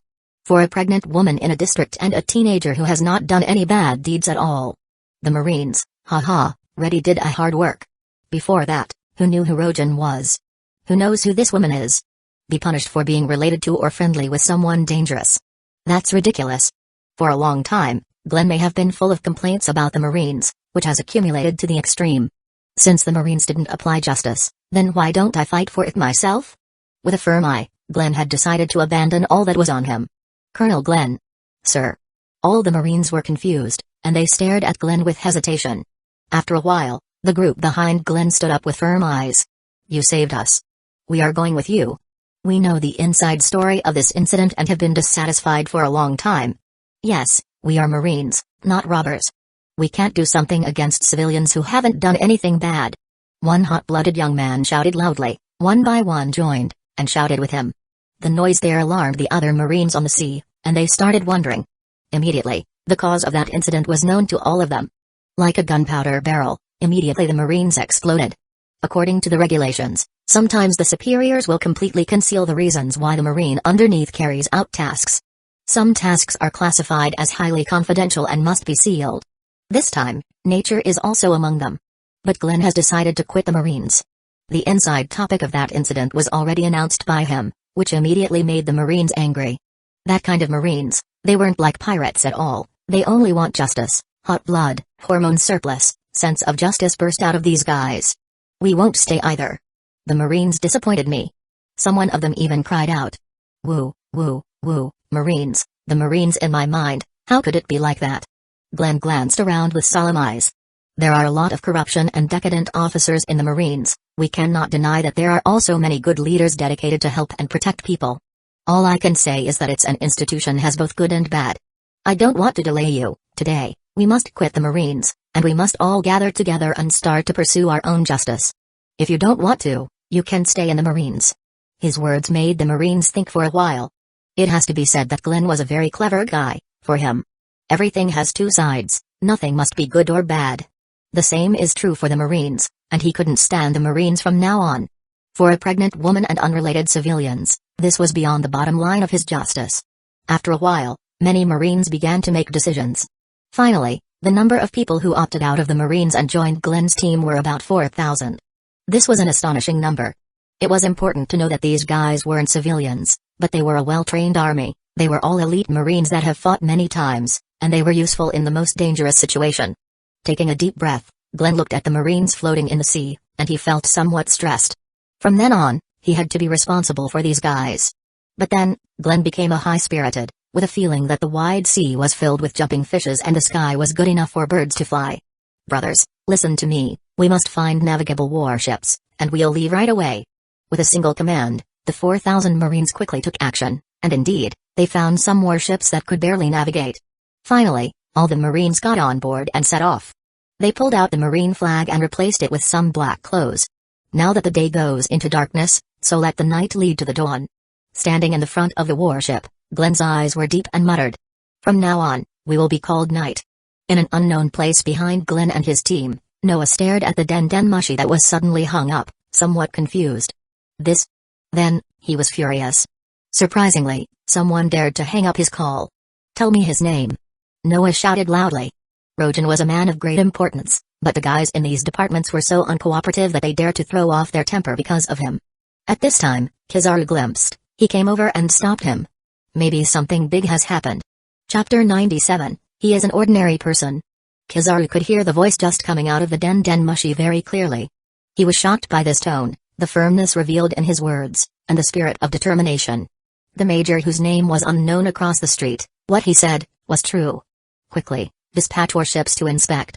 But Vice Admiral Noah had to say something, but he was immediately interrupted by Kizaru. Don't talk too much. If you go to the soldiers over there, you won't get any useful information. Noah's face was shocked, and there was a bad foreboding in his heart. After half an hour, the Marines sent back the information in a shocked tone, telling them about the situation in that sea area. Above the warship, an admiral and 5 vice admirals went silent for a long time. They didn't know what to say or what to do at the moment. The beginning and end of this incident must be understood as soon as possible. In addition, after a pause, Kizaru looked helpless. Report the news to the Marine headquarters. He could already imagine the look on the faces of the superiors in the Marines department. In short, it would not be a good result. Nearly 4,000 Marines have been convicted. The Marines. If this matter is spread out, its influence on the Marines' majesty, this impact of the world, will be turned upside down. The situation on the island of Bayterila was probably over. Rojan's group, who escaped from the Marines' blockade and traveled in the dark, are hard to find. In the vast sea, to find someone, that kind of difficulty is simply unimaginable. If you want to have another action, you have to wait for him to go ashore. According to Rojan, when he was on Bayterila Island, showing almost the ability of the devil fruit, Kizaru had a little expectation. Marine headquarters. Bang. The hard knocking sounded, and all the generals looked up at the cold-faced Marine at the edge of the long table. The principal offender escaped, beating Kizaru seriously before he escaped. Roger's wife was also rescued. Besides, the 4,000 Marines led by Glenn collectively left the Marines, holding 4 warships, and their location is unknown. A blank expression of all this information spit out, and Khan took out all of his anger. The generals were silent, and no one spoke. Are the Marines too incompetent, or is the enemy too powerful? It seemed that he was asking himself. Khan's face was a bit weird. Still silent, such a problem, he really does not know how to carry on. It's unexpected that such a thing will happen a moment before the thousands of officers leaves. It really makes me speechless. In the twinkling of an eye, Khan's expression was somewhat helpless, and he shook his head.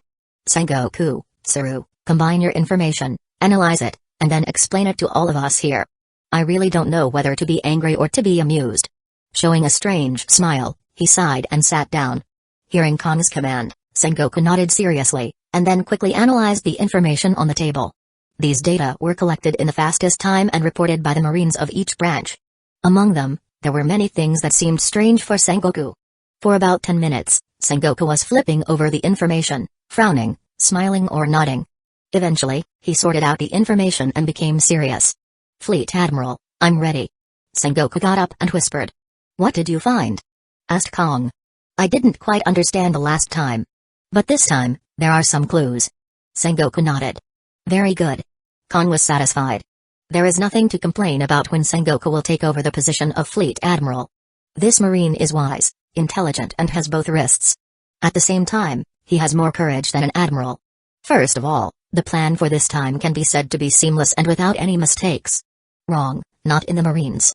Secondly, the rebellion of the 4,000 Marines, I can only say. Shaking his head, Sengoku sighed. I'm sorry. Yes, he can only express his regret that, in the quickest intelligence gathered, he also had a clear look at the history of Colonel Glenn. What happened to him is even more obvious. Originally, he was an excellent Marine seedling, but unfortunately, he had too many frustrations on his way to justice. In terms of justice, Glenn was not wrong. He was just wrong about the difference in camp. Yes, the Marines and the pirates, in addition to justice and evil, they have more team factors because of their different camps. Rojan because of the involvement with a pirate king, so the Marines have chosen to deal with him. Rouge, of course. This is not justice, kindness, fairness, and explanatory. In this position, some things have to be done, uncontrollably. Finally. At this point, Sengoku looked more serious, and his voice was low. It is about Rojan's own intelligence. A picture of a thin teenager dressed in black was extracted from the data of Sengoku and then pushed in the center of the long table so that every officer could see it. It was Rojan, but in this picture, Rojan looks innocent and younger. Let's look at a picture first. This is a picture we collected before Roger's execution. Obviously, Rojan's temperament in this period is an ordinary teenager. Glancing at the faces of all the officers present, Sengoku's eyes narrowed. Yes, you are right. Rojan is only a teenager at this time. He can neither do martial arts nor swordsmanship nor possess the power of devil fruit. In a real fight, he can't even defeat a bully in Lobe Town, In a word, the officers present were in an uproar, and Kong's eyes shrank, and a touch of surprise appeared in Garp's eyes. How is that possible? It's impossible to defeat Dragon and Kizaru, such power, without years of training, it is impossible. A middle-aged vice admiral questioned loudly. Yes, you're right. Without years of practice, such a force is impossible. And here comes the problem. Even the most outstanding talent of the Marines, in his 20s, could not possibly have half of Rojan's strength at this time. What seems to shock you, it is precisely the biggest problem. He can't have such power. And the truth, indeed, is that he has no such power. Sengoku smiled and laughed very mysteriously. Chapter 98, The Truth of Facts. The Marines officers present were all turned surprised. They couldn't believe what Sengoku said at the moment, which was totally impossible. Even the best talent couldn't acquire such horrible power at Rojan's age. Because everyone knows that you want strong power, the first thing you need to do is to give. Give hard work, and more work hard, and to sweat more than others. No matter how talented you are, if you want to become a strong person, you still have to pay. If Rojan did not have the power of the moment before but was just an ordinary person, then how can he explain his power now? Dragon, tell me what you felt when you fought with him. Sengoku suddenly looked at a young man at the end of the long table. Dragon, who was called, was immediately stunned, followed by a smile. His power is amazing. I've never seen anything like that, but I'm sure it's not the power of the devil fruit. What makes me wonder is that, as Sengoku said, he didn't have a bit of power before, then. At this point, Dragon frowned. Where on earth did he come from his skilled combat experience? He knows very well that when he was fighting with Rojan, the opponent's response to his attack, as well as the way of attack, were all systematic as if after 1,000 exercises of stunt. It is not like a novice at all. It was obvious that he had experienced many battles, even in some ways, far surpassed him. Yes, this is also a problem, Sengoku said with a smile. Then his face became serious. Before Roger died, he had no strength at all. Even he was a famous scrap in Logue Town, and would not practice at all. But in the battle with Dragon, he showed magical illusions, confused people's spirit can spit out flames, like national ninjutsu in the Grand Line, and finally, he can release from the eyes, the black flame that can even burn the seawater, and the huge skeleton warrior. Every one of them doesn't look like it's going to be obtained by practicing in a short time. The Marines listened carefully and gradually noticed something wrong. Yes, it doesn't make sense at all. Assuming that Rojan's strength was superior to all the Marines, but for more than 10 years, he was simply a scrap and could not confront any enemy at all. Where did he come from with such strength and skilled combat experience? The second time, when he was full of power, he was with Kizaru. At this point, Sengoku's eyes flashed with a ray of wisdom. This time, his power is expressed in the form of a long sword. Unlike the first battle, the magical illusion, the black flame, and the skeleton warrior, this time, his power are obviously stronger. Even, people feel powerful exaggeration. That katana can change its shape and release a terrible flame that burns up everything at extremely high temperature. Similarly, he can condense the flame on the sword and form a terrible attack. All these powers are extraordinary. No one can have the power to surpass an admiral in a short time. Unless. Sengoku paused, and his eyes shone with a fierce light. Bang! His hands hit the table, and he descended into a deep roar. This is not his strength at all. Who? On the long table, the Marines were in a great uproar, with incredible light in their eyes. I can't believe it, I really can't believe it. That's the truth. But if they think about it carefully, maybe only in this way can they explain it properly. If you pay careful attention, at ordinary times, our target, Rojan, his strength tends to be at a moderate stage, that is the normal stage. For example, I saw in the information written in the first time, in the early days of his battle with Dragon, his strength was only close to the stage where our team offered a 50 million reward until later, he suddenly changed and suddenly became strong. The second time is that at the beginning, he was directly injured by Kizaru's kick and he was even launched backward. When he faced Vice Admiral Moya, he had escaped. If this power is really his own, then why should he escape? Why did he misbehave in the beginning? The words of Sengoku were spoken quickly, incredibly close to the truth, which made all the Marines present be shaken for a long time. If Rojan was present, he must applaud. Sengoku deserves to be called a wise admiral. With these clues, he reasoned the truth of the facts so accurately. In summary, we can be sure of Rojan's basic information. His eyes condensed and he said quickly. Rojan, male, 16 years old, Pirate King, Roger's younger brother. Strength, peacetime latent state, presumably. There was a flash of meditation in his eyes. After a pause, Sengoku continued. Located around 120 million pirates, and then, His magical state. In such a state, his strength limit is an elite vice admiral, the upper limit is. There was a flicker of helplessness in his eyes, and thinking that even Kizaru with Pika Pika no Mi fruit was almost dead, he had to say, "No limit." These two words made the Marines officers present there shocked and looked up at him. But what is certain is that there is a time limit for such a state, probably at that time. Closing his eyes, Sengoku began to analyze the information. Within 3 hours. It means that once this power is turned on, it will only take 3 hours for him to return to normal. With two detailed battle information, the Marine will analyze Rogen's general situation completely. Such efficiency is admirable and frightening. It is not without reason that the Marines can suppress pirates. Rogen's general information has been analyzed, and other aspects, because there is no information, cannot be obtained, can only be understood step by step in the future. Secondly, the wife of Pirate King confirms that she has survived, but the target is currently staying with Rogen at present. It's not easy to get her, so let's put it down for a while. Finally. Sengoku's tone was much heavier. 4,000 rebels led by Glenn. Kong raised his head and stopped the words of Sengoku. He took the lead in a stern tone. Send people to look for their location, make contacts and negotiate. If they return to the Marines, we will not blame them for the past and resume their original position. If they refuse. His eyes become cold, and he said, "Send an army and wipe them out." These words were sonorous and powerful, with unparalleled killing meaning. The Marines of this era were so tough. Chapter 99, Men's Commitment In addition, the disposal of Rogen. At this point, Kong paused and looked slightly sluggish. Search for him, arrest him, still cannot give up on him, issue a wanted order. The reward is set at 150 million belly. A major war made the Marines fully aware of Rogen's strength and threat.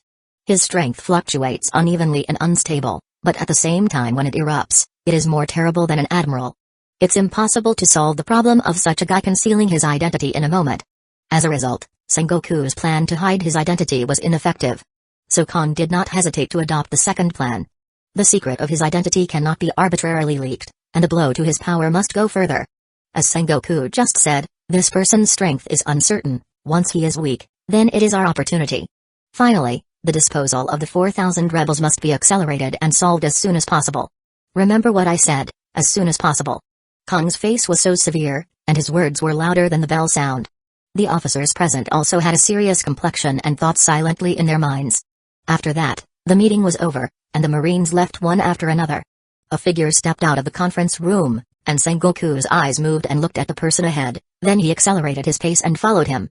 After a few steps, he walked alongside his predecessor. Garp, don't think that I don't know about you letting Aokiji go. Sengoku's voice was very low and serious. Ah. What are you talking about? Garp answered with a puzzled face. In this battle, Aokiji went out alone on the water, don't think that I don't know that. In other words, you indirectly helped the kid a lot. But, have you ever considered anything in the Marines? Sengoku's tone was too heavy. Sengoku.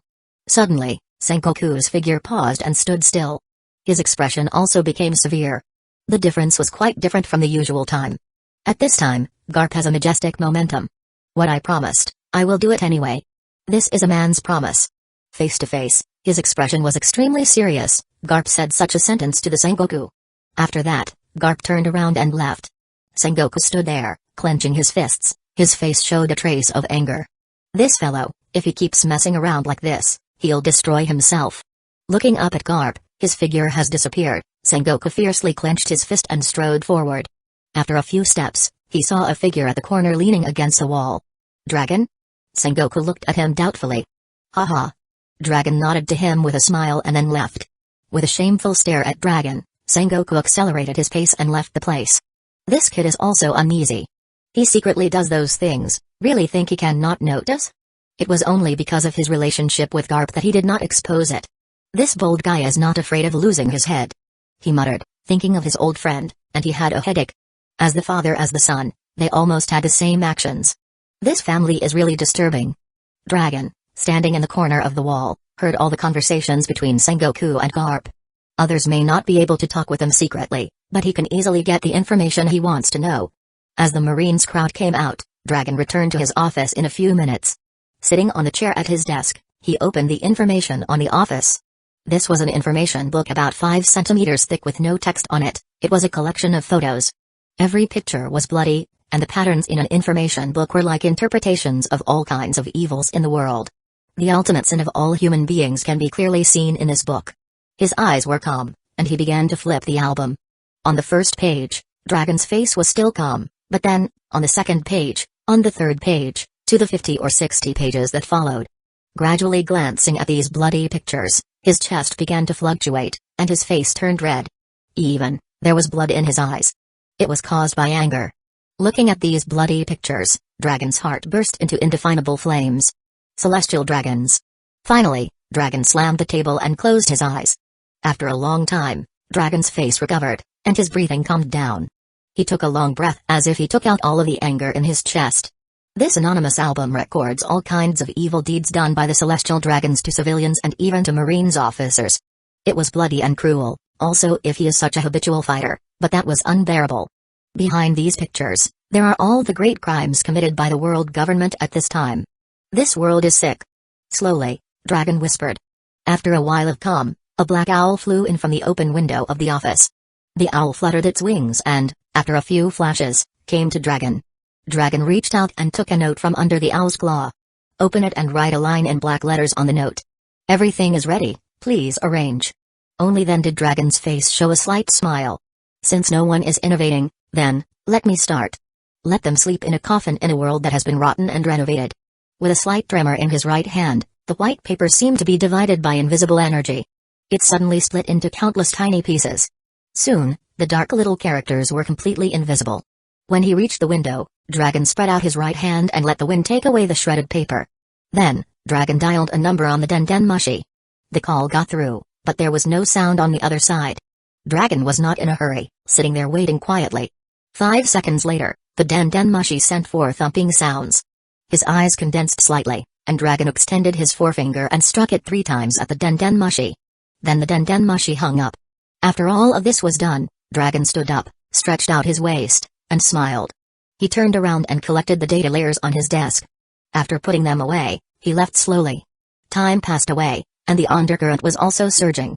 On the South Blue, 1,000 miles away from the Marine headquarters, an ordinary wooden ship was sailing slowly. Captain, is it all set? I am so hungry that my chest turns to my back. Jason's complaints came out clearly. Meow. The little master cried in a hurry. Chapter 100, The Harvest Rojan was in the kitchen, holding a kitchen knife. Chick. Chick. Chick. He cut the potatoes one by one into pieces. Then he took all the ingredients and put them together in a pot, and then he smiled. This man and this cat, are really impatient. He shook his head and laughed. A charming steaming heat came out of the pot with a sweet smell. Looking at the kitchen, there were several dishes in a row, and they were cooking fast. With the skill of the god of cookery, cooking became the easiest thing to do for him. He wiped his hands, poured the food into the plates, and carried it out. Here it comes the food, you little greedy cat. Rojan put the food on a square table on the deck while he was laughing. It was a square table. Jason, the little master and Roj each one had a corner. Seeing the food coming, Jason's saliva came out, and a little kitten stretched out his claws and grabbed the food toward her. Paw. Her claws were stopped by Rojan, which made the cat scream fiercely at him, and Rojan shook his fingers. No one is allowed to eat, we must start together. He entered the kitchen again, and as before, he brought some other food. Soon, a plate of exquisite dishes was served, and in the blink of an eye, the whole table was filled. About 5 minutes later, Rojan took out some sake that he had stored in the cabin and took the cup. Then he sat at the table with a smile. After all these crises, we can finally have a good meal, Rojan said with a smile. He saw everyone's eyes were flashing in a touch of relaxed expression. Hey Captain, you cooked such a delicious meal, but it's too little. Jason stared at the dishes on the table with greedy eyes. These dishes, full of color, fragrance, and taste, were extremely attractive to watch, and they couldn't help swallowing their saliva. Rojan was too lazy to talk back to Jason. He couldn't prepare a large quantity, he would need barrels to prepare, and he couldn't afford it.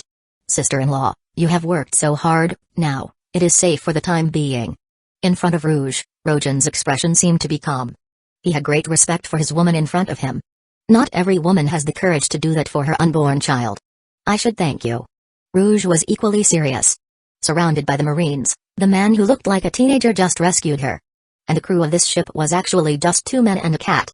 This fact made Rouge simply unable to believe that, until now, sitting here, it was still a dream. Is it time to eat? At this time, Jason took a bite, which made Rojan's face covered with black lines. This foodie. Let's eat. Looking at the eyes of Jason and the cat, Rojan had no choice but do so.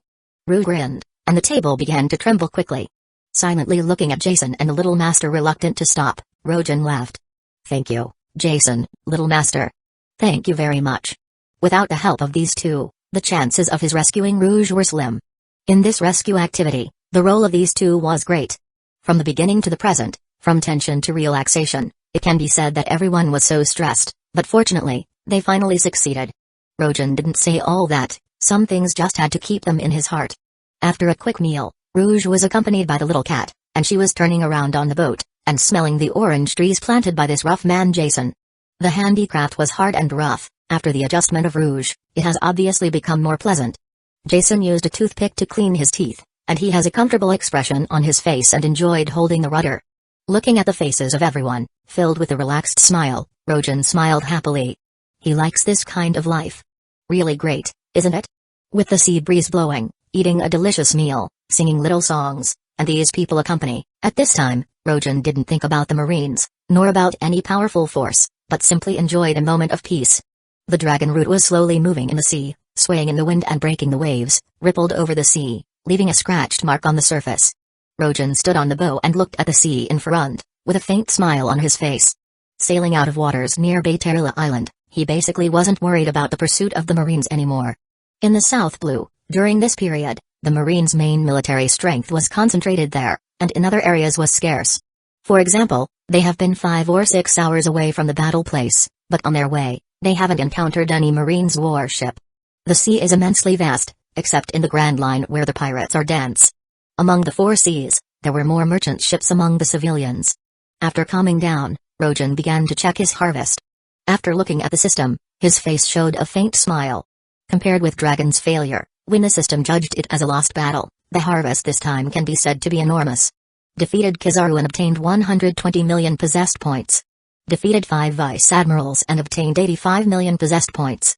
Defeated 3,628 marines and obtained 35 million possessed points. A total of 240 million possessed points were acquired. Seeing this huge amount of possessed points, Rojan's face showed a big smile, but he wasn't as excited as he thought. It can be said that these possessed coins this time were enough to allow him to exchange them for some very good skills and abilities. For example, he could have Itachi Uchiha's Sharingan, or the refinement of chakra, ninjutsu and so on. But after he saw the attributes of the Captain Yamamoto, he was somewhat helpless. It looks strong, but... Shaking his head, Rojan was speechless. The Zunpacto, Ryujinjaka, cost 130 million. Note, needed a Shinigami to use it. Hado number 96, single cremation blade, 60 million possessed coins. Note, needed a Shinigami to use it.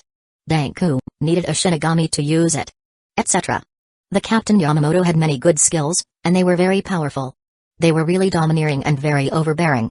But it made Rojan felt desperate, needed a Shinigami. This had put him in a tight position, and he wanted to commit suicide by putting his head in a tofu pat. There is only a momentary step, you can redeem it. It can be said that the spiritual body of the Shinigami was a very good one. It would suppress the human soul, whether it was strong or not depends entirely on the level of the Reiatsu. Even he has a variety of unique talents, such as being able to stand in the sky. Moreover, without the weight of the body, he moves faster. Unfortunately, Rojan has no such thing. These were some things that only the Shinigami could use. Chapter 101, Redemption. This kind of skills that are purely determined by Reiatsu. Is it possible to become a Shinigami? The generating conditions are very rough. Although Captain Yamamoto had possessed him, he was very clear about the composition of the Shinigami, but Rojan did not think of suicide in the past to form such a spirit. There are so many powerful people who can possess him, so why hang on this spiritual body? Can't become a Shinigami, can't make the most of the Reiatsu, and naturally, the power of the Zunpacto can't reach its limit. Such power is not very helpful to me now. On the contrary, Rojan was delighted with the fact that the possession coins reached a total of 240 million. Even if Captain Yamamoto could not bring him substantial benefits, it is a disposable thing. However, these possession coins can be used to exchange the skills of souls who have been attached before, or it can be retained, and it can be used for the next summoned soul. Flash steps, 50 million. Once again, he scanned the property bar of Captain Yamamoto. Rojan's eyes flashed, and his mind directly read it in silence. Obtain. It's a near instantaneous skill that he can use, similar to the flash step, one of the 6 Marines techniques, but more subtle than that. Shinigami's usual instantaneous skill is powerful without words. Just in an instant, Rogen's mind was shocked, in conjunction with the experience just acquired by the old man Yamamoto, and all the information about flash steps has been completely under his control. Shua. With a slight tremor, Rogen's feet had already left the position of the bow. If you look carefully, you can see that he was an inch away from the ground. He stood steadily in the air. He did not fall down, it's totally against gravity. Shua. His figure flashed again and returned to its original place. If you don't pay attention to it, you won't realize that Rogen has already moved. There is a slight gap compared to the speed of the spiritual body, but it is pretty good. After all, the weight of the body is much higher than that of the soul. When Yamamoto was attached to his body, his constitution physique was also forcibly transformed into a Shinigami. At that time, his strength and speed were strong enough to touch hard with the ability of Kizaru's fruit, and its speed was conceivable. With the weight of the body, it strengthened the resistance of the air, but the instantaneous power is still strong. The system was instilled, Yamamoto's experience, so that Rogen will instantly learn it. Then, his eyes were aimed at the souls that had been attached to him before. Previously, because of the insufficiency amount of possession coins, some powerful abilities, or skills, could not be exchanged at all. But this time, he had a surplus food in the landlord's house, but he was not worried. Itachi Uchiha. Automatically, Rogen's vision was fixed on this person. Sharingan, 50 million possession coins. Sakami, 30 million. Fire-released systematic ninjutsu, 23 million. Chakra extraction, 10 million. Ganjutsu, 20 million. He had seen it before. It was only then that the horrible price scared him directly and forced him to not think about these high skills. But now, Rogen's eyes began to twinkle. Sharingan relies entirely on chakra, as well as ninjutsu. With a slight frown, needs chakra to release ninjutsu, and chakra is a kind of energy in the body. This kind of energy, it cannot be arbitrarily practiced. His body has already laid the foundation for practicing internal kai and internal strength, but this kind of chakra is not suitable. In other words, ninjutsu must be abandoned. Shaking his head, Rogen was unfortunate. The practice of internal kai in China can also be converted into the practice of genuineness and immortality at a certain stage. It's much safer than a ninja's dangerous profession. Obtain the Sharingan. Of course, Rogen has not forgotten the strong bloodline of Naruto. The Sharingan exchange success. The cold voice of the system sounded almost as soon as his voice fell. At the same time, Rogen's face changed suddenly. Pain, in his eyes, a feeling of incomparable pain swept in, causing his entire body to tremble constantly. A strip of red thread suddenly appeared in his eyes, cheering, jumping, and fiercely pouncing toward his eyes. From a distance, it was like two red flames flashing out of his eyes. The pain lasted for about 13 seconds before it became cold. This kind of coldness made Rogen feel his own thinking seems to be clear a lot of like. Touching his eyes, he slowly opened them. Looking at the whole world again, he just felt that it was a lot clearer than before. The distance within the kilometer, with his eyesight, can be freely magnified and shrunk. In the sea, when the fish leaps out of the water splashes were clear into his eyes, and it looked incredibly bright. Even he could see a hint of filth on the scale of the fish. Is it just a blood exchange? After careful experimentation for a while, Rogen's eyes glimmered. This kind of talent skill is exchanged by the system coins, but it is not like martial arts cheats, direct package learning, but it is only exchanged for its blood. In other words, Rogen has the gift of Sharingan at the moment, but not yet awakened. His eyes were still black and white, and there was no sense of being able to change into a Sharingan. It's okay, Itachi's experience, tactics, and my mind have also recorded a lot of things. It's not difficult for me to open my eyes to develop the Sharingan. Then, exchanged Sakami. Now that he has the Sharingan, this powerful trick, Rogen won't naturally let go. Even if it hasn't turned into AI techniques yet, it is only a matter of time for him. Quickly, his mind circulated, and that Sakami was also fully mastered by him. These things are not like martial arts cheats, even if he has the talent of martial arts wizard, to learn them, it's a little complicated, it's more like a gifted skill, it's very mysterious. Once again, he searched for all the attributes of the characters he had possessed before. Rogen selectively exchanged some useful skills, then he stopped. After half an hour or so, Rogen felt that his mind had a feeling of immense fullness. It's like a full person and can't eat anymore. He exchanged flash steps, Sharingan, and a variety of unique skills, which temporarily made him full at the moment and could not intake anymore. It turns out that martial arts, the road to becoming stronger is like eating, but also can eat enough, eat enough.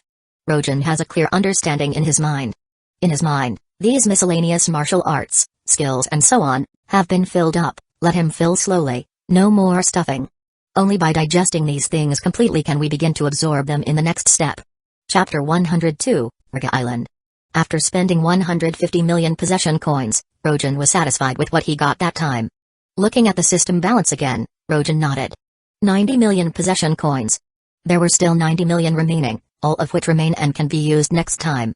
Next, Rojan's plan was very simple, practicing the Dragon Elephant Prajna, combining the internal strength of each level, and creating the strongest method suitable for his own practice.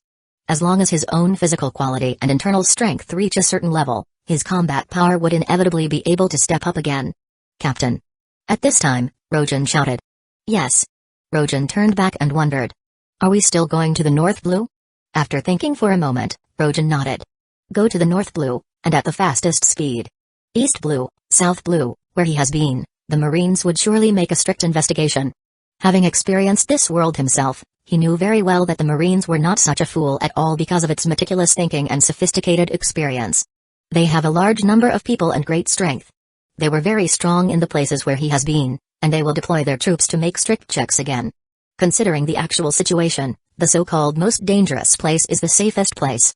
During that time, Rojan naturally would not be very stupid to go to the Marines. If we don't delay, it is estimated that we can reach the North Blue in about a half year. Jason scratched his head. Rojan frowned when he heard this. Half year? Can this time be reduced? Jason was stunned and then raised his eyebrow, thought about it for a moment and said. If we can change to a faster ship, we would be able to reach the North Blue in 4 months. Can it be shorter? Rojan was wondering again. Ruja's belly, he is afraid that she can't wait for so long. Giving birth on the board? Rojan didn't think of such a thing, but if she did it in the South Blue, it would be even worse. The Marines weren't stupid to not monitor pregnant women and babies who speak out during this period. On second thought, Jason shook his head and said. No, unless we pass through the Com Belt. Com Belt. Rojan's eyes condensed. He clearly knew about this unique area of the One Piece world. This is a region without wind. Without the wind, the boat would be unable to sail, and also there were a lot of sea kings. Yes, we are very close to the Com Belt, and the distance would be very short by entering the Grand Line through the Com Belt. And then we can reach the North Blue by the Grand Line. Jason answered. The ship won't be able to sail, and also we don't have sea stones to avoid sea kings. Mumbling, Rojan knew the difficulty of this matter. Basically, it is an impossible event. Yes, our ship is simply not able to support such a voyage, Captain, unless we can fly. Otherwise, if we did not pass through the Com Belt, we must give up. Jason shook his head and said that with a serious tone. He was very clear about the danger of the Com Belt. So Rojan wasn't recommended to choose this one. Unless, we can fly. Rojan was slightly frozen, but his eyebrows were opened. How long will it take to get through the Com Belt and enter the Grand Line? Only entering the Grand Line? Jason was stunned and then reacted. A month at most.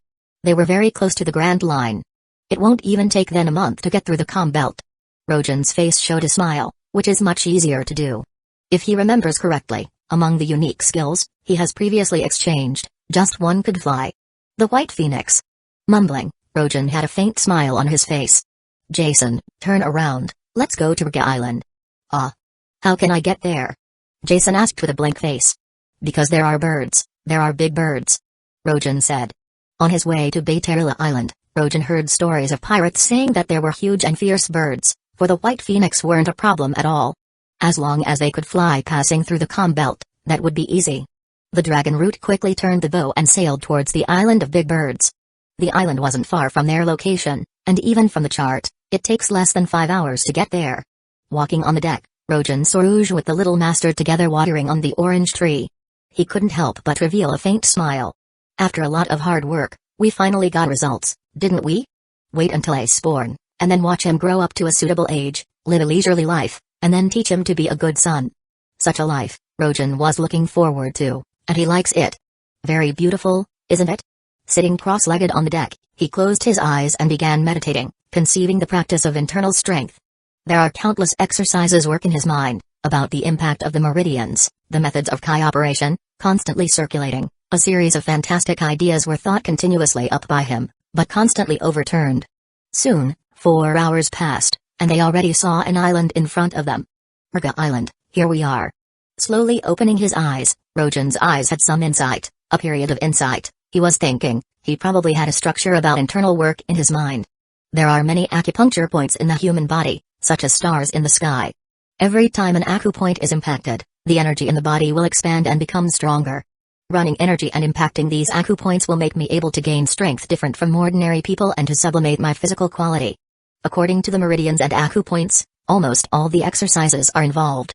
Rojan's natural clarity, internal forces, and Kai cultivation were closely related to these human acupoints. The meridians and acupoints of the human body are connected in series, presenting regular or irregular patterns, just like the constellations in the sky. In the darkness, these acupoints shine, instilling a steady stream of energy and running the entire body. Rojan's idea at the moment was to run these acupoints and connect them together to form a huge and complicated map so that the acupoints in his body shine like the bright stars in the sky at night. I have to deliberate and ponder over it carefully. The dragon route was already near the coast of the island. Jason made a little modification on Rouge's appearance and on him to disguise, and then everyone walked off the boat. Just as they walked in the island, there was a sudden scream in the town. Look, there is a lot of paper. What is it? Does the seagull sprinkle newspapers in the sky? It's the newspaper bird that actually comes so much. When Rojan and others heard it, they immediately turned and looked. Chapter 103, The Gods' Mountains. Then they saw a very spectacular scene. A white paper, like small newspaper pieces, it was unknown how many gulls were there, fluttering wings, flying over the sea, and then into the town. One newspaper after another, sheets of paper, falling from the sky, like white paper snow. A large number of seagulls passed the island, throwing sheets of paper down. Their goal was very clear. As long as there were signs of human, they opened their paws. What the hell is this? Jason's face was also pasted with a newspaper. He muttered with a dissatisfied face and turned the paper over. What he saw was a shock to him. How does this picture look like me? When Rojan heard this sentence, he looked back. His eyes narrowed, and he said earnestly, "You are the man above, Jason." Jason looked at it carefully from a long distance, and his face was full of wonder. This is really me? Wanted, Broken Jason, Bounty, 110 million, regardless of life, note, extremely dangerous. Looking at his bounty, Jason was a bit confused. I'm actually rewarded by the Marines? Yeah, I don't know whether to congratulate you or comfort you. Rojan shook his head. At this time, he squinted and waved the bounty that happened to flow to him. Oh? I'm also wanted. With a smile on the corner of his mouth, Rojan did not make a fuss. It's weird not to offer a bounty for getting those guys. However, he thought that the Marines would continue hiding his identity, but unexpectedly, the bounties were posted directly. But the amount on the wanted poster made his pupils shrink. Rojan, bounty, 150 million. They offered a bounty on me too. Rouge was also holding a wanted poster, in a curious way. The amount is not small, 50 million. She wasn't nervous, she acted more calmly than Jason, and then she just smiled. Rojan frowned and compared the rewards offered by several other people, and he felt that something was strange. According to common sense, the number of the defeated high-ranking officer will never shrink to such a state. And the amount on his bounty was exactly where his strength was at the moment. What did the Marines find? His eyes narrowed, and Rojan's heart was heavy. Such a Marines is really hard to deal with. It's not 200 million, it's not 300 million, this amount is just in the position of his accurate strength, and it's quite wonderful. Fortunately, Captain, you're easy to accommodate. Otherwise, when we go into a town, we're looking for our own death. Jason scratched his head and said with relief. Are you afraid of being wanted by the Marines? Rojan asked and laughed. That's not true. Rear Admiral, I have done it, I am not afraid, just the first time, a little uncomfortable. With that said, Jason's face turned red and made Rojan burst laughing with tears. Seemed to be in a hurry to explain something, Jason spoke again. Really, Captain, you haven't seen me. That Kusagakure, the Rear Admiral, was smashed directly by my blow, and he didn't get a chance in front of me. Rojan shook his head and said, I only saw you being frozen into ice sculptures. Jason shook his pale face and tried to say something, but he didn't say anything for a long time. But you don't need to be ashamed. That man is a Logia fruit user. It's hard to deal with him without hockey. He's immune to physical attacks like yours. Rojan comforted him again. Immune to physical attacks? I just said that I hit him so many times, he is like a hill, and he was knocked down by me, but he seemed okay. Jason nodded, thoughtfully. Hockey? What is that? I seem to have heard it before. He folded the wanted posters in his hands together, and then they went to the town. The structure of the island was very simple. Near the coast is a jungle's road. Through that road is the town. Behind the town is a rolling mountain range. This small mountain range looks like a layer of mountains and has a heavenly momentum. They quickly entered the town and walked into the crowd. Because of the simple disguise, no one recognized them. Jason was turned into a tall bearded man by Rojan, walking there with fierce momentum. Everyone else walked around his road. Rouge was turned into a fat woman who was a majestic figure, 3 times thicker, and her face became ugly. And Rojan was more simple, a little beard, thick eyebrows. He was turned into a tall and handsome 26-year-old man. This group of people was walking in the street, and nobody recognized them at all. After a simple inquiry, Rojan's eyes twinkled a few times about a legend of the big bird on the island. Behind the town, among the hills, these were few people entered. Among these mountains, it is the paradise of these big birds. Listening to an old man playing chess on the street said that after the big bird spreads its wings in its adulthood, it would be nearly 30 meters or so. It's good to fly high in the sky. But once it falls, they can hide the sun from the sky. Everybody hides when they see one of them. What's more frightening is that these huge birds are carnivorous and very ferocious. Because these birds have made these mountains their home, all kinds of wild animals were there. It is very dangerous. That bird is called Titoria. Titoria is on our island. It means the mountains of the gods. It represents the unknown. All about the gods, ordinary people don't want to interfere, so for so many years, nobody cares about them, and we also forbid villagers to go up the mountain. That's too dangerous. The old man sighed with a dry mouth and hooted. Rojan looked at the old man, smiled and thanked him, then looked at the mountains. Captain, are we really going up the mountains to catch birds? Jason was a little shriveled. It was the Mount of the Gods, and he listened to him. Moreover, he has never seen a bird with wings that stretch for nearly 30 meters. Human beings have an inexplicable fear of unknown creatures. Yeah, if we want to go to the Grand Line, we must catch these birds. Rojan nodded. His face was indifferent, and he was very confident in the White Phoenix's skills. The little group had already asked for the way up the mountains before, so they just took a little rest in the town and went the mountain road. Just as their backs were about to disappear, in the entrance of the lane, and a pair of cold eyes were watching them silently. Keep a close watch on the target. A Dendenmushi whispered through the clothes of the figure. I won't lose them. The figure said. Follow them and report everything right away. That cat. Absolutely not mistaken. Chapter 104, Billows. This figure was close to the entrance of the lane, and he was dressing completely different from the marine, a black suit, with a black top hat. Also, his eyes under the sunglasses were indifferent and ruthless. He looks powerful, revealed a cold and robust momentum. Understand. Whispering coldly, he hung up the Dendenmushi. Then his figure twisted and he disappeared. When he appeared again, he was already on the top of a tree dozens of meters away. Standing on the tree with his black suit, he kept looking at the group from a distance and following him like a shadow. His eyes were cold, and he was more focusing on the little master, but Rojan and Jason didn't pay much attention at all while they were walking. Every time he looked at the little master, there was a mixed feeling of fear and respect in his eyes. It was like facing a nobleman or someone you can only look up to. For the one who was tracking them, Rojan and the others didn't notice anything about him. They kept hiked up the mountain, carefully watching the movement in the surrounding jungle. After a few meters up the mountain, they did see many beasts. For ordinary people, it was hazardous to go up there. However, as they passed through these big birds, it only glanced at them and silently retreated. Both groups were silent and did not attack each other. Perhaps they both felt troubled by each other. It's good that these beasts don't mess with us. Jason smiled. Maybe they felt that you are too big and not good at attacking. Rojan answered. Jason was speechless, and his captain was a little nervous. What was the relationship between being big and not being able to attack? Everyone continued climbing up the mountain. Halfway up, a startling bird scream came out, and they all raised their heads. What? It was a sharp, penetrating bird sound.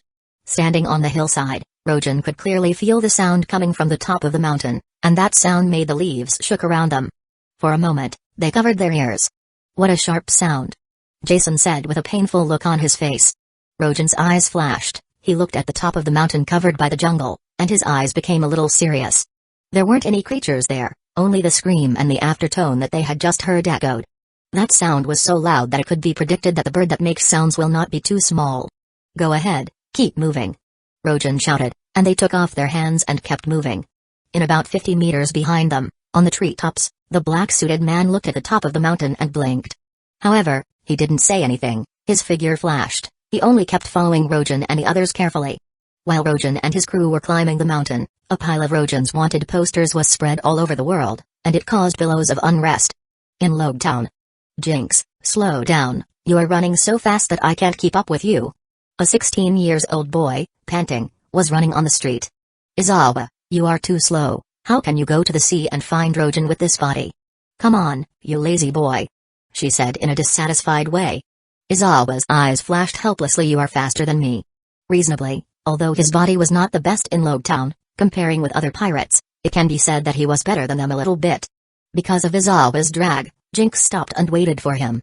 But at that moment, her eyes flashed for a white, and she couldn't help. She looked up at the sky. It's a wanted poster. Someone in the Logtown said that loudly. Jinx glimpsed and then looked at the wanted poster that fell to the ground. The bounty order was just in front of her, neatly laid on the stone floor. So she could clearly see the picture and numbers on it. And suddenly, she screamed in disbelief. It's Rogen. Her sharp voice scared Izawa and made him cover his ears.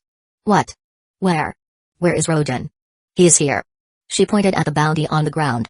Izawa was stunned and looked to the ground. Rogen, a bounty of 150 million berries, dead or alive. Note, this man is extremely dangerous and ferocious. A picture with a faint smile of Rogen. It was big, and it appeared in the middle of this wanted poster. His image was full of energy, with deep eyes and revealing an unusual momentum. He's really Rogen. Izawa was surprised. Of course, but he seems to have changed. Jinx hesitated. That's not the point, he's being wanted, look here. Izawa pointed at a large amount of berries below, and he was earnest. Haven't he been offered a bounty before? What's the big deal? But this also proves that he's alive. That's great. Jinx said happily, and her cheeks turned red. It looks like this guy is still handsome. I really miss him. I really want to go to sea soon. Izawa covered his forehead in silence. His face was covered with black lines.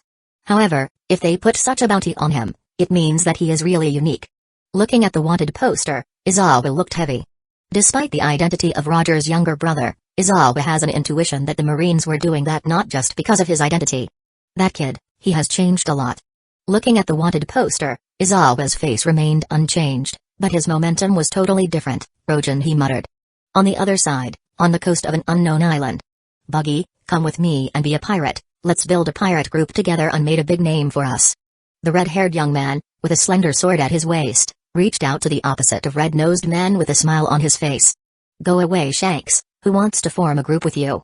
I want to be the captain and goes on my way. Buggy refused the request of Shanks without hesitation.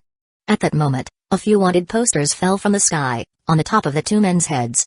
Rogen, a bounty of 150 million berries. Shanks took it and glanced at it for a few seconds. His face showed surprise. This is our captain's younger brother. How awesome. He is very powerful, and he has a bounty of 150 million berries. Stupid Shanks, the Marines put such bounty on him just because he is Roger's younger brother, not because he is strong. Buggy shouted. But Buggy, you saw his first battle, didn't you? That kid, he is really strong. Shanks admired it. Huh, I don't want to keep talking with you. Buggy turned around and left. Shanks stood there, holding the wanted poster in his hand, and his eyes were sparkling. It's really amazing, 150 million berries already after going out to the sea. I'll do my best too. There was a feeling in his heart that this fellow, who was somewhat like his captain, was absolutely extraordinary. Chapter 105, The Mighty Roar. On the Grand Line, a white-haired middle-aged man who had just stepped down from a merchant ship and headed for the interior of the island saw the flying wanted posters in the sky. After raising his eyebrows, he reached out and caught one of them. At first, it was just a cursory random sweep, but when he saw the bounty for the young man, the pupil of the white-haired man suddenly contracted. But then, he relaxed, and a faint smile appeared on his face. Has something out there? 150 million, your spirit is really strong.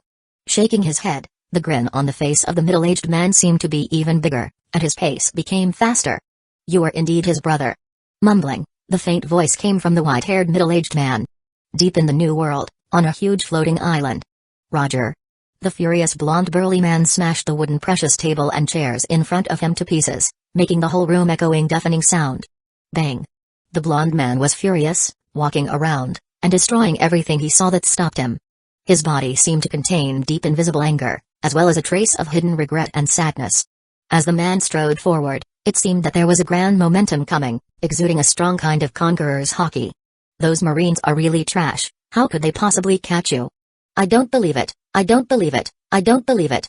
The blonde man shouted up to the sky. Indoors, all the people who saw the man's madness bowed their heads, they were slightly trembling, and their eyes sparkled with fear. They seemed to be afraid of this majestic man and could not open their mouths saying a word. "You rubbishes. Get ready, let's go to the Marines' headquarters." With his fury, the blonde man roared loudly. "What?" Everyone looked up in shock, and their faces were full of disbelief. "Get ready and let's go to the Marines' headquarters. I have to see how the Marines could arrest Roger. I don't believe it. I don't believe it. I don't believe it. If they really have the ability, they show me how they will catch me." Loudly roaring, a gust of wind spread all through the room. Listening to him, it was like an adult male teacher shouting angrily. His posture was full of pride, and his boldness was domineering. "Shiki! Shiki!" Suddenly, a tall figure came running in. He was dressed like a clown, and he made a unique sound like a child's toy. The clown man quickly came to Shiki and raised a bounty in his hands. "Look at this. What is this?" Shiki, mighty and powerful, looked down and made a tremendous voice. Shiki the Golden Lion, who has not yet experienced the biggest defeat on his life, was at the peak of his strength. In his life, he was not satisfied with only one person, and that person was Roger. But Roger, he was executed by the Marines. He didn't believe it. How could that be possible? As an opponent in Roger's life, he knows very well what power the guy has. How can such a powerful guy be easily caught by the Marines? How ridiculous it was that the man who defeated him was caught and executed by the Marines. This was not from the side, should prove that these big pirates weren't as good as the Marines. So he was angry, furious, and he couldn't stop the fire in his heart. In the main hall of the floating island, there were brilliant golden lights and countless gold dotted on the building that looks like a palace. From where Shiki the Golden Lion stood, looking out, there are floating islands at a glance. These islands were large, majestic, high in the sky, spinning slowly, as if they were pulled by a strange force that prevented them from falling to the ground. The number of islands was enormous. Seen from there were dozens of islands, which were dense, blotted out the sky, and covered the sun. Every floating island was a real island inhabited by civilians and pirates. Seen from the sea, overhead was a shocking floating island city, which made people fear and panic. It was this huge invisible majestic power that expresses the strength and magnificence of the Golden Lion to the whole world. At this moment, the tall blonde man was the snarling master. Just a roar could shock the world, causing a sensation around the world. More importantly, he has become a legend. Like the Whitebeard, he was a living legend. Times are different. He has been from the waters of the last era, now he is facing a huge wave, sailing towards the next era. He didn't want to be overthrown under this massive wave, so he was going to roar and show his strength to the world again. Looking down at the bounty poster, the man showed a confused expression. Who is he?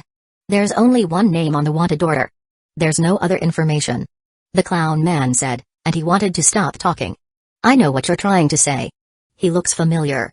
No, to be exact, he looks a lot like Roger, so do you suspect that he's a relative of Roger's? The Golden Lion shouted. The clown man nodded madly. Yes, that's what he wants to say. If it is a normal period, I would have time to talk about him, but now, it's time for me to get down to business and put this matter behind me first. The Golden Lion's face was majestic, and he waved his hand and walked forward. In a room that had become ruins, he opened his mouth as if he wanted to choose a man. Send me somebody to go to the Whitebeard. I want to know what he's thinking. Besides, I want to inform all of the pirate regiments in the sea. Get me out of here right now. I'm going to start a battle and make the whole world remember my battle. The sound that came out of his mouth was so loud and spread all over the world. The Golden Lion was going to start a war with the Marines. This shocking news, in just half a day, has been known to the whole world. This proud and powerful master, who disdained to conceal any plans of his own, made such a magnificent announcement to the world. In another sea area, on a huge pirate ship, passing through a strong man, at the center of the deck, a huge figure was sitting on a huge chair. Bang, bang, bang. Looking up, he drank a half-human tall wine jar and wiped his mouth with his huge hand. This boy must have something to do with Roger. Chapter 106, Go Back. Checking the wanted poster in his hand, the giant man touched his crescent-shaped white mustache and smiled. Very interesting. Just after Roger's death, he came out with such a fascinating kid. He stood up suddenly, 3 or 4 times taller than the average person, standing there like a hill. Jason's figure was huge enough by all accounts, but comparing with this man, if they stand together, they would look like a father with his little son. Oyaji, he looks a lot like Roger. But suddenly they put a high reward on him. Is it possible that it's a conspiracy of the Marines? A man who was very close to the giant man suddenly asked. Marco, take a look at his face. The Whitebeard's gaze became fierce at the moment. He took his bisondo in his right hand and slammed it on the deck. Boom. The rumbling sound came out, and the whole ship trembled, and the crew behind him almost fell to the ground in fear. Marco was shocked and looked again at the reward poster. The man in the photo was handsome, and his eyebrows looked very similar to Roger, so it's easy to see that they look the same. But the boy in this poster was named Trojan. Oh, no, the man has a deep look in his eyes. If he were a soldier, he would be more like a commander who stood behind the scenes and relies on his intelligence quotient. Eyes are the window of the soul. Marco was mature enough to know that it was wrong to judge someone's character by his appearance. The man in this picture was completely different from Roger. Roger was very bright and honest, but this young person seems to have some scheming. A man like him cannot be bound by the Marines. In his eyes, he looks calm and wave-free, but this calm seems to hide a sea behind it. This man, he's born to live on the sea. Such a man can't be bound by the Marines. He was born to be the same kind of person as us. At this point, he is consistent with Roger. From his eyes, I saw only a vast deep sea. The Whitebeard spoke slowly. This guy, he would be a great man in the future. Wait and see, sons. On the Moby Dick, Whitebeard's crew looked at each other in shock. They didn't expect that their captain would give such a big evaluation on that man on the wanted poster. Just his identity. The Whitebeard had doubts in his eyes. He had never heard of Roger's relatives or sons. Just then, a panicky voice came from the boat. Not good. The Golden Lion is coming. Upon hearing this voice, Marco with a cold face swayed his body and said, why all this chaos? He's just the Golden Lion. Then, he turned his head and looked toward the coming ship. A huge island ship was about 20 or 30 meters above the sea, and it was floating in midair. Looking up from below, Marco could even see that the island was stretching out and that the power fans, like wings, were shaking violently. This was their first time that they saw such big pirates with the same name as the Whitebeard, so they were all shaking. Also their eyes were full of fear. Such a large pirate regiment who dominates the entire New World, and they brought them endless deterrence and fear. Move out of my way, he's just the Golden Lion, remember, we're Whitebeard's pirates. Marco shouted to rebuke the crew, who stepped back with a blushing face. They kept looking at the floating island, which was coming slowly. They still had some fear, such a panic wasn't easy to eliminate. Looking at the floating island of Shiki, the Whitebeard's crew became nervous.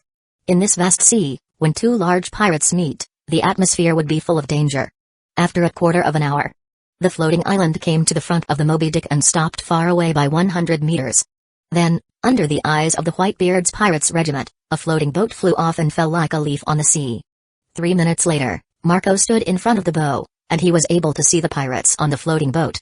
With cold eyes, someone asked from the big ship, Whitebeard's pirates, is your captain there?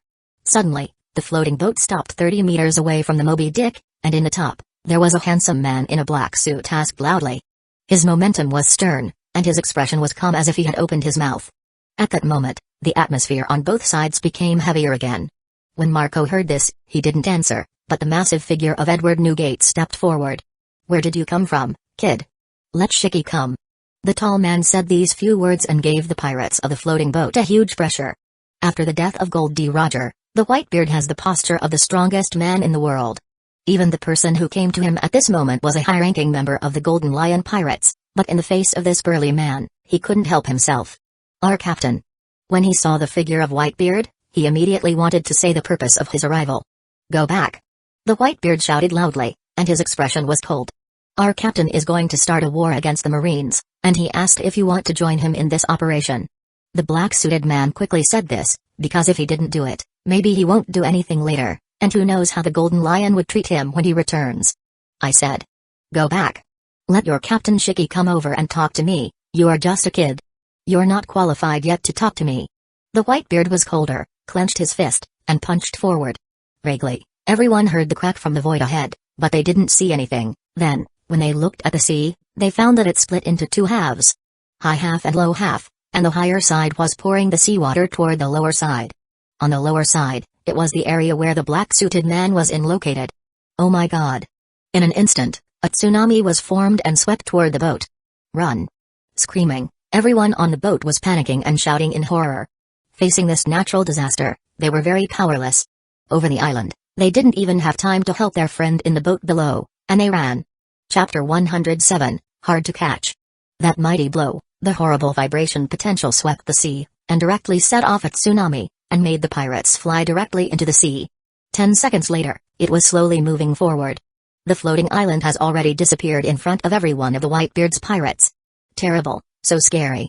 Until then, the separated sea had slowly merged and recombined to form a complete sea surface map. A lot of the powerful flying pirate group were so powerless when they faced the Whitebeard. The pirates looked at the boat, and everyone looked calm as if the crew of the Whitebeard had become commonplace, and their hearts shocked even more. Is this the strength of the Whitebeard?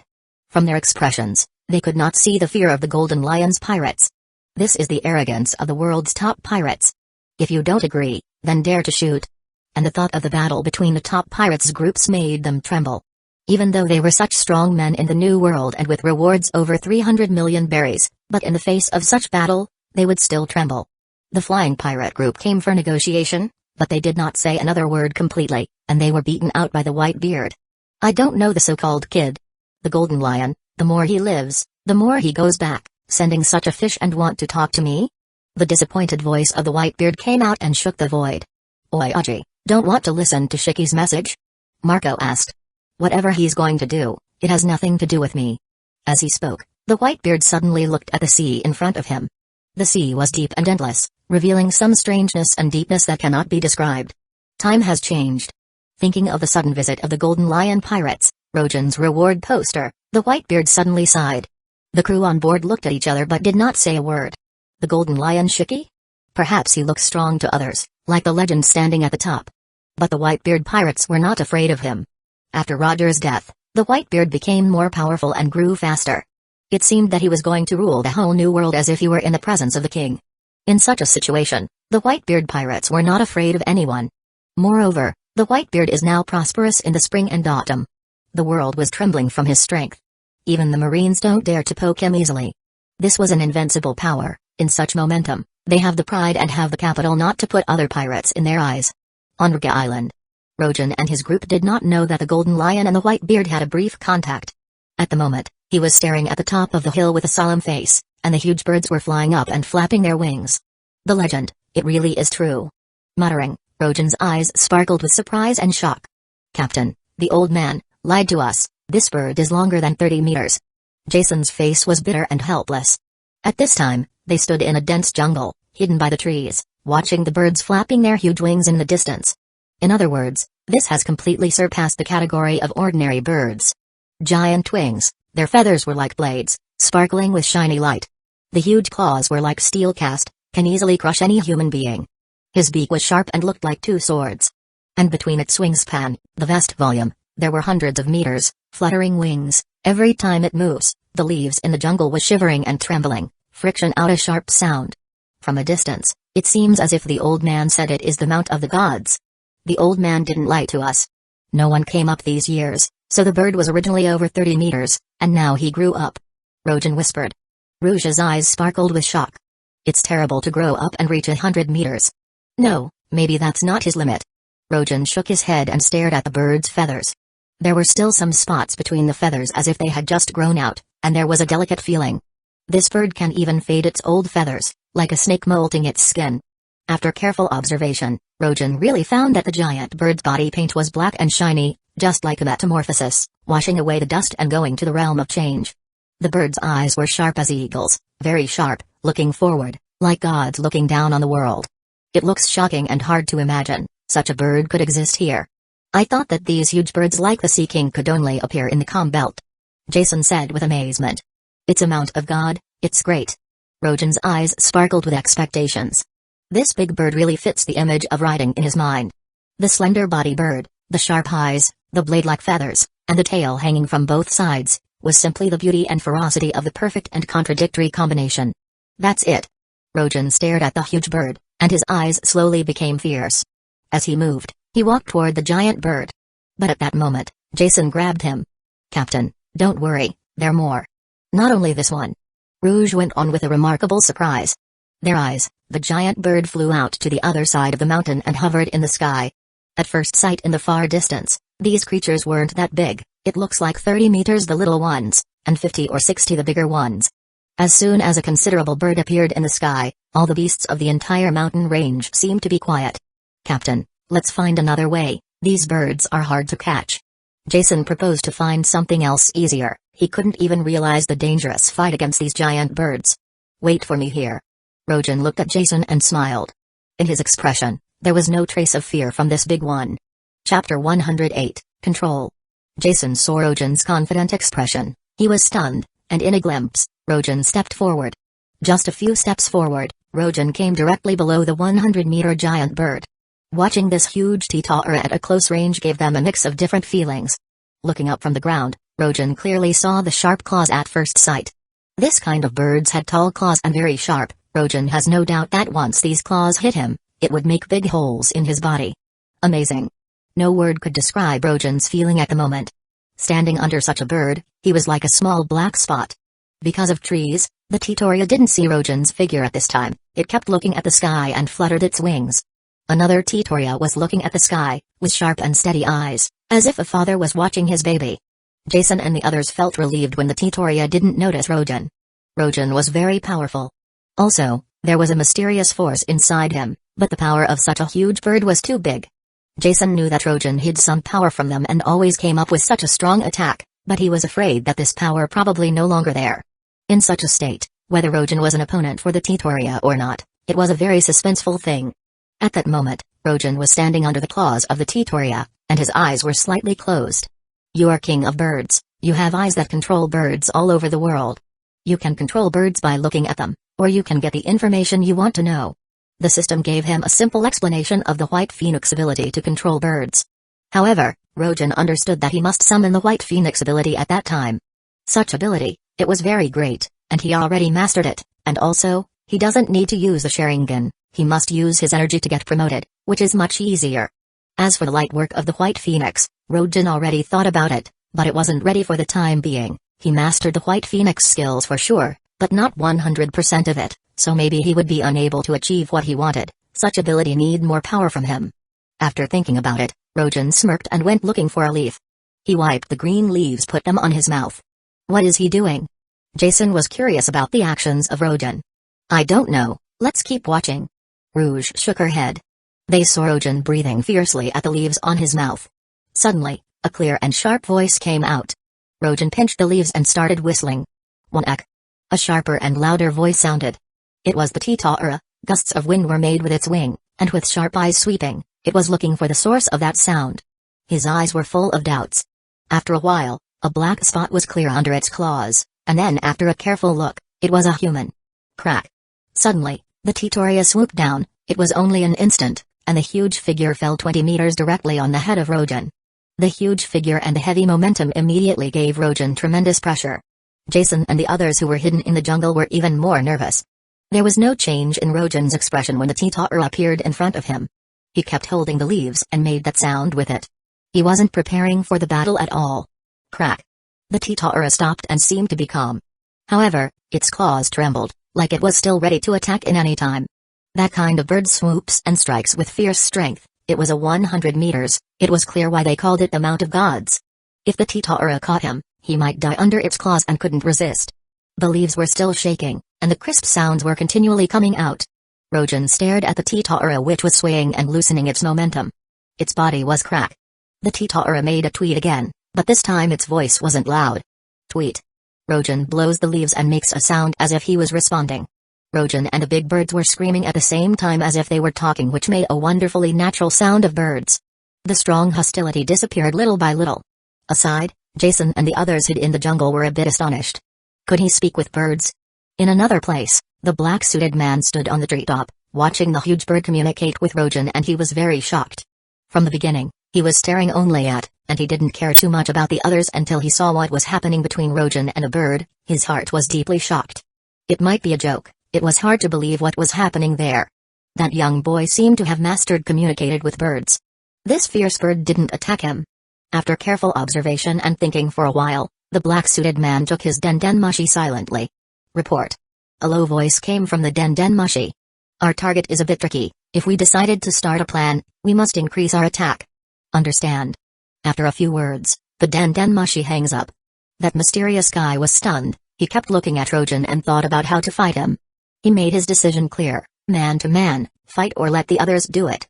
He was very confident, and he thought that he could solve Rojan and his crew. In the open space of the jungle, Rojan was facing the big bird, and the melodious song hover up, which made the others happy. Suddenly, Rojan's eyes changed. In a blink of an eye, it turned from black and white to bloody red. followed closely by a little dark. The Sharingan, the new ability he got from the system and Itachi Uchiha. Rogen really mastered this ability in a short period. After a while, he slammed and threw the leaves. And then he looked to the Titara right in the eyes. Control.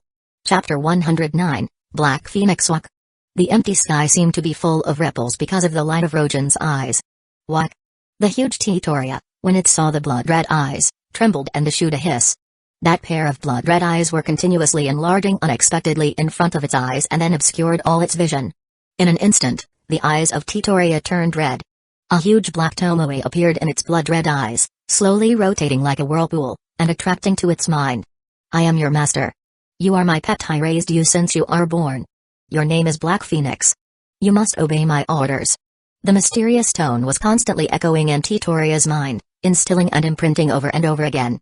The dark tomoe kept turning, and gradually the consciousness of Titara's resistance began to dissipate, and the subconsciously introduced the meaning expressed by that sentence into the depths of his heart. Walk. Another scream. This bird sound was so soft, not a bit fierce. Huh. Looking at the incessant flare in front of him, Rogen sighed with relief as if Titara, who was about to tear her to pieces in the next moment, would calm down. His forehead was covered with sweat beads. The bird control technique seemed simple. It took only a look at the bird, and it could control birds. But it relies on his spiritual strength, which was more laborious than physical strength. Titara was 100 meters long, and it is more powerful than ordinary birds. It consumes a lot of spiritual power. Black Phoenix? Tentatively, Rogen shouted. Wow! Titara's wings flickered sharply, and its sharp claws gripped it hard. The strong air pressure swept up in an instant. Rogen's pupils shrank, and he was about to dodge. But after a moment, he was shocked to find that he could not escape. Even when his muscles just reacted and were ready for conditioned reflexes, the huge Titara had already reached an inch in front of him. It's over, it's too fast. The power generated by the Titara's wings, too strong and too fast, surpassed his imagination. Captain. In the jungle, when he saw the sudden rise of Titara, Jason's color immediately changed. However, after 2 seconds, the black, sharp, shining metallic claws suddenly stopped on Rogen's shoulder, touched it so gently, but quickly returned. When his body was touched by the giant bird, his whole figure flew out immediately and hit a big tree behind him severely. Oh, la la. The leaves were scattered, and Rogen's body was stuck there, tightly attached to the tree. Ah, that hurts. At that moment, he even felt that his whole body's intuition as if it had been stripped off, numb up. But then, when he landed on the ground, Rogen noticed the expression of Titara. Actually with a little expectation, apologies, and nostalgia. Successful? That claw wants to poke out, but it was afraid of hurting him and retracting the cautious wing, as well as the fascination in its eyes, was vividly expressed in this huge Titara's expression. Just in a blink of an eye, Rogen understood. He wanted to stand on my shoulder, but he didn't realize that he was too big to fly me out. He rubbed his ache shoulders until his intuition returned to him. Some helplessly, Rogen knew that this was the result of the memory given to Titara by the skills of Sharingan and King of Birds. This memory was also infused by his own fantasy. Although it was very simple, it was enough to treat birds, which were rare in self-awareness. Captain. At this moment, Jason, Rouge and the little master came running and stood in front of Rogen, shouting in fear. I'm fine. Jason's burly figure immediately stood in front of Rogen, looking warily at the big bird above his head. What?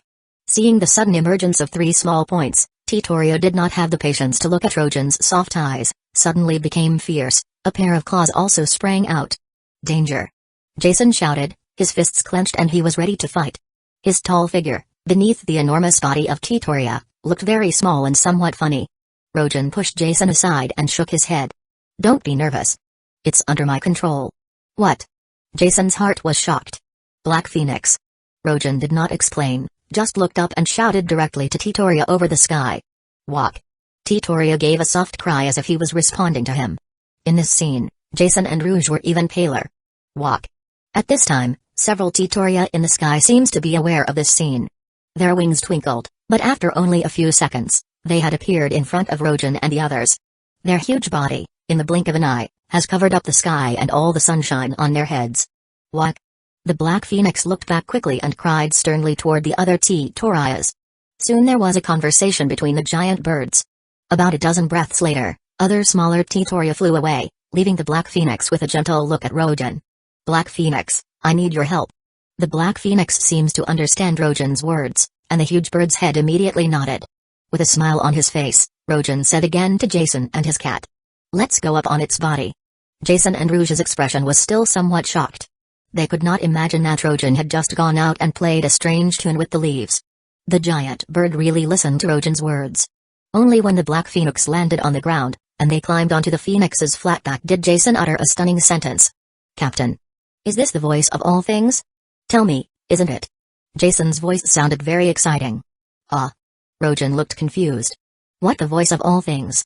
This was just a little illusion of the king of birds and the Sharingan. It must be right, the legend Roger will also, you must have his blood on you. It must be so. Only in this way can you control this huge bird. That's terrific. It's God's mount. Jason's face was agitated. Rojan was speechless and spread his hands. What are you talking about? Chapter 110, Another Bird. Jason was very excited, but Rojan expressed his helplessness. In addition to that, he lost his desire to keep talking. What do you mean I have his blood? So what? I'm his brother, not his son. His blood is inside his body, not inside me. Rojan took it as a big matter, and he didn't want to keep talking. Let go, Black Phoenix. Seeing everyone has been sitting on the back of the Black Phoenix, Rojan shouted to the big bird to fly. Whack. The sharp and powerful claws suddenly propped up, and there were two giant pits clearly visible on the ground. Under the massive force of the Black Phoenix, the hard ground couldn't bear it. Closely followed, it was folded on both sides of the body like a sudden fan of a feather made up of countless ice blades. Walk! With that scream, the air trembled, the wind blew, the leaves of the trees flew, and the violent airflow swept out. In a moment, the Black Phoenix suddenly soared. Just an instant, it has flown out of 100 meters. The wind is too strong. Jason shouted loudly, his mouth was blowing by the wind. Jason, protect Rouge. Rojan shouted. The little master who was holding the wings leaped and hugged on Jason's arm. At the same time, Rojan ordered the Black Phoenix loudly. Black Phoenix, slower. Hearing Rojan's words, the Black Phoenix slowed its strength and reduced its speed, the submerged airflow slowed down, and everyone was relieved. Rojan, look down, there's a man there. Suddenly, Rouge pointed at the trees under the Black Phoenix. When Rojan and Jason heard this, their faces changed slightly, and they immediately glanced down. At that moment, they did see a man in a black suit and hat standing at the top of a tree 50 meters away. At the moment, he was looking up at them with a dull face. He didn't think they would leave like this. That's right, he's tracking us. Rojan nodded. Then, he smiled. The Marines, they are really tough, it seems that they deeply love me. Jason kept laughing. They were on the Black Phoenix, it was not easy for the Marines to catch up with them again. But they did not notice the affection on the cat's face. It changed slightly. She was nervous and anxious. She seemed to recognize the clothes of the man underneath. In a few moments, the Black Phoenix's wing-stretching gliding had reached the shore where they anchored the dragon root. Following that, they jumped off the Black Phoenix, packed up the things on the ship, and put them all in the warehouse. And then, Jason set the boat and begun sailing at fast speed. Set sail, directly toward our goal. Rojan's eyes were deep and full of excitement. Grand Line. That's right, this time, they were aiming to the Grand Line. All of them looked at each other and laughed. Ha ha ha, Captain, I've been in the sea for 5 or 6 years, but I have never been in the Grand Line. Jason was excited, and he seemed to be looking forward to it. The place where Roger has been, I didn't expect that I would have the chance to visit it. Rouge smiled. I really disapprove of going to the Grand Line at this time. Rojan's expression was not very relaxed. At the moment when the new era just started, the pirates became crazy and mad, they were like a locust, and the Marines were brutally suppressed. This era was more violent than in any other era. The danger was unimaginable. Pirates and Marines were at a time of excitement and madness. This kind of peak moment, it was the most dangerous. But the child in Rouge's belly would be born soon, and any delay would result in unimaginable consequences. Rojan didn't let the tragedy in the anime continue. He couldn't control what other people would do, but, if it were all back to him, he would be very sincere. But at this moment, going to the Grand Line was the safest and the fastest way. Rouge and Ace, they can't die. Old man, after you are gone, the task you left for me is not easy. Shaking his head, Rojan's heart felt heavy. In such time when the 4 emperors were not established yet, and when the Marines were fighting the pirates fiercely, Rojan wanted to survive, which made the responsibility heavy on his shoulder. Without a large-scale pirate group, his own strength won't be invincible. It can be said that during this period, his strength has made great strides, and he was completely forced out. Dragon Root sailed slowly. In the clouds above, a huge black bird glided and followed the ship closely. When Rojan and the others had driven the dragon root out of the island, the black-suited man walked toward the coast with a cold face. He looked up at the sky when there was nothing he could do, and he kept thinking about what happened. 10 seconds later, the man in the black suit took out small buildings blocks from his arms. And then he put it on the ground together meticulously. In a while, the blocks became like a bird. The bird was ugly. It has no nose, no ears. It was just a model. It barely has a bird's appearance. However, the black-suited man put his hand on that bird, and in a moment, it started flying. Quack! The sound came from the building block bird, and it seemed to be singing. He was still indifferent and kept watching the building bird flying in the air without saying anything. Strangely enough, the building block bird looks fragile and scatters at a touch, but it flies as fast as a sharp arrow, 10 times faster than a real bird. Just the blink of an eye, in front of this building block bird, he could see the shadow of Rojan and his group. The black-suited man saw them, while they disappear little by little. The target has been followed up, ready to attack at any time. Whispered in the den Mushi, and he disappeared. 3 minutes later, a small boat set out from the island coast and sailed slowly into the sea.